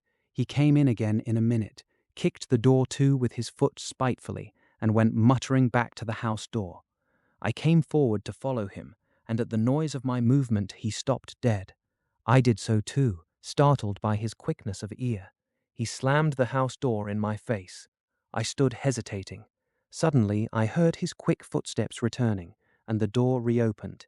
He stood looking about the shop like one who was still not satisfied. Then, murmuring to himself, he examined the back of the counter and peered behind some fixtures. Then he stood doubtful. He had left the house door open, and I slipped into the inner room. It was a queer little room, poorly furnished, and with a number of big masks in the corner. On the table was his belated breakfast, and it was a confoundedly exasperating thing for me, Kemp, to have to sniff his coffee and stand watching while he came in and resumed his meal. And his table manners were irritating. 3 doors opened into the little room, one going upstairs and one down, but they were all shut. I could not get out of the room while he was there. I could scarcely move because of his alertness, and there was a draught down my back. Twice I strangled a sneeze just in time. The spectacular quality of my sensations was curious and novel, but for all that I was heartily tired and angry long before he had done his eating. But at last he made an end, and putting his beggarly crockery on the black tin tray upon which he had had his teapot, and gathering all the crumbs up on the mustard-stained cloth, he took the whole lot of things after him. His burden prevented his shutting the door behind him, as he would have done. I never saw such a man for shutting doors, and I followed him into a very dirty underground kitchen and scullery. I had the pleasure of seeing him begin to wash up, and then, finding no good in keeping down there, and the brick floor being cold on my feet, I returned upstairs and sat in his chair by the fire. It was burning low, and scarcely thinking, I put on a little coal. The noise of this brought him up at once, and he stood aglare. He peered about the room, and was within an ace of touching me. Even after that examination, he scarcely seemed satisfied. He stopped in the doorway and took a final inspection before he went down. I waited in the little parlor for an age, and at last he came up and opened the upstairs door. I just managed to get by him. On the staircase he stopped suddenly, so that I very nearly blundered into him. He stood looking back right into my face and listening. "I could have sworn," he said. His long, hairy hand pulled at his lower lip. His eye went up and down the staircase. Then he grunted and went on up again. His hand was on the handle of a door, and then he stopped again with the same puzzled anger on his face. He was becoming aware of the faint sounds of my movements about him. The man must have had diabolically acute hearing. He suddenly flashed into rage. "If there's anyone in this house," he cried with an oath, and left the threat unfinished. He put his hand in his pocket, failed to find what he wanted, and rushing past me, went blundering noisily and pugnaciously downstairs. But I did not follow him. I sat on the head of the staircase until his return. Presently he came up again, still muttering. He opened the door of the room, and before I could enter, slammed it in my face. I resolved to explore the house, and spent some time in doing so as noiselessly as possible. The house was very old and tumble down, damp so that the paper in the attics was peeling from the walls, and rat-infested. Some of the door handles were stiff, and I was afraid to turn them. Several rooms I did inspect were unfurnished, and others were littered with theatrical lumber, bought second-hand, I judged, from its appearance. In one room next to his, I found a lot of old clothes. I began rooting among these, and in my eagerness forgot again the evident sharpness of his ears. I heard a stealthy footstep, and looking up just in time, saw him peering in at the tumbled heap and holding an old-fashioned revolver in his hand. I stood perfectly still while he stared about, open-mouthed and suspicious. "It must have been her," he said slowly. "Damn her!" He shut the door quietly, and immediately I heard the key turn in the lock. Then his footsteps retreated. I realized abruptly that I was locked in. For a minute, I did not know what to do. I walked from door to window and back and stood perplexed. A gust of anger came upon me, but I decided to inspect the clothes before I did anything further, and my first attempt brought down a pile from an upper shelf. This brought him back, more sinister than ever. That time he actually touched me, jumped back with amazement and stood astonished in the middle of the room. Presently he calmed a little. "Rats," he said in an undertone, fingers on lips. He was evidently a little scared. I edged quietly out of the room, but a plank creaked. Then the infernal little brute started going all over the house, revolver in hand, and locking door after door and pocketing the keys. When I realized what he was up to, I had a fit of rage. I could hardly control myself sufficiently to watch my opportunity. By this time, I knew he was alone in the house, and so I made no more ado, but knocked him on the head. "Knocked him on the head?" exclaimed Kemp. "Yes, stunned him as he was going downstairs. Hit him from behind with a stool that stood on the landing.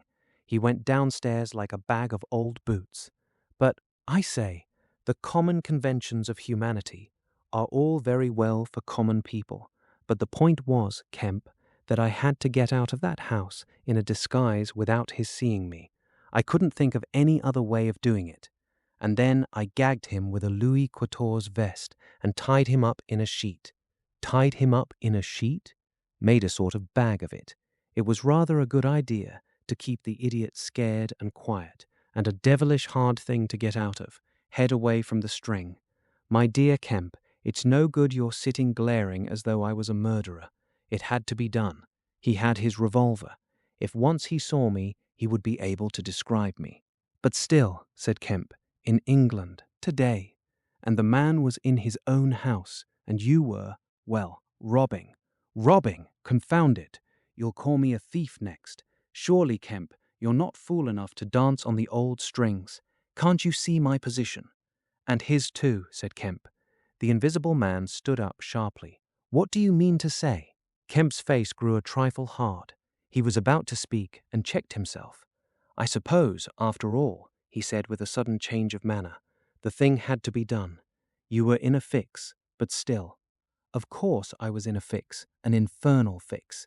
And he made me wild too, hunting me about the house, fooling about with his revolver, locking and unlocking doors. He was simply exasperating. You don't blame me, do you? You don't blame me." "I never blame anyone," said Kemp. "It's quite out of fashion. What did you do next?" "I was hungry. Downstairs I found a loaf and some rank cheese, more than sufficient to satisfy my hunger.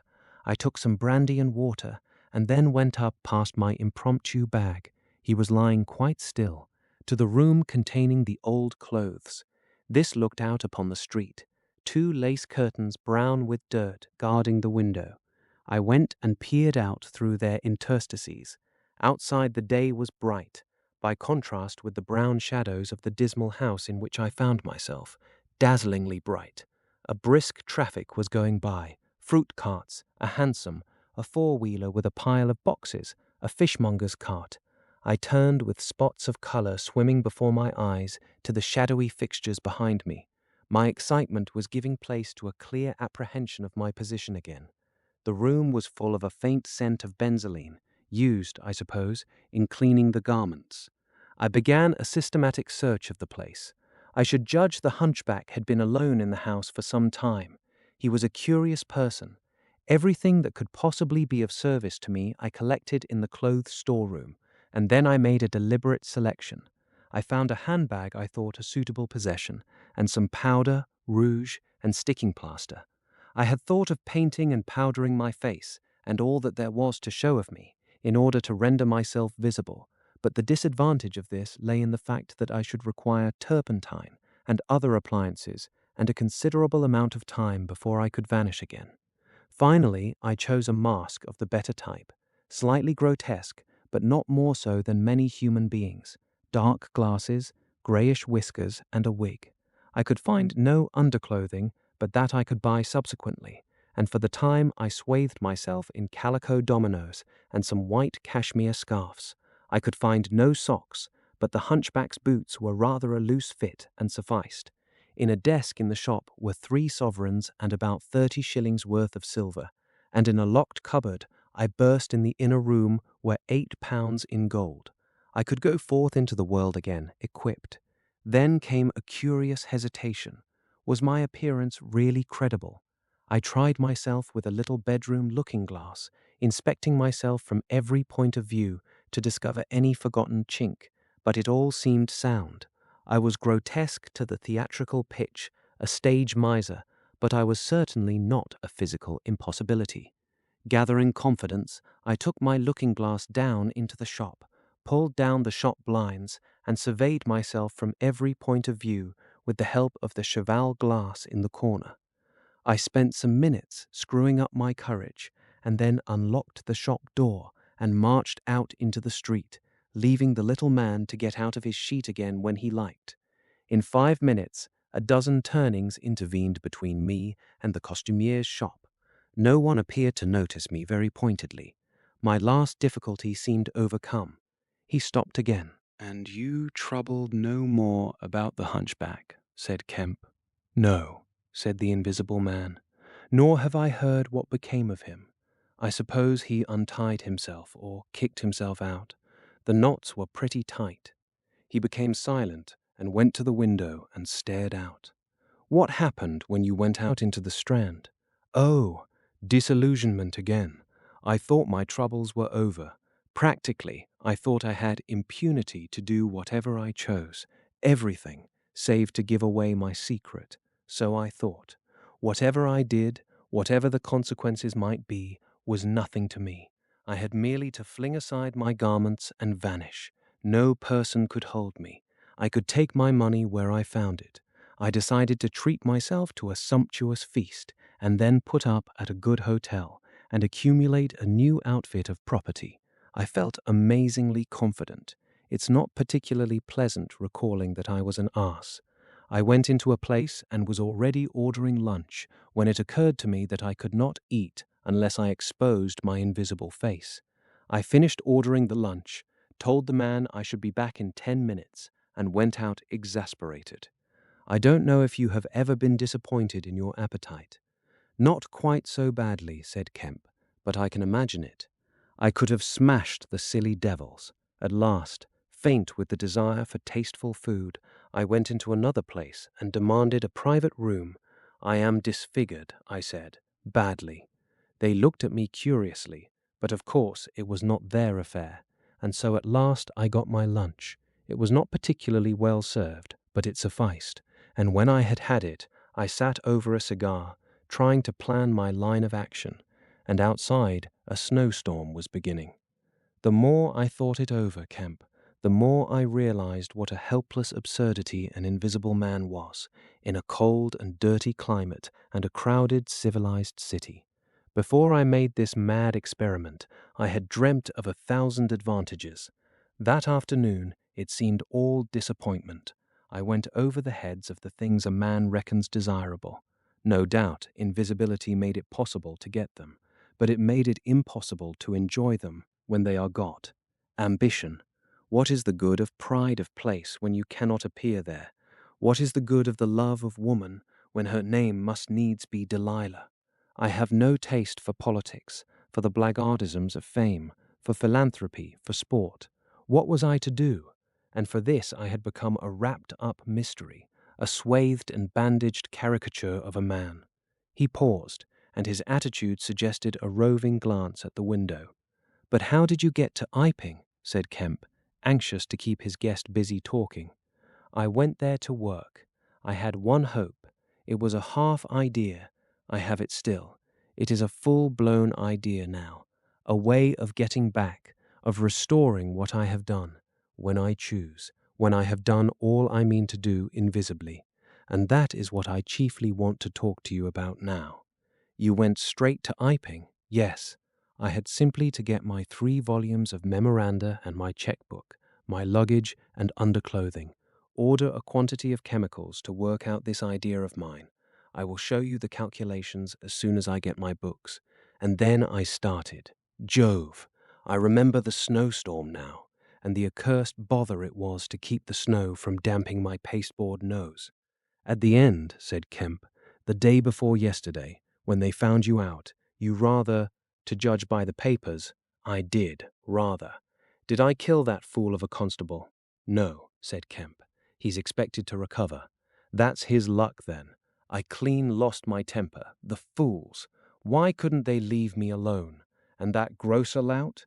There are no deaths expected, said Kemp. I don't know about that tramp of mine, said the Invisible Man with an unpleasant laugh. By heaven, Kemp, you don't know what rage is. To have worked for years, to have planned and plotted, and then to get some fumbling, purblind idiot messing across your course. Every conceivable sort of silly creature that has ever been created has been sent to cross me. If I have much more of it, I shall go wild. I shall start mowing 'em. As it is, they've made things 1,000 times more difficult. No doubt it's exasperating, said Kemp dryly. Chapter 24. The Plan That Failed. But now, said Kemp, with a side glance out of the window, what are we to do? He moved nearer his guest as he spoke in such a manner as to prevent the possibility of a sudden glimpse of the three men who were advancing up the hill road, with an intolerable slowness, as it seemed to Kemp. What were you planning to do when you were heading for Port Burdock? Had you any plan? I was going to clear out of the country, but I have altered that plan rather since seeing you. I thought it would be wise, now the weather is hot and invisibility possible, to make for the south, especially as my secret was known and everyone would be on the lookout for a masked and muffled man. You have a line of steamers from here to France. My idea was to get aboard one and run the risks of the passage. Thence I could go by train into Spain, or else get to Algiers. It would not be difficult.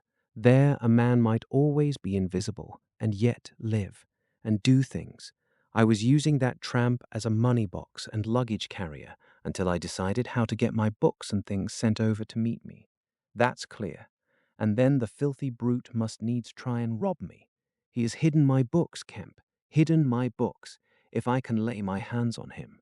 Best plan to get the books out of him first. But where is he? Do you know? He's in the town police station, locked up by his own request in the strongest cell in the place. Cur, said the Invisible Man, but that hangs up your plans a little. We must get those books. Those books are vital. Certainly, said Kemp, a little nervously, wondering if he heard footsteps outside. Certainly, we must get those books, but that won't be difficult if he doesn't know they're for you.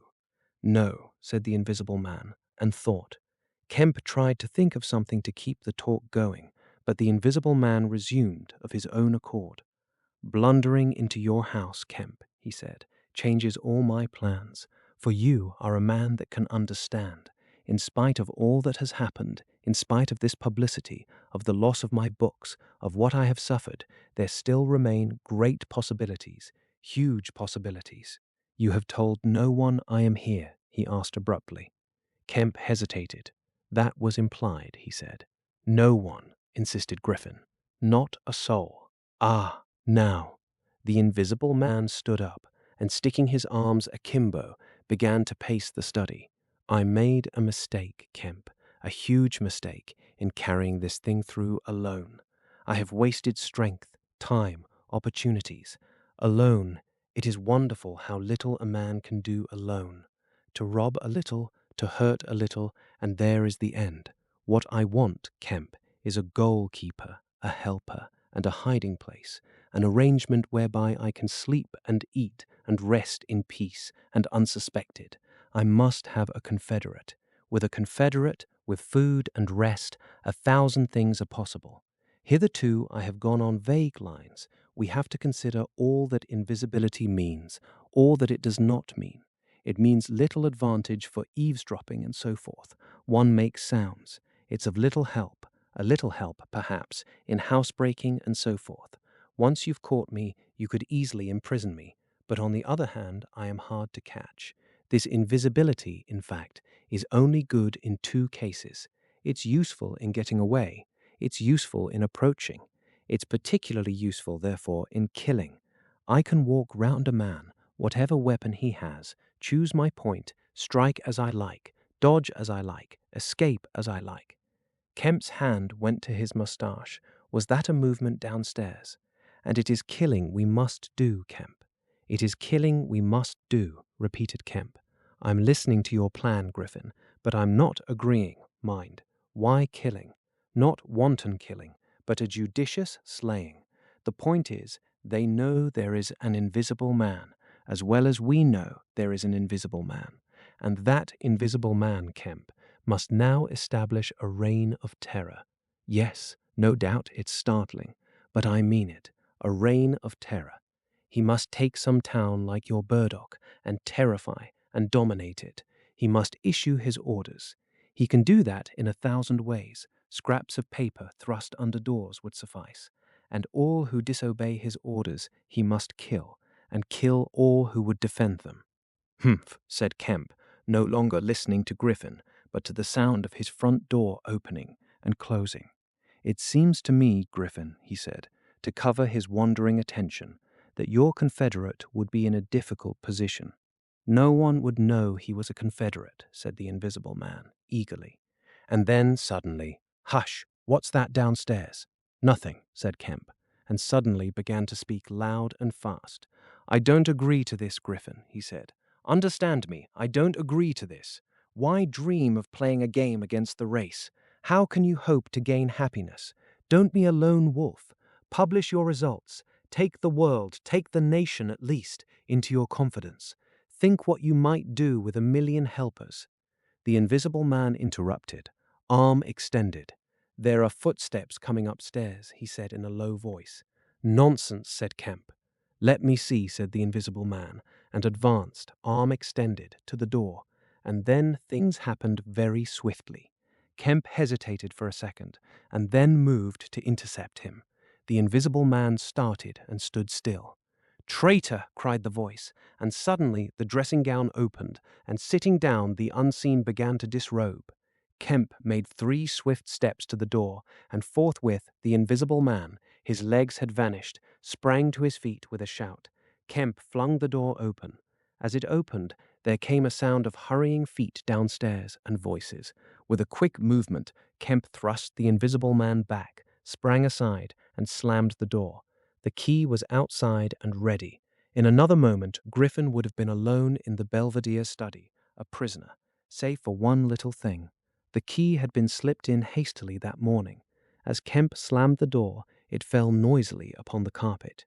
Kemp's face became white. He tried to grip the door handle with both hands. For a moment he stood lugging. Then the door gave 6 inches, but he got it closed again. The second time it was jerked a foot wide, and the dressing gown came wedging itself into the opening. His throat was gripped by invisible fingers, and he left his hold on the handle to defend himself. He was forced back, tripped, and pitched heavily into the corner of the landing. The empty dressing gown was flung on the top of him. Halfway up the staircase was Colonel Addy, the recipient of Kemp's letter, the chief of the Burdock police. He was staring aghast at the sudden appearance of Kemp, followed by the extraordinary sight of clothing tossing empty in the air. He saw Kemp felled and struggling to his feet. He saw him rush forward and go down again, felled like an ox. Then suddenly he was struck violently by nothing. A vast weight, it seemed, leapt upon him, and he was hurled headlong down the staircase, with a grip on his throat and a knee in his groin. An invisible foot trod on his back. A ghostly patter passed downstairs. He heard the 2 police officers in the hall shout and run, and the front door of the house slammed violently. He rolled over and sat up staring. He saw, staggering down the staircase, Kemp, dusty and disheveled, one side of his face white from a blow, his lip bleeding, and a pink dressing gown and some underclothing held in his arms. My God, cried Kemp. The game's up. He's gone. He gone. Where? Can't. The Galactus Shile. Kemp conveyed quickly. Is Kemp Ichajitha Cuthard? The freaking Gudrand. He may not see him as Hela could string it. He memes see him, he thinks the tramp has, and you must prevent him from eating or sleeping. Day and night the country must be astir for him. Food must be locked up and secured, all food, so that he will have to break his way to it. The houses everywhere must be barred against him. Heaven send us cold nights and rain. The whole countryside must begin hunting and keep hunting. I tell you, Adi, he is a danger, a disaster. Unless he is pinned and secured, it is frightful to think of the things that may happen. What else can we do? Said Adi. I must go down at once and begin organizing. But why not come? Yes, you come too. Come, and we must hold a sort of council of war. Get Hops to help, and the railway managers. By Jove, it's urgent. Come along. Tell me as we go.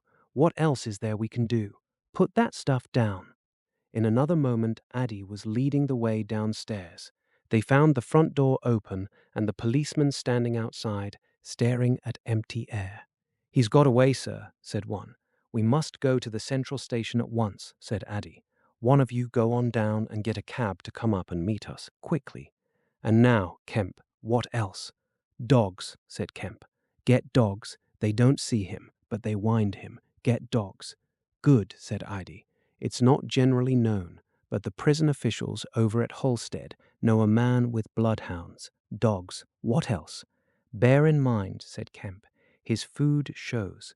After eating, his food shows until it is assimilated, so that he has to hide after eating. You must keep on beating. Every thicket, every quiet corner, and put all weapons, all implements that might be weapons, away. He can't carry such things for long, and what he can snatch up and strike men with must be hidden away. Good again, said Adi. We shall have him yet. And on the roads, said Kemp, and hesitated. Yes, said Adi. Powdered glass, said Kemp. It's cruel, I know, but think of what he may do. Adi drew the air in sharply between his teeth. It's unsportsmanlike, I don't know, but I'll have powdered glass got ready. If he goes too far, the man's become inhuman, I tell you, said Kemp. I am as sure he will establish a reign of terror so soon as he has got over the emotions of this escape, as I am sure I am talking to you. Our only chance is to be ahead. He has cut himself off from his kind. His blood be upon his own head. Chapter 26. The Wicksteed Murder. The Invisible Man seems to have rushed out of Kemp's house in a state of blind fury. A little child playing near Kemp's gateway was violently caught up and thrown aside, so that its ankle was broken, and thereafter for some hours the Invisible Man passed out of human perceptions. No one knows where he went, nor what he did, but one can imagine him hurrying through the hot June forenoon, up the hill and on to the open downland behind Port Burdock, raging and despairing at his intolerable fate, and sheltering at last, heated and weary, amid the thickets of Hintondean, to piece together again his shattered schemes against his species. That seems the most probable refuge for him, for there it was he reasserted himself in a grimly tragical manner about 2 in the afternoon. One wonders what his state of mind may have been during that time, and what plans he devised.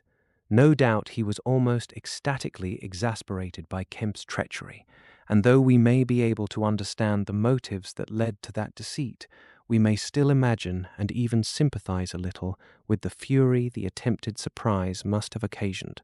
Perhaps something of the stunned astonishment of his Oxford Street experiences may have returned to him, for he had evidently counted on Kemp's cooperation in his brutal dream of a terrorized world. At any rate, he vanished from human ken about midday, and no living witness can tell what he did until about 2:30. It was a fortunate thing, perhaps, for humanity, but for him it was a fatal inaction. During that time, a growing multitude of men scattered over the countryside were busy. In the morning, he had still been simply a legend, a terror. In the afternoon, by virtue chiefly of Kemp's dryly worded proclamation, he was presented as a tangible antagonist, to be wounded, captured, or overcome, and the countryside began organizing itself with inconceivable rapidity. By 2:00, even he might still have removed himself out of the district by getting aboard a train, but after 2 that became impossible. every passenger train along the lines on a great parallelogram between Southampton, Manchester, Brighton, and Horsham travelled with locked doors, and the goods traffic was almost entirely suspended. And in a great circle of 20 miles round Port Burdock, men armed with guns and bludgeons were presently setting out in groups of 3 and 4, with dogs, to beat the roads and fields. Mounted policemen rode along the country lanes, stopping at every cottage and warning the people to lock up their houses and keep indoors unless they were armed. And all the elementary schools had broken up by 3 o'clock, and the children, scared and keeping together in groups, were hurrying home. Kemp's proclamation, signed indeed by Addie, was posted over almost the whole district by 4 or 5 o'clock in the afternoon. It gave briefly but clearly all the conditions of the struggle: the necessity of keeping the invisible man from food and sleep, the necessity for incessant watchfulness and for a prompt attention to any evidence of his movements. And so swift and decided was the action of the authorities, so prompt and universal was the belief in this strange being, that before nightfall an area of several hundred square miles was in a stringent state of siege. And before nightfall, too, a thrill of horror went through the whole watching, nervous countryside, going from whispering mouth to mouth, swift and certain, over the length and breadth of the country, past the story of the murder of Mr. Wicksteed. If our supposition that the invisible man's refuge was the Hintondean thickets, then we must suppose that in the early afternoon he sallied out again, bent upon some project that involved the use of a weapon. We cannot know what the project was, but the evidence that he had the iron rod in hand before he met Wicksteed is, to me at least, overwhelming. Of course, we can know nothing of the details of that encounter.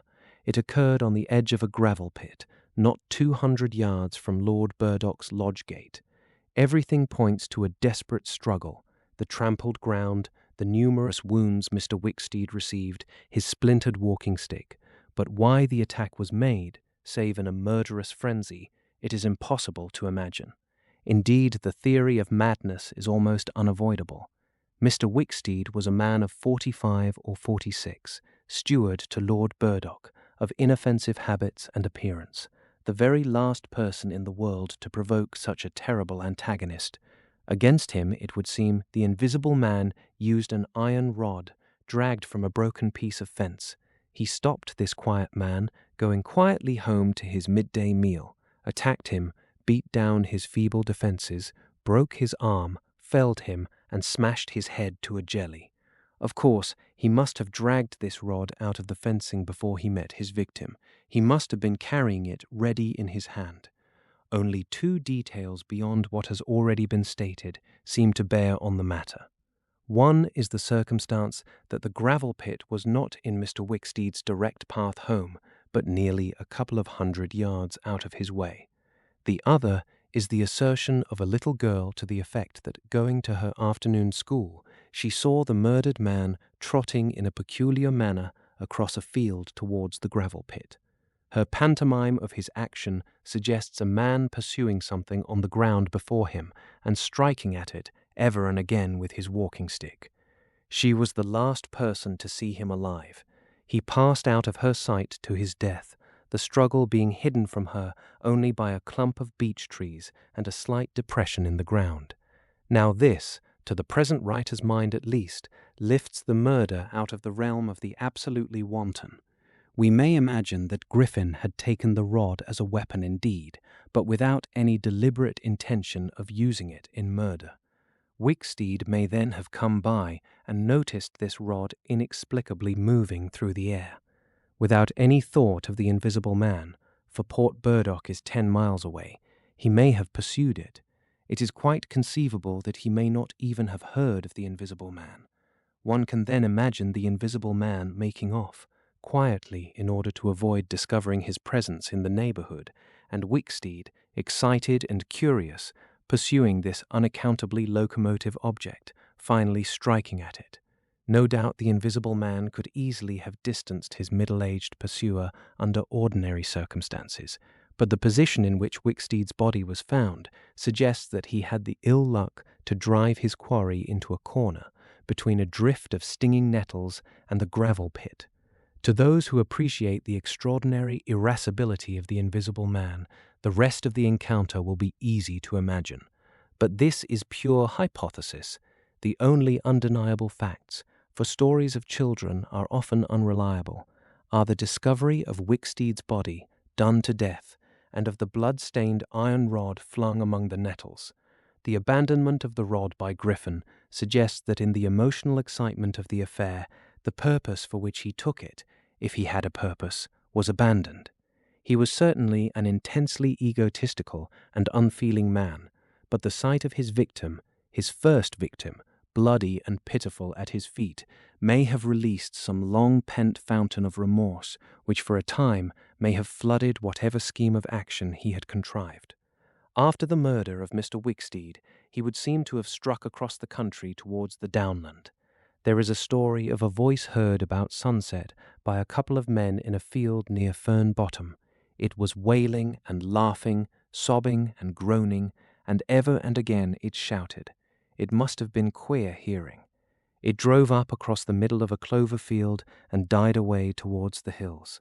That afternoon the Invisible Man must have learnt something of the rapid use Kemp had made of his confidences. He must have found houses locked and secured. He may have loitered about railway stations and prowled about inns, and no doubt he read the proclamations and realized something of the nature of the campaign against him. And as the evening advanced, the fields became dotted here and there with groups of 3 or 4 men and noisy with the yelping of dogs. These men-hunters had particular instructions in the case of an encounter as to the way they should support one another, but he avoided them all. We may understand something of his exasperation, and it could have been none the less because he himself had supplied the information that was being used so remorselessly against him. For that day at least he lost heart. For nearly 24 hours, save when he turned on Wicksteed, he was a hunted man. In the night he must have eaten and slept, for in the morning he was himself again, active, powerful, angry, and malignant, prepared for his last great struggle against the world. Chapter 27. The Siege of Kemp's House. Kemp read a strange missive written in pencil on a greasy sheet of paper. "You have been amazingly energetic and clever," this letter ran, "though what you stand to gain by it I cannot imagine. You are against me. For a whole day you have chased me. You have tried to rob me of a night's rest, but I have had food in spite of you. I have slept in spite of you, and the game is only beginning. The game is only beginning. There is nothing for it but to start the terror. This announces the first day of the terror. Port Burdock is no longer under the Queen. Tell your colonel of police, and the rest of them. It is under me, the terror. This is day 1 of year 1 of the new epoch, the epoch of the Invisible Man. I am Invisible Man the first. To begin with the rule will be easy. The first day there will be one execution for the sake of example, a man named Kemp. Death starts for him today. He may lock himself away, hide himself away, get guards about him, put on armor if he likes. Death, the unseen death, is coming.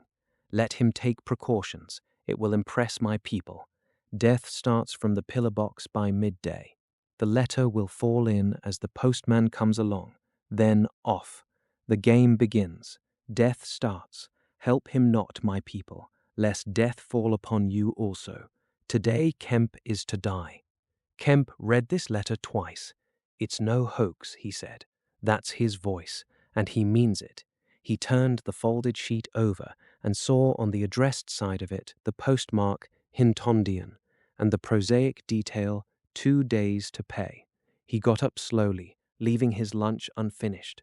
The letter had come by the 1 o'clock post, and went into his study. He rang for his housekeeper and told her to go round the house at once, examine all the fastenings of the windows, and close all the shutters. He closed the shutters of his study himself. From a locked drawer in his bedroom he took a little revolver, examined it carefully, and put it into the pocket of his lounge jacket. He wrote a number of brief notes, one to Colonel Adye, gave them to his servant to take, with explicit instructions as to her way of leaving the house. "There is no danger," he said, and added a mental reservation, "to you." He remained meditative for a space after doing this, and then returned to his cooling lunch. He ate with gaps of thought. Finally, he struck the table sharply. "We will have him," he said, "and I am the bait. He will come too far." He went up to the belvedere, carefully shutting every door after him. "It's a game," he said, "an odd game, but the chances are all for me, Mr. Griffin, in spite of your invisibility. Griffin contra mundum, with a vengeance." He stood at the window, staring at the hot hillside. He must get food every day, and I don't envy him. Did he really sleep last night, out in the open somewhere, secure from collisions? I wish we could get some good, cold, wet weather instead of the heat. He may be watching me now. He went close to the window. Something rapped smartly against the brickwork over the frame and made him start violently back. "I'm getting nervous," said Kemp, but it was 5 minutes before he went to the window again. "It must have been a sparrow," he said. Presently he heard the front doorbell ringing and hurried downstairs. He unbolted and unlocked the door, examined the chain, put it up, and opened cautiously without showing himself. A familiar voice hailed him. It was Addie. "Your servant's been assaulted, Kemp," he said round the door. "What?" exclaimed Kemp. "Had that note of yours taken away from her. He's close about here. Let me in." Kemp released the chain, and Addie entered through as narrow an opening as possible. He stood in the hall, looking with infinite relief at Kemp refastening the door. Note was snatched out of her hand, scared her horribly. "She's down at the station. Hysterics. He's close here." What was it about? Kemp swore. "What a fool I was," said Kemp. "I might have known. It's not an hour's walk from Hintondian. Already." "What's up?" said Addie. "Look here," said Kemp, and led the way into his study. He handed Addie the invisible man's letter. Addie read it and whistled softly. "And you," said Addie. "Proposed a trap, like a fool," said Kemp, "and sent my proposal out by a maidservant. To him." Addie followed Kemp's profanity. "He'll clear out," said Addie. "Not he," said Kemp. A resounding smash of glass came from upstairs. Addie had a silvery glimpse of a little revolver half out of Kemp's pocket. "It's a window upstairs," said Kemp, and led the way up. There came a second smash while they were still on the staircase. When they reached the study, they found 2 of the 3 windows smashed, half the room littered with splintered glass, and one big flint lying on the writing table. The 2 men stopped in the doorway, contemplating the wreckage. Kemp swore again, and as he did so, the 3rd window went with a snap like a pistol, hung starred for a moment, and collapsed in jagged, shivering triangles into the room. "What's this for?" said Addie. "It's a beginning," said Kemp. "There's no way of climbing up here." "Not for a cat," said Kemp. "No shutters?" "Not here." "All the downstairs rooms?" "Hullo!" Smash! And then whack of boards hit hard came from downstairs. "Confound him," said Kemp. "That must be— Yes, it's one of the bedrooms. He's going to do all the house. But he's a fool. The shutters are up, and the glass will fall outside. He'll cut his feet." Another window proclaimed its destruction. The 2 men stood on the landing, perplexed. "I have it," said Addie. "Let me have a stick or something, and I'll go down to the station and get the bloodhounds put on. That ought to settle him. They're hard by, not 10 minutes. Another window went the way of its fellows. "You haven't a revolver?" asked Addie. Kemp's hand went to his pocket. Then he hesitated. "I haven't one, at least to spare." "I'll bring it back," said Addie. "You'll be safe here." Kemp, ashamed of his momentary lapse from truthfulness, handed him the weapon. "Now for the door," said Addie. As they stood hesitating in the hall, they heard one of the first-floor bedroom windows crack and clash. Kemp went to the door and began to slip the bolts as silently as possible. His face was a little paler than usual. "You must step straight out," said Kemp. In another moment, Addie was on the doorstep, and the bolts were dropping back into the staples. He hesitated for a moment, feeling more comfortable with his back against the door. Then he marched, upright and square, down the steps. He crossed the lawn and approached the gate. A little breeze seemed to ripple over the grass. Something moved near him. "Stop a bit," said a voice, and Adai stopped dead and his hand tightened on the revolver. "Well," said Adai, white and grim, and every nerve tense. "Oblige me by going back to the house," said the voice, as tense and grim as Adai's. "Sorry," said Adai a little hoarsely, and moistened his lips with his tongue. The voice was on his left front, he thought. Suppose he were to take his luck with a shot. "What are you going for?" said the voice, and there was a quick movement of the two, and a flash of sunlight from the open lip of Adai's pocket. Adai desisted and thought. "Where I go," he said slowly, "is my own business." The words were still on his lips when an arm came round his neck, his back felt a knee, and he was sprawling backward. He drew clumsily and fired absurdly, and in another moment he was struck in the mouth and the revolver wrested from his grip.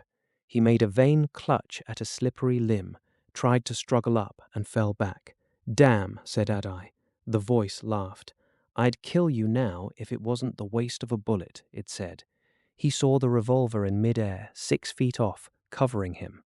"Well," said Adai, sitting up. "Get up," said the voice. Adai stood up. "Attention," said the voice, and then fiercely, "Don't try any games. Remember, I can see your face if you can't see mine. You've got to go back to the house." "He won't let me in," said Adai. "That's a pity," said the invisible man. "I've got no quarrel with you." Adai moistened his lips again.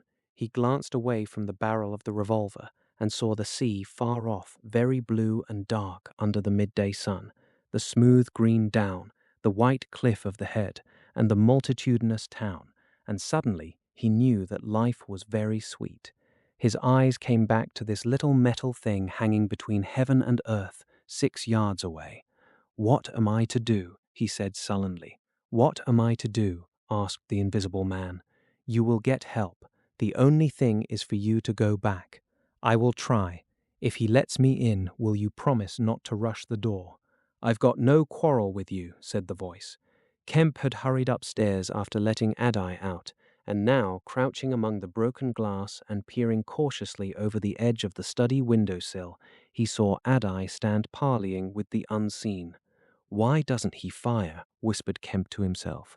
Then the revolver moved a little, and the glint of the sunlight flashed in Kemp's eyes. He shaded his eyes and tried to see the source of the blinding beam. "Surely," he said, "Adier has given up the revolver." "Promise not to rush the door," Adier was saying. "Don't push a winning game too far. Give a man a chance. You go back to the house. I tell you flatly, I will not promise anything." Adier's decision seemed suddenly made. He turned towards the house, walking slowly with his hands behind him. Kemp watched him, puzzled. The revolver vanished, flashed again into sight, vanished again, and became evident on a closer scrutiny as a little dark object following Adai. Then things happened very quickly. Adai leapt backwards, swung around, clutched at this little object, missed it, threw up his hands and fell forward on his face, leaving a little puff of blue in the air. Kemp did not hear the sound of the shot. Adai writhed, raised himself on one arm, fell forward and lay still.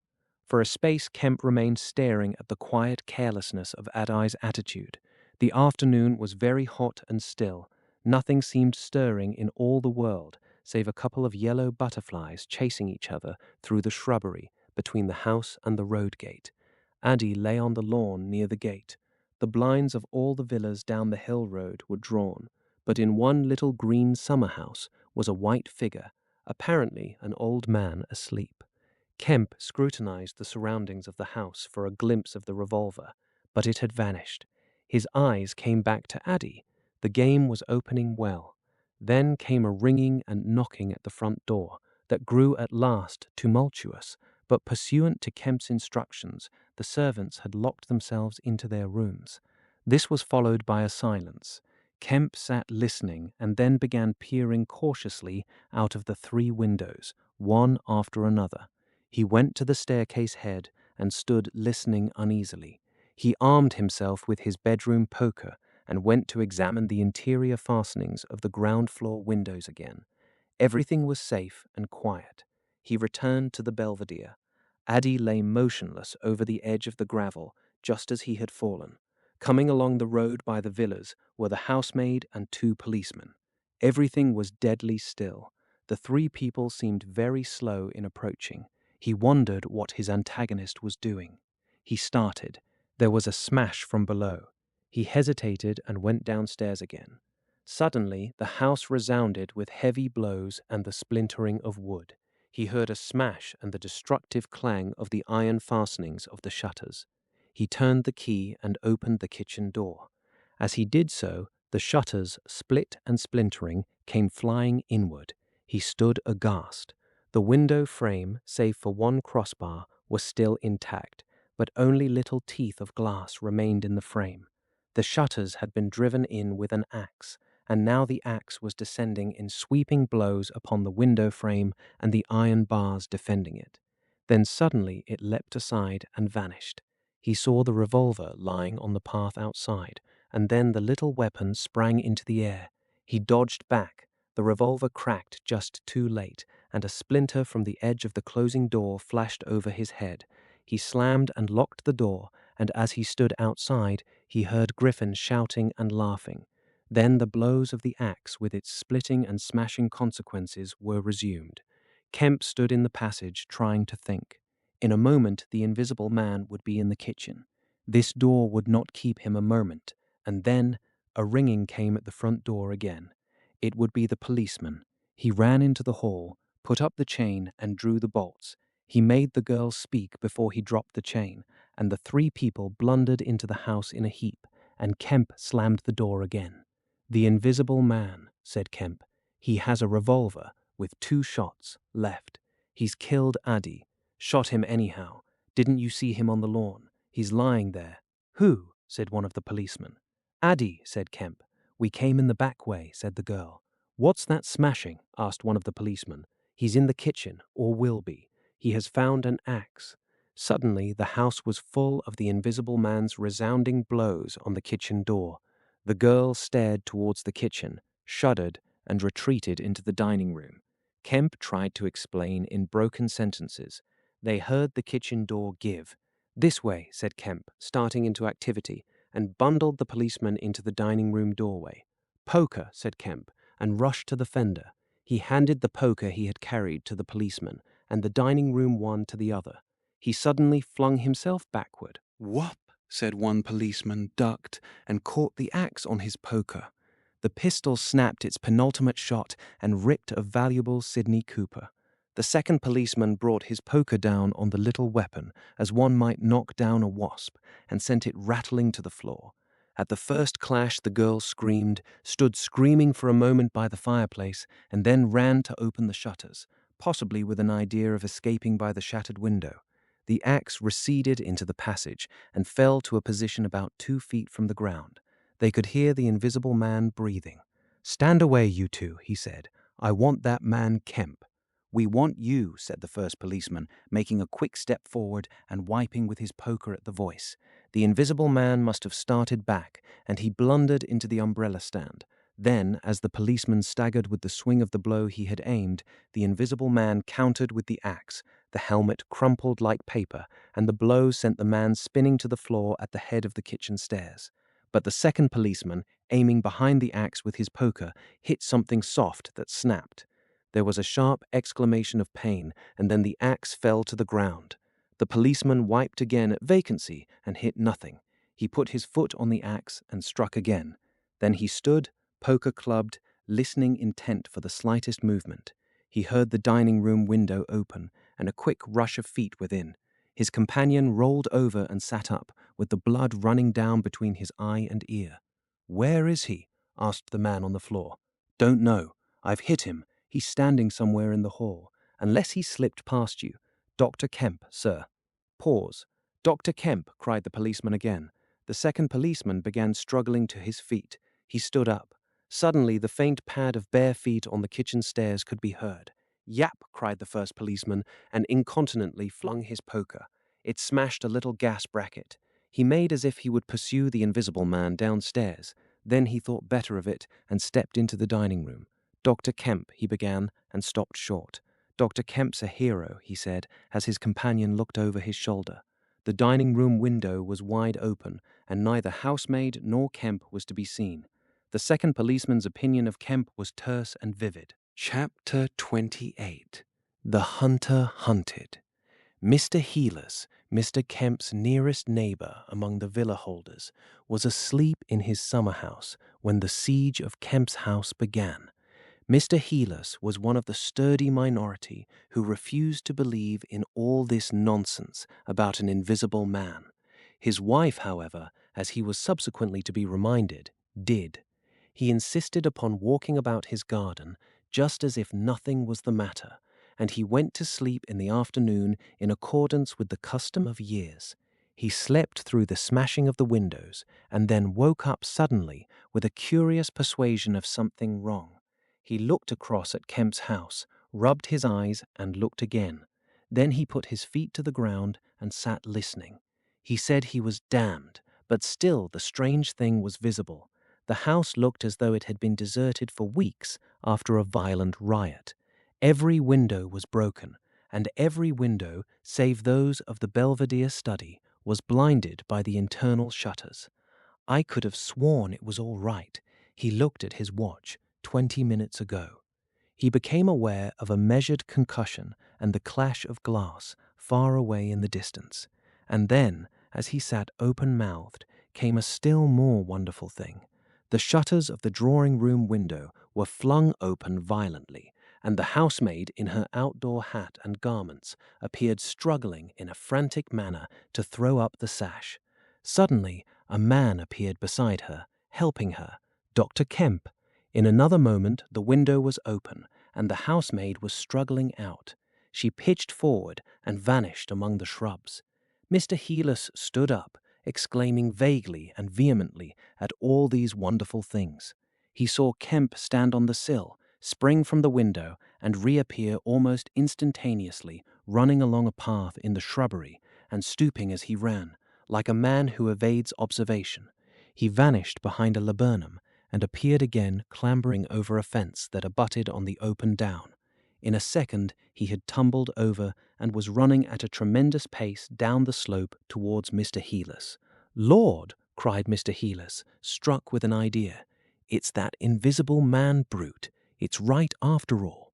With Mr. Heelas, to think things like that was to act, and his cook, watching him from the top window, was amazed to see him come pelting towards the house at a good 9 miles an hour. There was a slamming of doors, a ringing of bells, and the voice of Mr. Heelas bellowing like a bull. "Shut the doors! Shut the windows! Shut everything! The invisible man is coming!" Instantly the house was full of screams and directions and scurrying feet. He ran himself to shut the French windows that opened on the veranda. As he did so, Kemp's head and shoulders and knee appeared over the edge of the garden fence. In another moment, Kemp had plowed through the asparagus and was running across the tennis lawn to the house. "You can't come in," said Mr. Heelas, shutting the bolts. "I'm very sorry if he's after you, but you can't come in." Kemp appeared with a face of terror close to the glass, rapping and then shaking frantically at the French window. Then, seeing his efforts were useless, he ran along the veranda, vaulted the end, and went to hammer at the side door.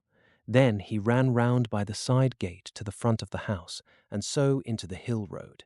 And Mr. Heelas, staring from his window, a face of horror, had scarcely witnessed Kemp vanish ere the asparagus was being trampled this way and that by feet unseen. At that, Mr. Heelas fled precipitately upstairs, and the rest of the chase is beyond his purview. But as he passed the staircase window, he heard the side gate slam.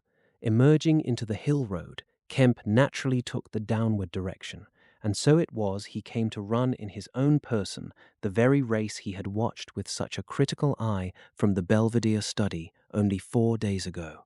He ran it well, for a man out of training, and though his face was white and wet, his wits were cool to the last. He ran with wide strides, and wherever a patch of rough ground intervened, wherever there came a patch of raw flints or a bit of broken glass shone dazzling, he crossed it and left the bare, invisible feet that followed to take what line they would.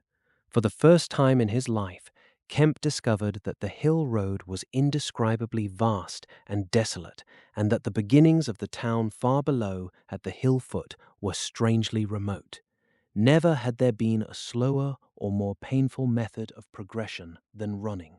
All the gaunt villas, sleeping in the afternoon sun, looked locked and barred.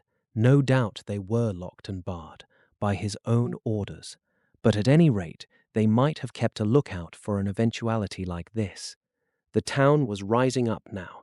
The sea had dropped out of sight behind it, and people down below were stirring. A tram was just arriving at the hill foot. Beyond that was the police station. Was that footsteps he heard behind him? Spurt. The people below were staring at him. One or two were running, and his breath was beginning to soar in his throat. The tram was quite near now, and the Jolly Cricketers was noisily barring its doors. Beyond the tram were posts and heaps of gravel, the drainage works. He had a transitory idea of jumping into the tram and slamming the doors, and then he resolved to go for the police station. In another moment, he had passed the door of the Jolly Cricketers and was in the blistering fag end of the street, with human beings about him. The tram driver and his helper, arrested by the sight of his furious haste, stood staring, with the tram horses unhitched. Further on, the astonished features of navvies appeared above the mounds of gravel. His pace broke a little, and then he heard the swift pad of his pursuer, and leapt forward again. "The invisible man," he cried to the navvies, with a vague indicative gesture, and by an inspiration leapt the excavation and placed a burly group between him and the chase. Then, abandoning the idea of the police station, he turned into a little side street, rushed by a greengrocer's cart, hesitated for the 10th of a second at the door of a sweetstuff shop, and then made for the mouth of an alley that ran back into the main hill street again. 2 or 3 little children were playing here, and shrieked and scattered at his apparition, and forthwith doors and windows opened, and excited mothers revealed their hearts. Out he shot into Hill Street again, 300 yards from the tramline end, and immediately he became aware of a tumultuous vociferation and running people. He glanced up the street towards the hill. Hardly a dozen yards off ran a huge navvy, cursing in fragments and slashing viciously with a spade, and hard behind him came the tram conductor with his fists clenched. Up the street others followed these two, striking and shouting. Down towards the town, men and women were running, and he noticed clearly one man coming out of a shop door with a stick in his hand. Spread out, cried someone. Kemp suddenly grasped the altered condition of the chase. He stopped and looked round, panting. He's close here, he cried. Form a line across. He was hit hard under the ear and went reeling, trying to face round towards his unseen antagonist. He just managed to keep his feet, and he struck a vain counter in the air. Then he was hit again under the jaw and sprawled headlong on the ground. In another moment a knee compressed his diaphragm, and a couple of eager hands gripped his throat, but the grip of one was weaker than the other. He grasped the wrists, heard a cry of pain from his assailant, and then the spade of the navvy came whirling through the air above him, and struck something with a dull thud. He felt a drop of moisture on his face. The grip at his throat suddenly relaxed, and with a convulsive effort, Kemp loosed himself, grasped a limp shoulder, and rolled uppermost. He gripped the unseen elbows near the ground. "I've got him," screamed Kemp. "Help! Help! Hold! He's down! Hold his feet!" In another second there was a simultaneous rush upon the struggle, and a stranger coming into the road suddenly might have thought an exceptionally savage game of rugby football was in progress, and there was no shouting after Kemp's cry, only a sound of blows and feet and heavy breathing. Then came a mighty effort, and the invisible man threw off a couple of his antagonists and rose to his knees. Kemp clung to him in front like a hound to a stag, and a dozen hands gripped, clutched, and tore at the unseen. The tram conductor suddenly got the neck and shoulders and lugged him back. Down went the heap of struggling men again and rolled over. There was, I am afraid, some savage kicking. Then suddenly a wild scream of "Mercy! Mercy!" that died down swiftly to a sound like choking. "Get back, you fools!" cried the muffled voice of Kemp, and there was a vigorous shoving back of stalwart forms. "He's hurt, I tell you. Stand back!" There was a brief struggle to clear a space, and then the circle of eager faces saw the doctor kneeling, as it seemed, 15 inches in the air, and holding invisible arms to the ground. Behind him, a constable gripped invisible ankles. "Don't you leave go of 'un," cried the big navvy, holding a blood-stained spade. "He's shamming." "He's not shamming," said the doctor, cautiously raising his knee, "and I'll hold him." His face was bruised and already going red. He spoke thickly because of a bleeding lip. He released one hand and seemed to be feeling at the face. "The mouth's all wet," he said. And then, "Good God!" He stood up abruptly and then knelt down on the ground by the side of the thing unseen. There was a pushing and shuffling, a sound of heavy feet as fresh people turned up to increase the pressure of the crowd. People now were coming out of the houses. The doors of the Jolly Cricketers stood suddenly wide open. Very little was said. Kemp felt about, his hand seeming to pass through empty air. "He's not breathing," he said, and then, "I can't feel his heart. His side. Ugh." Suddenly, an old woman, peering under the arm of the big navvy, screamed sharply. "Looky there," she said, and thrust out a wrinkled finger. And looking where she pointed, everyone saw, faint and transparent as though it was made of glass, so that veins and arteries and bones and nerves could be distinguished, the outline of a hand limp and prone. It grew clouded and opaque, even as they stared. "Hullo!" cried the constable. "Here's his feet a showing." And so, slowly, beginning at his hands and feet and creeping along his limbs to the vital centers of his body, that strange change continued. It was like the slow spreading of a poison. First came the little white nerves, a hazy gray sketch of a limb, then the glassy bones and intricate arteries, then the flesh and skin, first a faint fogginess, and then growing rapidly dense and opaque. Presently they could see his crushed chest and his shoulders, and the dim outline of his drawn and battered features. When at last the crowd made way for Kemp to stand erect, there lay, naked and pitiful on the ground, the bruised and broken body of a young man about 30. His hair and brow were white, not grey with age, but white with the whiteness of albinism, and his eyes were like garnets. His hands were clenched, his eyes wide open, and his expression was one of anger and dismay. "Cover his face," said a man. "For Gord's sake, cover that face." And 3 little children, pushing forward through the crowd, were suddenly twisted round and sent packing off again. Someone brought a sheet from the Jolly Cricketers, and having covered him, they carried him into that house. And there it was, on a shabby bed in a tawdry, ill-lighted bedroom, surrounded by a crowd of ignorant and excited people, broken and wounded, betrayed and unpitied, that Griffin, the first of all men to make himself invisible, Griffin, the most gifted physicist the world has ever seen, ended in infinite disaster his strange and terrible career. The Epilogue. So ends the story of the strange and evil experiments of the Invisible Man, and if you would learn more of him, you must go to a little inn near Port Stowe and talk to the landlord. The sign of the inn is an empty board, save for a hat and boots, and the name is the title of this story. The landlord is a short and corpulent little man with a nose of cylindrical proportions, wiry hair, and a sporadic rosiness of visage. Drink generously, and he will tell you generously of all the things that happened to him after that time, and of how the lawyers tried to do him out of the treasure found upon him. When they found they couldn't prove whose money was which, "I'm blessed," he says, "if they didn't try to make me out a blooming treasure trove. Do I look like a treasure trove?" And then a gentleman gave me £1 a night to tell the story at the Empire Music Hall, just to tell 'em in my own words, barring one. And if you want to cut off the flow of his reminiscences abruptly, you can always do so by asking if there weren't 3 manuscript books in the story.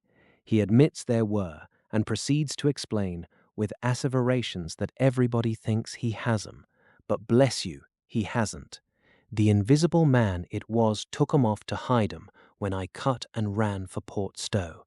It's that Mr. Kemp put people on with the idea of my having 'em, and then he subsides into a pensive state, watches you furtively, bustles nervously with glasses, and presently leaves the bar. He is a bachelor man. His tastes were ever bachelor, and there are no women folk in the house. Outwardly he buttons, it is expected of him, but in his more vital privacies, in the matter of braces, for example, he still turns to string. He conducts his house without enterprise, but with eminent decorum. His movements are slow, and he is a great thinker, but he has a reputation for wisdom and for a respectable parsimony in the village, and his knowledge of the roads of the south of England would beat Cobbett, and on Sunday mornings, every Sunday morning, all the year round, while he is closed to the outer world, and every night after 10, he goes into his bar parlour, bearing a glass of gin faintly tinged with water, and having placed this down, he locks the door and examines the blinds, and even looks under the table. And then, being satisfied of his solitude, he unlocks the cupboard, and a box in the cupboard, and a drawer in that box, and produces 3 volumes bound in brown leather, and places them solemnly in the middle of the table.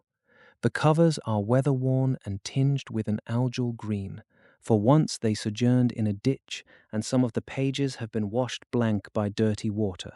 The landlord sits down in an armchair, fills a long clay pipe slowly, gloating over the books the while. Then he pulls one towards him and opens it, and begins to study it, turning over the leaves backwards and forwards. His brows are knit, and his lips move painfully. Hex, little two up in the air, cross and a fiddle-de-dee. Lord, what a one he was for intellect. Presently he relaxes and leans back, and blinks through his smoke across the room at things invisible to other eyes. Full of secrets, he says, wonderful secrets. Once I get the whole of them, Lord, I wouldn't do what he did. I just, well, he pulls at his pipe. So he lapses into a dream, the undying, wonderful dream of his life.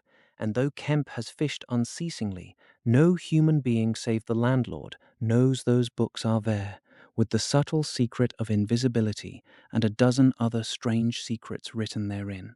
And none other will know of them until he dies.